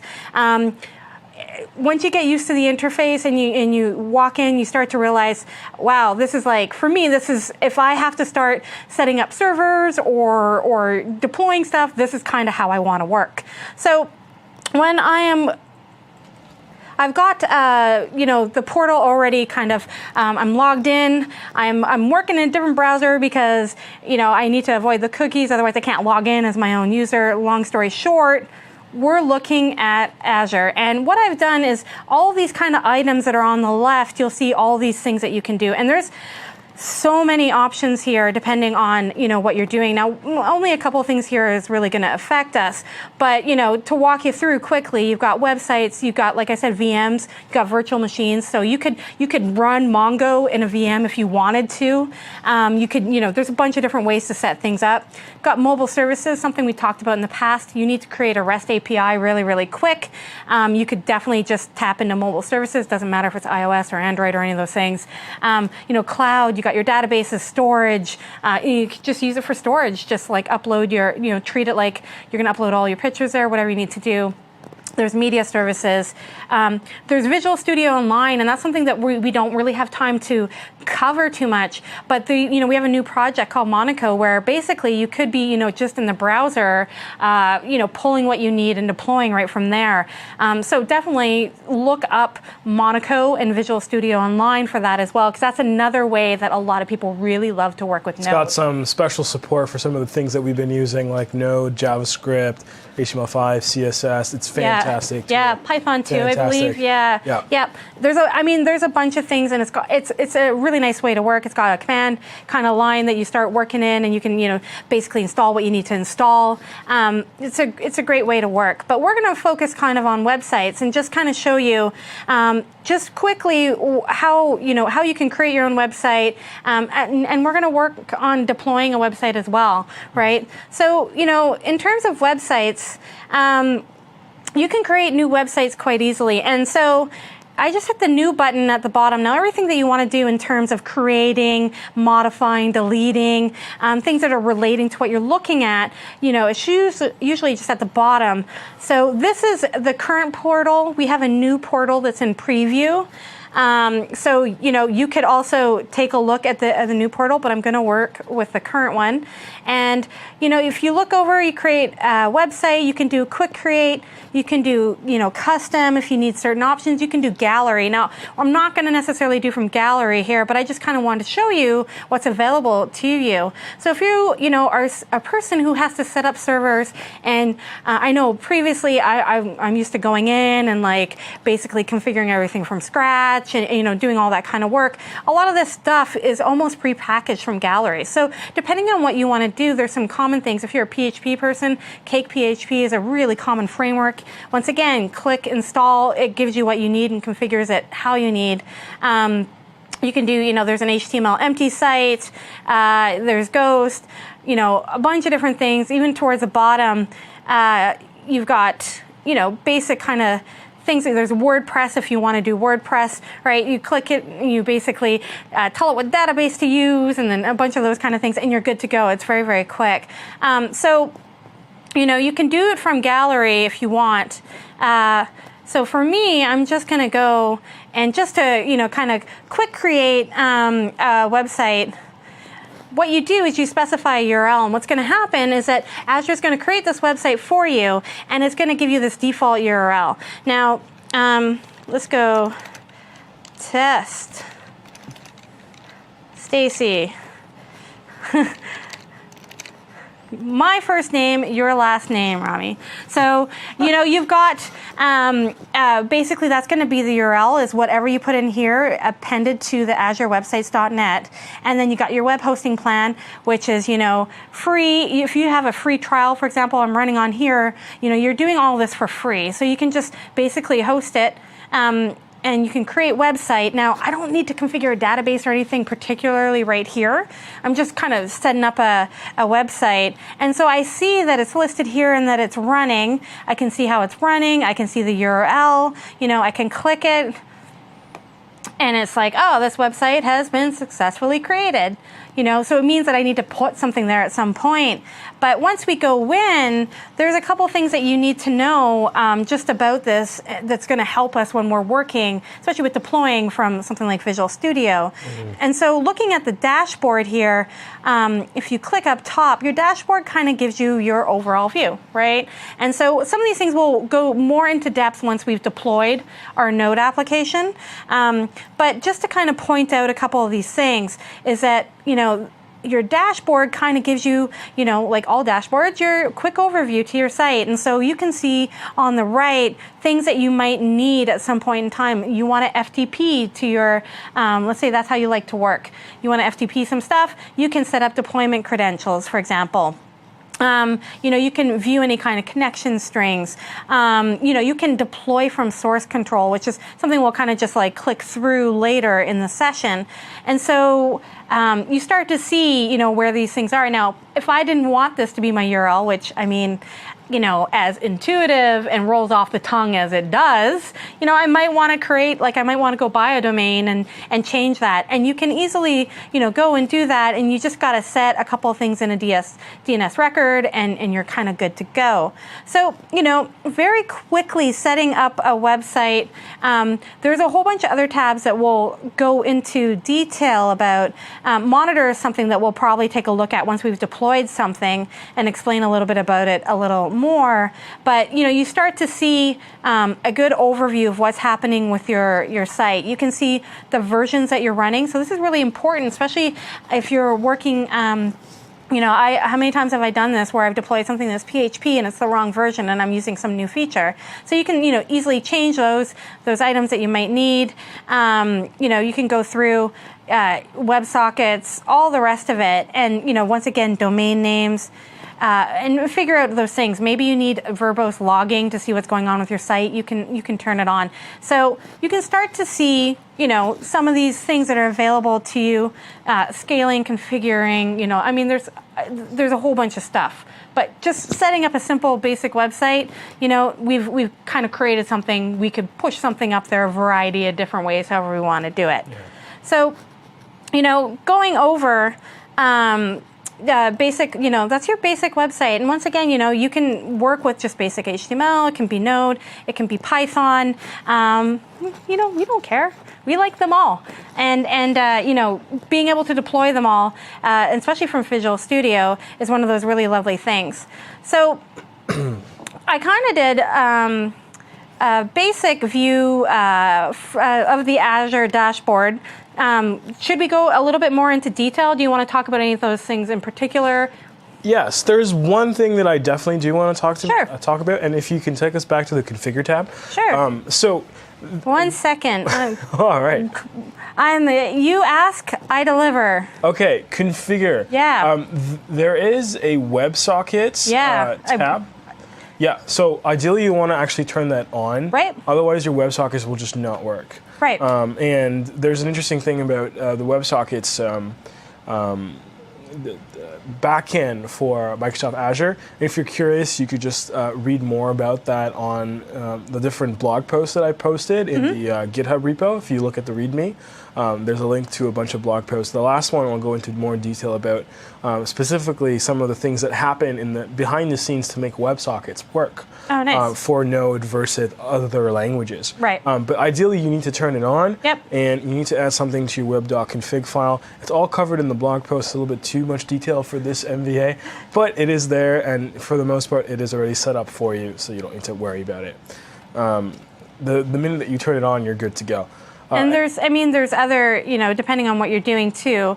And configure is the high-level configuration stuff. So if you're doing WebSockets, you want to, maybe you're going to deploy this, and then you're going to decide you're going to edit it in Visual Studio Online. You can click it on, whatever you need to do.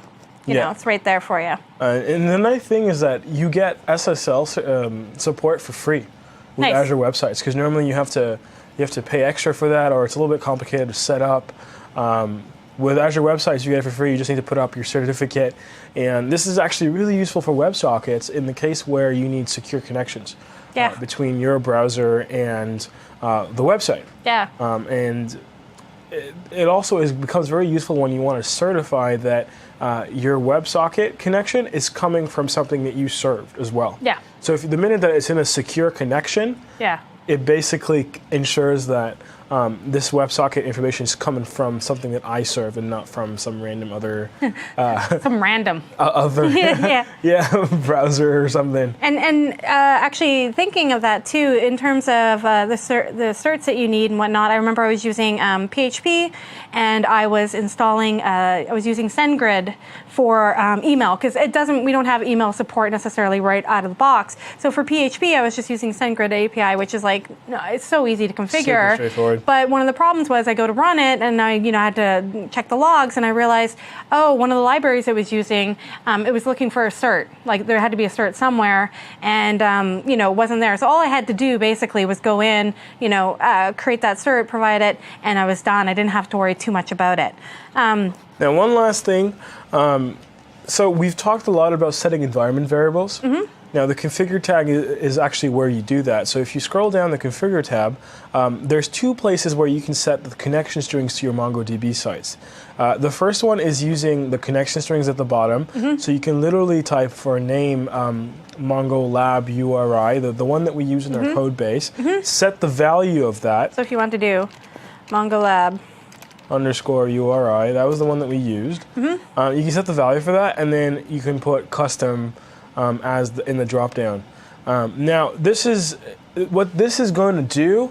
Azure is going to prepend a snippet of text at the beginning.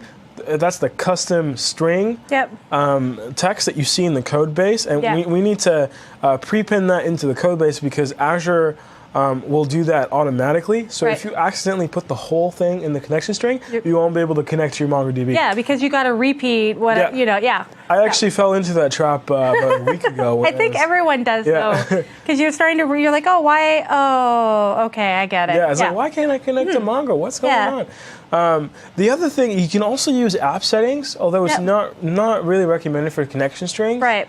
And it's going to be a little bit different. In that if you try to put the fully qualified name that's in the code base under app settings, Azure will not let you do that. Oh, nice. It'll recognize this is a connection string. It'll be like, no, you need to put it on the bottom thing. But you can still use it. You can still use like other naming conventions. Let's say you wanted to say, okay, I just want to say Mongo. Sure. That's my environment variable. You can put that in the app settings and you're good to go. Yeah, so like if we were doing something that was along the lines of like, a Facebook secret, right? We could put in the value here and then we could access that or whatever. So that way you're not worrying about it in your code base. You're just going to access kind of those environment variables and it's, where it should be, right? Exactly. And the other cool thing is that you don't need to put this stuff in your source code. Whoever has production access just needs to put it in the app settings and they're good to go. It's not in the source code. It's safely away. It's hidden and it just works very well that way. Yeah, and I don't know how you work personally, but I know locally I'll definitely probably store those in a configuration file. I might go set them up in environment variables depending on how I'm working. I might do a variety of things. Yeah, that's one way to do it. And then I'll clean then I'll clean them out before I actually commit it remotely. Right? So I'll actually do a git ignore on that file, for example. Exactly. I do something similar. I add it to the git ignore file. I'll have my custom config. I'll load it through a tool that I use to run Node. And then it just works perfectly fine. Yeah. So it's just something to consider when you're working with those things. Awesome. So we kind of went over a little bit about the dashboard. There's a ton of stuff. And once again, feel free to hit us up with any questions you might have about any of those things, and we'll answer them the best that we can. I mean, Azure is a big platform. It's huge. There's a lot that it can do. So we're showing you a little snippet. So we're going to talk about deploying to Azure with Visual Studio. And so one of the nice things that you've seen throughout the day is that we've been continually working in Visual Studio, editing our code, looking at all the different file types. We can create Node apps from scratch using any of the templates with the Node.js,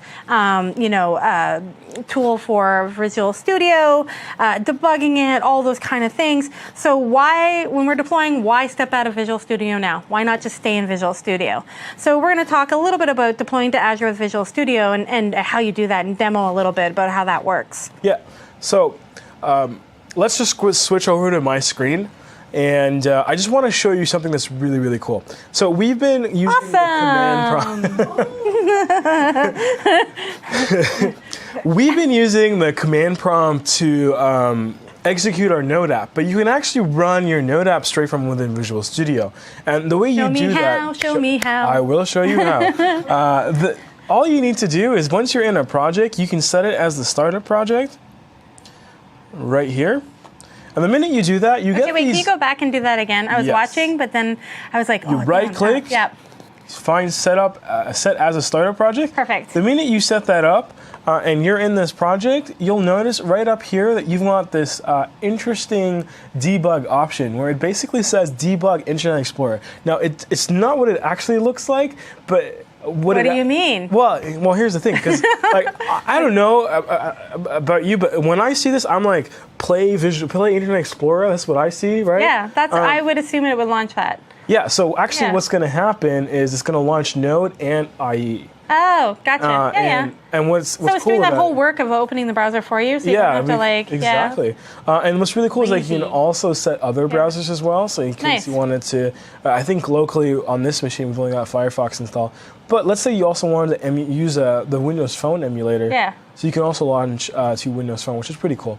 So if I do it this way and I launch it with debug mode, I can actually go into my code and attach breakpoints, and the debugger will break whenever it reaches each of these points. Oh, nice. And this is all available to you when you install Node tools for Visual Studio. Right. It has all that support, including the syntax highlighting, including a whole bunch of other stuff, and it just sets you up correctly. Awesome. And that's what that's what we've been saying. A lot of awesome stuff. Awesome and stuff. Yeah. So we've got debugging covered. You've got most of the tools that come with Visual Studio for debugging set up. You can set different release cycles, release modes. Now, here's the thing about deploying to Azure with Visual Studio.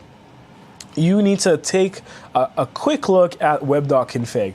And the web.config is essentially the information that you need to deploy a Node project of any kind to Azure. Right. And what's really cool is that you can even set things like app settings in your Node, so you don't have to manually put it in the configure tab. And I wouldn't do this for sensitive information, because this web.config file is going to exist inside your source code repo. I would put them on another way. But for settings that are more straightforward, you can leave them in here. Yeah, and you can hear there's a few non-sensitive settings. Non-sensitive settings. The non-sensitive ones. Exactly. Now you'll notice that you've got a few other system web server settings. The only important one here is that the WebSocket enables actually put the false, which sounds a little counterintuitive, but there's a whole reason behind this. And if you wanted to read more about it, go to the blog. But essentially, basically, what it means is that by setting this to false, we are telling IIS, the server that's running the Azure website, not to use its implementation of WebSockets, but to actually run the Node.js implementation. Oh, gotcha.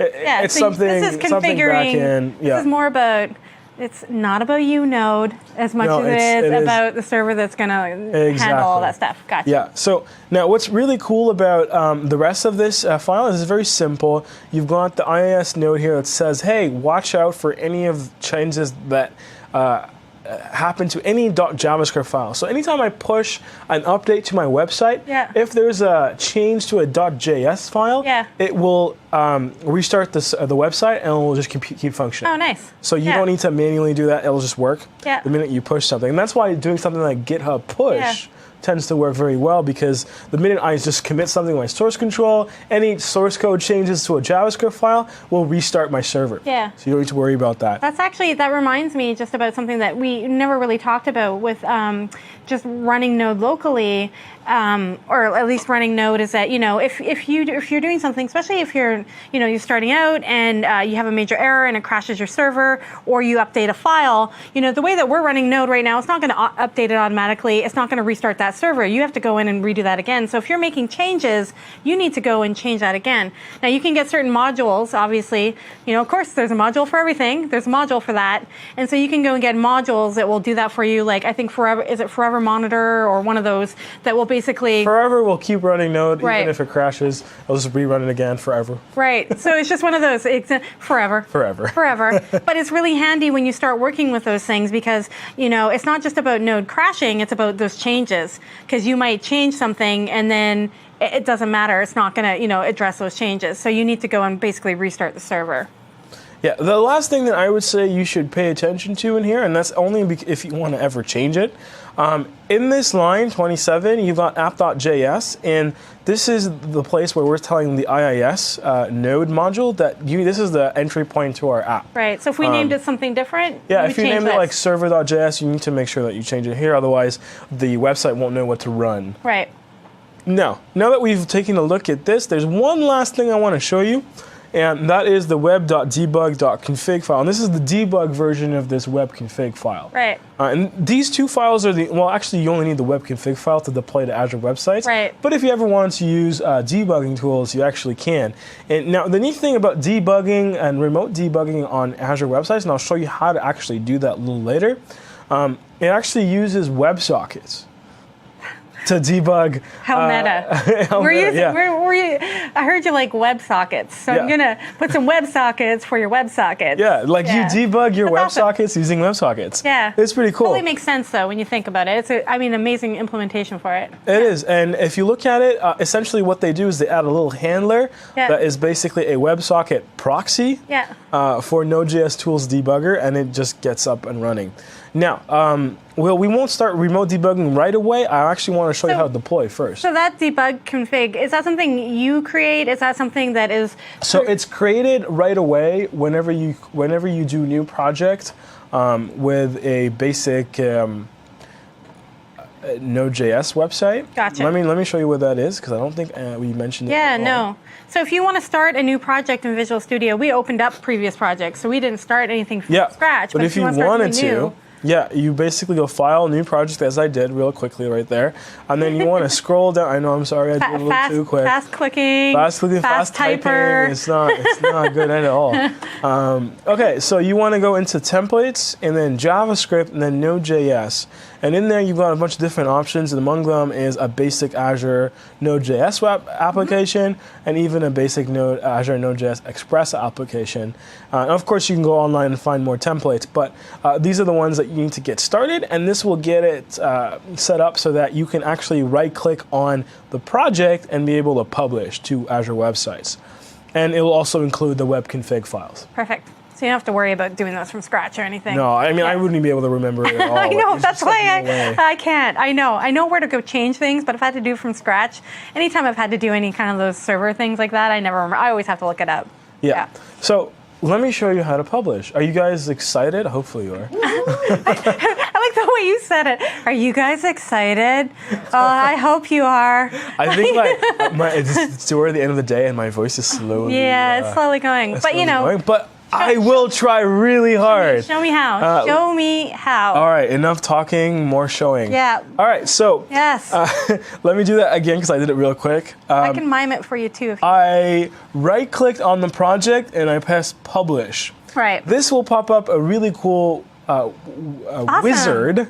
I was gonna say awesome. I changed. I'm getting all of this attention to me every time I say awesome. Most people worry about for you, you got to worry about awesome. Yeah. All right. So you got different options that you could use. And this is like the publishing target. It's where you want it to go. Sure. Now you can also import an existing profile for where you want to push a website to, but in my case, I'm just going to do it from scratch just to show you what the wizard looks like. So the way that you do that is you literally select Azure Websites. Okay, tells me I'm signed in. It looks up to see maybe there's an existing website that I want to publish to. Yeah. You never know. Yeah. But I'm going to create a new one because I like to do everything. Yeah, you don't want to use my stuff. No, I get it. I get it. Not good enough for you. Whatever. So I'm going to do test node MVA, and it's going to tell me, hey, this is available, this is good to go. I can choose which region I want to go. I'm going to choose the West US because that's where we're located right now. And I always forget that. I was like, East. We're actually both from the East Coast. Yeah. So we're always like default is like East US, but we're not there. Hey, you know what I've been thinking about? This is just a random thought, but I've been thinking a lot about this. Sorry, totally rando, and I know that we're off track. Okay, I've been saying pop all day. I want to pop, okay? So I understand it's soda here, but where is it? What is it in other places? Please let me know. I will check. Tweet at Stacy. Tweet at me or let me know in the chat later. I will check. Let's go back to what we should be focusing on. Awesome, cool. Things in my brain. Awesome! Yeah, so we can also create a database in case you ever needed one, and this is going to create a SQL server. Okay. But in our case, we don't need a database. We don't need that. Because we're going to use Mongo instead. So I can just set node database and press create, and the minute I do that, it's going to do a little progress bar at the bottom, basically saying creating the site. And I'm working. In I am working. A few seconds, it should be ready to go. This is where we just Anytime wait. now. Yeah, we're just quiet and we wait. Because if you watch it, it will work faster. There we go. So it's run, and the next thing it moves me to is this connection section, and this is going to be pre-filled for you. You don't even need to worry about it. You can just take a look at it. But just out of curiosity, there are other options and other ways to deploy to a website. You can use a web deploy package, FTP. You can just synchronize the file system. However you wish to do it, you can. And I'm going to press next because I do want to show you some of the settings. Now, the settings are interesting in the sense that you can change between debug and release. The minute you go to the debug option, it's going to use the web.debug.config option. Right. It's going to use that one. And if you want to use the release mode, it will use that one, and it won't have some of the extra WebSocket debugging tools installed. So just for this exercise at the moment, we're going to use release. Now, I would not recommend you click this because what it'll do is it'll remove additional files at the destination. Yeah. So things like Stylus that's automatically generating the CSS, you don't want to have it remove those. Right. And you certainly don't want to have it exclude files from the app data folder that you might need. So if you press next from here, what you'll get is this little preview window. And this is really useful to see what's actually going to happen. Yeah. So I press start preview. I love that. It's amazing. Hold on. Before you commit, we're going to let you preview. Yeah, well, because sometimes the web deploy does not use any repo or any source control. It just takes a look at what has changed. Yeah. And for some reason, our preview has failed. That's not good. Try it again. All right. Well, I assure you, normally it works. We won't dwell on it too long. If I press publish, it's going to start publishing, and you'll notice at the bottom that there's this web publish activity, and I believe it's actually going to fail, and there's a specific reason for that. There we go. You predicted correct. Awesome. I must be clairvoyant or something. Okay, so the web deploy tool web publish tool will fail a little bit, and the reason for that is because it needs to copy all the files to a temporary location before it can then copy them to the Azure website. Okay. Now the issue is that our node modules tend to have really long file paths because there's all these nested folders in each other. Yeah. So the issue and version numbers, like that kind of thing. Yeah. Exactly. So it takes so if you take a look at it, it's pretty long and tells you that it's a little too much. Yeah. So what you might want to do if you're planning on using the web publish tool is you want to actually close the solution. You don't have to close Visual Studio, just close the solution and move it to the root of your drive, and that typically will solve the problem. Because right now it's on this equally long path. So if I go edit it, it's pretty far up there. Yeah, sure. So one thing that I do that I find tends to work really well, I can just Control copy, go to the base of my disk, press copy paste. It will copy. Get a graph. Get a nice little cool graph of Windows 8.1. Boop, boop, boop, boop. Yeah, Needs sound effects. It's doing work. Everything needs sound effects. Be so much better. So just by copying it over, you're reducing the depth of your folders, and therefore, your whole path will be a little bit shorter. Yeah, and then the web publish tool will like you again. It will like me again, exactly. Did it open the right? Oh no, it opened the wrong Visual Studio. Oh, apologies. I should not have double-clicked on things. Give us a second. We'll just let this open and then get the right. Again. You can use Visual Studio Express, actually.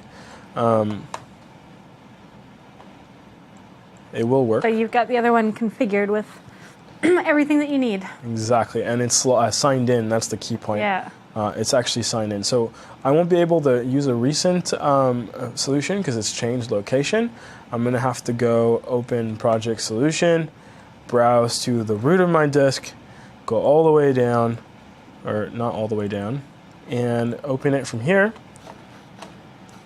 Got it open. So you can see I'm logged in as my Azure account. That's the only reason why we are using this Visual Studio and not the Express version, because it's already set up. I like the name. It's great. It's an ode to us both. Yeah. All right. Give it a second. It's going to load. All right, everything seems to be functioning. Here we are again. Let's give this another shot. Now you'll notice the next time I do publish, it's actually going to take the existing settings for me. So in this case, it's going to take me straight to the end. Yep. And the reason for that is because all of these settings are going to be saved in this pub.xml file right here. Oh. And it's going to contain the name of your website. So you can actually have multiple websites configured, and it will publish every single time correctly. So if I go back and I go publish, I'm hoping that there is enough space on the file path for it to do everything correctly. And we should be able to get things up online. You know what? If it does and it works, I'm going to celebrate for you with cake. Awesome. Yeah. Or pizza. Or both. Or pizza. I think we're definitely going to have to go get cake afterwards now. Oh, and pizza. cake. Oh, chocolate cake. So you see it's working. Yeah, there it goes. Everything's good to go. It's adding these files. It might take a little bit of time, but there's a lot of files to add. Yeah, you can see all the directories. Yeah, and that's because there's a lot of modules being used. And you can see how the modules sort of tend to nest into each other. Like Express has its own node modules that it needs to install. Yeah. And then they also have their own node modules, so it can get really long. Well, I mean, a lot of those modules might have dependencies that they use from other things. So, you know, they've got to go and pull that stuff and maintain that in some kind of a way. All right, it seems like we're almost done deploying. You can do it. Yes. Awesome, cool. So we've got our test node MVA. Now, in theory, this should give me my chat window. There we go. Nice. Success, we've got it. All right, now I'm gonna close this, and I think it's time to show us GitHub. Yeah, I think, so, you know, that's just one way to to deploy, oops, sorry, let me just open up where I should be. That's just one way to deploy a site of some sort. Now, we're not going to walk through all the exact things, but I just want to show you something really quickly because, you know, I tend to like to deploy things from GitHub. And so what I'm going to do is just to kind of show you through the examples very quickly is I'm just going to maybe create a new website and then kind of walk you through the steps that you need to do and then what it actually has. Or, you know what, one of these might, yes, I want to leave this. Okay, let's see. I believe one of these is hooked up for GitHub. So one of the things that's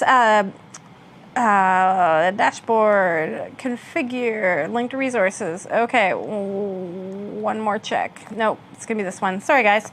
So one thing about GitHub is that, I mean, the way I like to work personally is I like to work locally and push a lot of things up into, you know, we'll use this one for example, but I like to push a lot of things from GitHub because what it means is that I can work locally and I can make sure everything works good and I know it's good, but then I can, you know, basically push my changes to GitHub, you know, my remote repository, whatever it may be, and then Azure will just automatically see that there is something new in GitHub and deploy it for you. And so it kind of creates that whole, you know, continuous, you know, deployment, if you want to call it that, for you. And you don't have to worry about going to, you know, moving anywhere out of your development space that you're doing whatsoever. So, you know, if you wanted to, set up deployment from source control. Once again, there's a bunch of ways to deploy. We showed Visual Studio. We talked a little bit about FTP if that's how you like to work.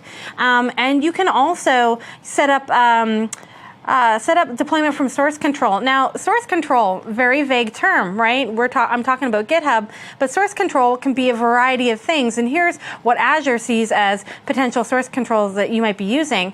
And so we have, again, Visual Studio Online if you want to use that. We have a local Git repository. So maybe you're just working on something a little experimental or whatnot, and you're not ready to really you know, commit that to your remote repository. Maybe you never commit it to your remote. I don't know. Depends on how you work. You might just, you know, choose a local Git repository. You can go and, you know, there's GitHub. It also uses Dropbox. All of these things just go through and they go through the OAuth required for your credentials. And then you can just pick what you want to do. So if I'm doing GitHub, I'm just going to kind of show you here. I'm going to have to put in my username, and and my password, which is password. Kidding, I would love for it to be password. And I can start to see like what things I might potentially want to deploy. So it gives me the repository, and I can go to, node MVA sample, for example, and I can say what branch to deploy. Now, I only have one branch, for example, in this repository, and it's master, so it's only going to deploy master. But like I was saying previously, if you're a person who likes to have a production and a staging environment, you could create 2 websites you could deploy from GitHub. And so you could choose master to be, your good to go golden kind of production version. And you could use like your staging be, your develop branch or whatever you kind of taxonomy you use for calling your branches. Also, maybe you just want to deploy a branch and see what it looks like. So, you basically go through, you do that. And then what's going to happen is it's going to link it. And again, I don't really have anything in the repository to necessarily show in terms of a site, but it's going to take a couple of the files that are there anyways and push it, because I just want to show you more of those files being pushed. And it says, okay, we've linked this for you now. And, if there are items, it'll show momentarily. Now, maybe you just created a remote repository, you haven't put anything in there, and you're just trying to do all of your kind of setting up your environment. And so, it will go ahead and do that. But what it does is you'll start to see now that we have a new item up here, and it's called deployments. Right, and so deployments, once again, it wouldn't matter if it's GitHub or if you're using Dropbox or any of those kind of things, they'll show up under here. And every deployment, every time you make a change, it's going to go ahead and deploy those things. And so we're waiting. It's it's going through. It's getting the files, and it's going to grab them from GitHub and deploy them. And so now I can see my comment. For example, I put new structure as a comment here. Who authored it? So if I'm working on a project with multiple people and something's been posted, I can start to see those deployments happen. And the ID actually links, I believe, straight to the actual GitHub commit. Yeah, completely. And so, you start to see all of those commits that are coming down the pipe. And, anytime you make a new change, you push it right from GitHub, and you don't even have to be in here. We just happen to be here now, but you don't have to be in the portal. It's going to show up, and it's going to show up as your active deployment is the one that is currently deployed and kind of staged, and it's out there. And you'll see all your other ones too that, that might have been deployed, the time they were deployed, etc. So, kind of deploying stuff from source control, once again, it's all on how you like to work, and there's a bunch of different options for you. But, deploying from source control is just a matter of, authorizing, picking what you want to choose, making sure that it's out there. And then, from then on, it's just going to look for any kind of changes, and it's always going to go ahead and deploy those kind of things. So, we're showing Node, but maybe you're working in WordPress and you have it under source control. For example, you might be working this way. Maybe you're working on something else along those lines. And so, one more option for you is just hooking into source control. And again, like I said, it really depends on how you want to work. All right, so now I think the most powerful part of this module, which is remote debugging. Oh yeah. This is the this is when you need a bug all over the screen. Yeah. Sorry, Barry. We're giving Barry just a run for his money today. But yeah, remote debugging. Yeah. Yeah. So Barry, if you can switch to my Visual Studio. Now, if you remember, we deployed this Node project not too long ago. Now. 5 minutes. Yeah, literally 5 minutes ago.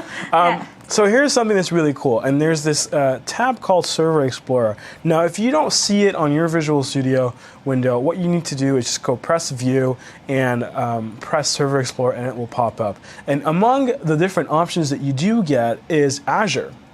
So now, if I click on this, it's going to give me all different services that are available on Azure. The one that I care about is websites. If I click on websites, it's going to go to my Azure account, and me and Stacy are both signed into the same account, and it's going to list the different websites that I have available for me. Now, the one that I had deployed with was this one. If I open this, I'll actually be able to see a bunch of different things. Among them, the files folder and the log files folder. So we've been logging throughout the time, and sometimes we've been using the verbose logging. We can change that setting in the configure tab. Stacy showed us this. What we can do here is that we can actually expand this and be able to see the application logs. So if there's any logging errors, this will download the text file, and there we go. We can see that, in fact, we could not connect to Mongo, which is correct because we did not set the process and the custom URI. And that's fine. We won't fix it at the moment. But the other cool thing is that you also get errors that potentially happen with deployment using Git, and you can trace things and you can see things. Now, here's something that's really cool, and this feature I actually absolutely adore, and this is being able to see the logs in real time. So what I'm going to do is I'm going to go back to log files. I'm going to right-click, press refresh. That will get you the application, the logging errors again. Sorry, I went and right-click at the wrong place. That is not real-time, that is synchronous. The real-time option... I was waiting. I was just like, come on. Come on. Show me. Oh. So the real-time version is when you right-click on the actual website name and you go to View Streaming Logs. Now, if the minute I connect, it'll take me to the last logs, and you'll notice I had a user connected. Now, if someone is trying to connect to my application, I believe someone is, I'm going to, a few folks are entering our page. I can see this all live. Yeah, we know what you're doing. We know what you're doing. I don't even know. Right here. And the nice thing is that you guys, even if you posted messages on there, they won't be in the database, but we can see you logging in live, which is really cool. And this is all streaming live, so it will follow at the end. And if you press this button, you can download it as well. Now, that's one way to debug what's happening on your Azure website with Node. The other option is being able to actually attach a debugger to your actual Node process. And that will only work if you published using the debug mode. But the minute that you did do that, and let's say that we redo it, but we probably won't because we're running out of time, the minute I press attach debugger with Node.js, it's not going to be able to attach at the moment because the WebSocket debug proxy is not available. But the minute that we do deploy with debug, and you go and you attach a breakpoint to any line of your code, it's going to break inside Visual Studio. So you do not need to try to use your logging mechanism as a way to debug. You can literally debug and step through your code base live, even though it's on Azure. Now, this will also work for other situations where perhaps you've deployed to something other than Azure. You can still attach the debugger to any remote Node process, and the way to do that is by checking out our blog, and you'll be able to see that. See how to do that as well. And this is all part of Node Tools for Visual Studio. It's all available in Node Tools for Visual Studio. Yeah. You get a lot of love out of the Node tools, from the templates and the to debugging, the publishing, everything that you need to do. Yeah. It's a fantastic tool set. So I think with that, we are getting close towards the end, as sad as I am. Yeah. We definitely are. It's one of those... we covered a lot. But there's so much more we could show you. Yeah, there's just you guys got time? You want to stick around for a couple more hours? You can order a pizza and just get it done. So we've covered all ground. At least I like to think from the ground up how to work with Node.js. Maybe you have some familiarity, maybe you don't. You can go and try it out and see what's going on. We tried to hit a lot of those things, from Node to Express, Jade, Mongo. There was a lot that we put in and tried to jam into today. So thank you so much for trying to stick with us. I hope you guys had as much fun as we did. Awesome. Yeah. Awesome. Someone said we should have an awesome jar, which I thought was a really great idea, because I would be so rich right now. It would be just like, and ding, I would be ding, poor. Ding. So once again, just a quick reminder that there is a poll. I believe it's down here. Take a poll. We take this feedback very seriously. We try to make these things the best that they can be for you. So if you can take the time to do the poll, that would be awesome. It would be really great, because awesome. Because we utilize that info. So once again, thank you very much. Happy Web Wednesday. Hope to see you again soon. you.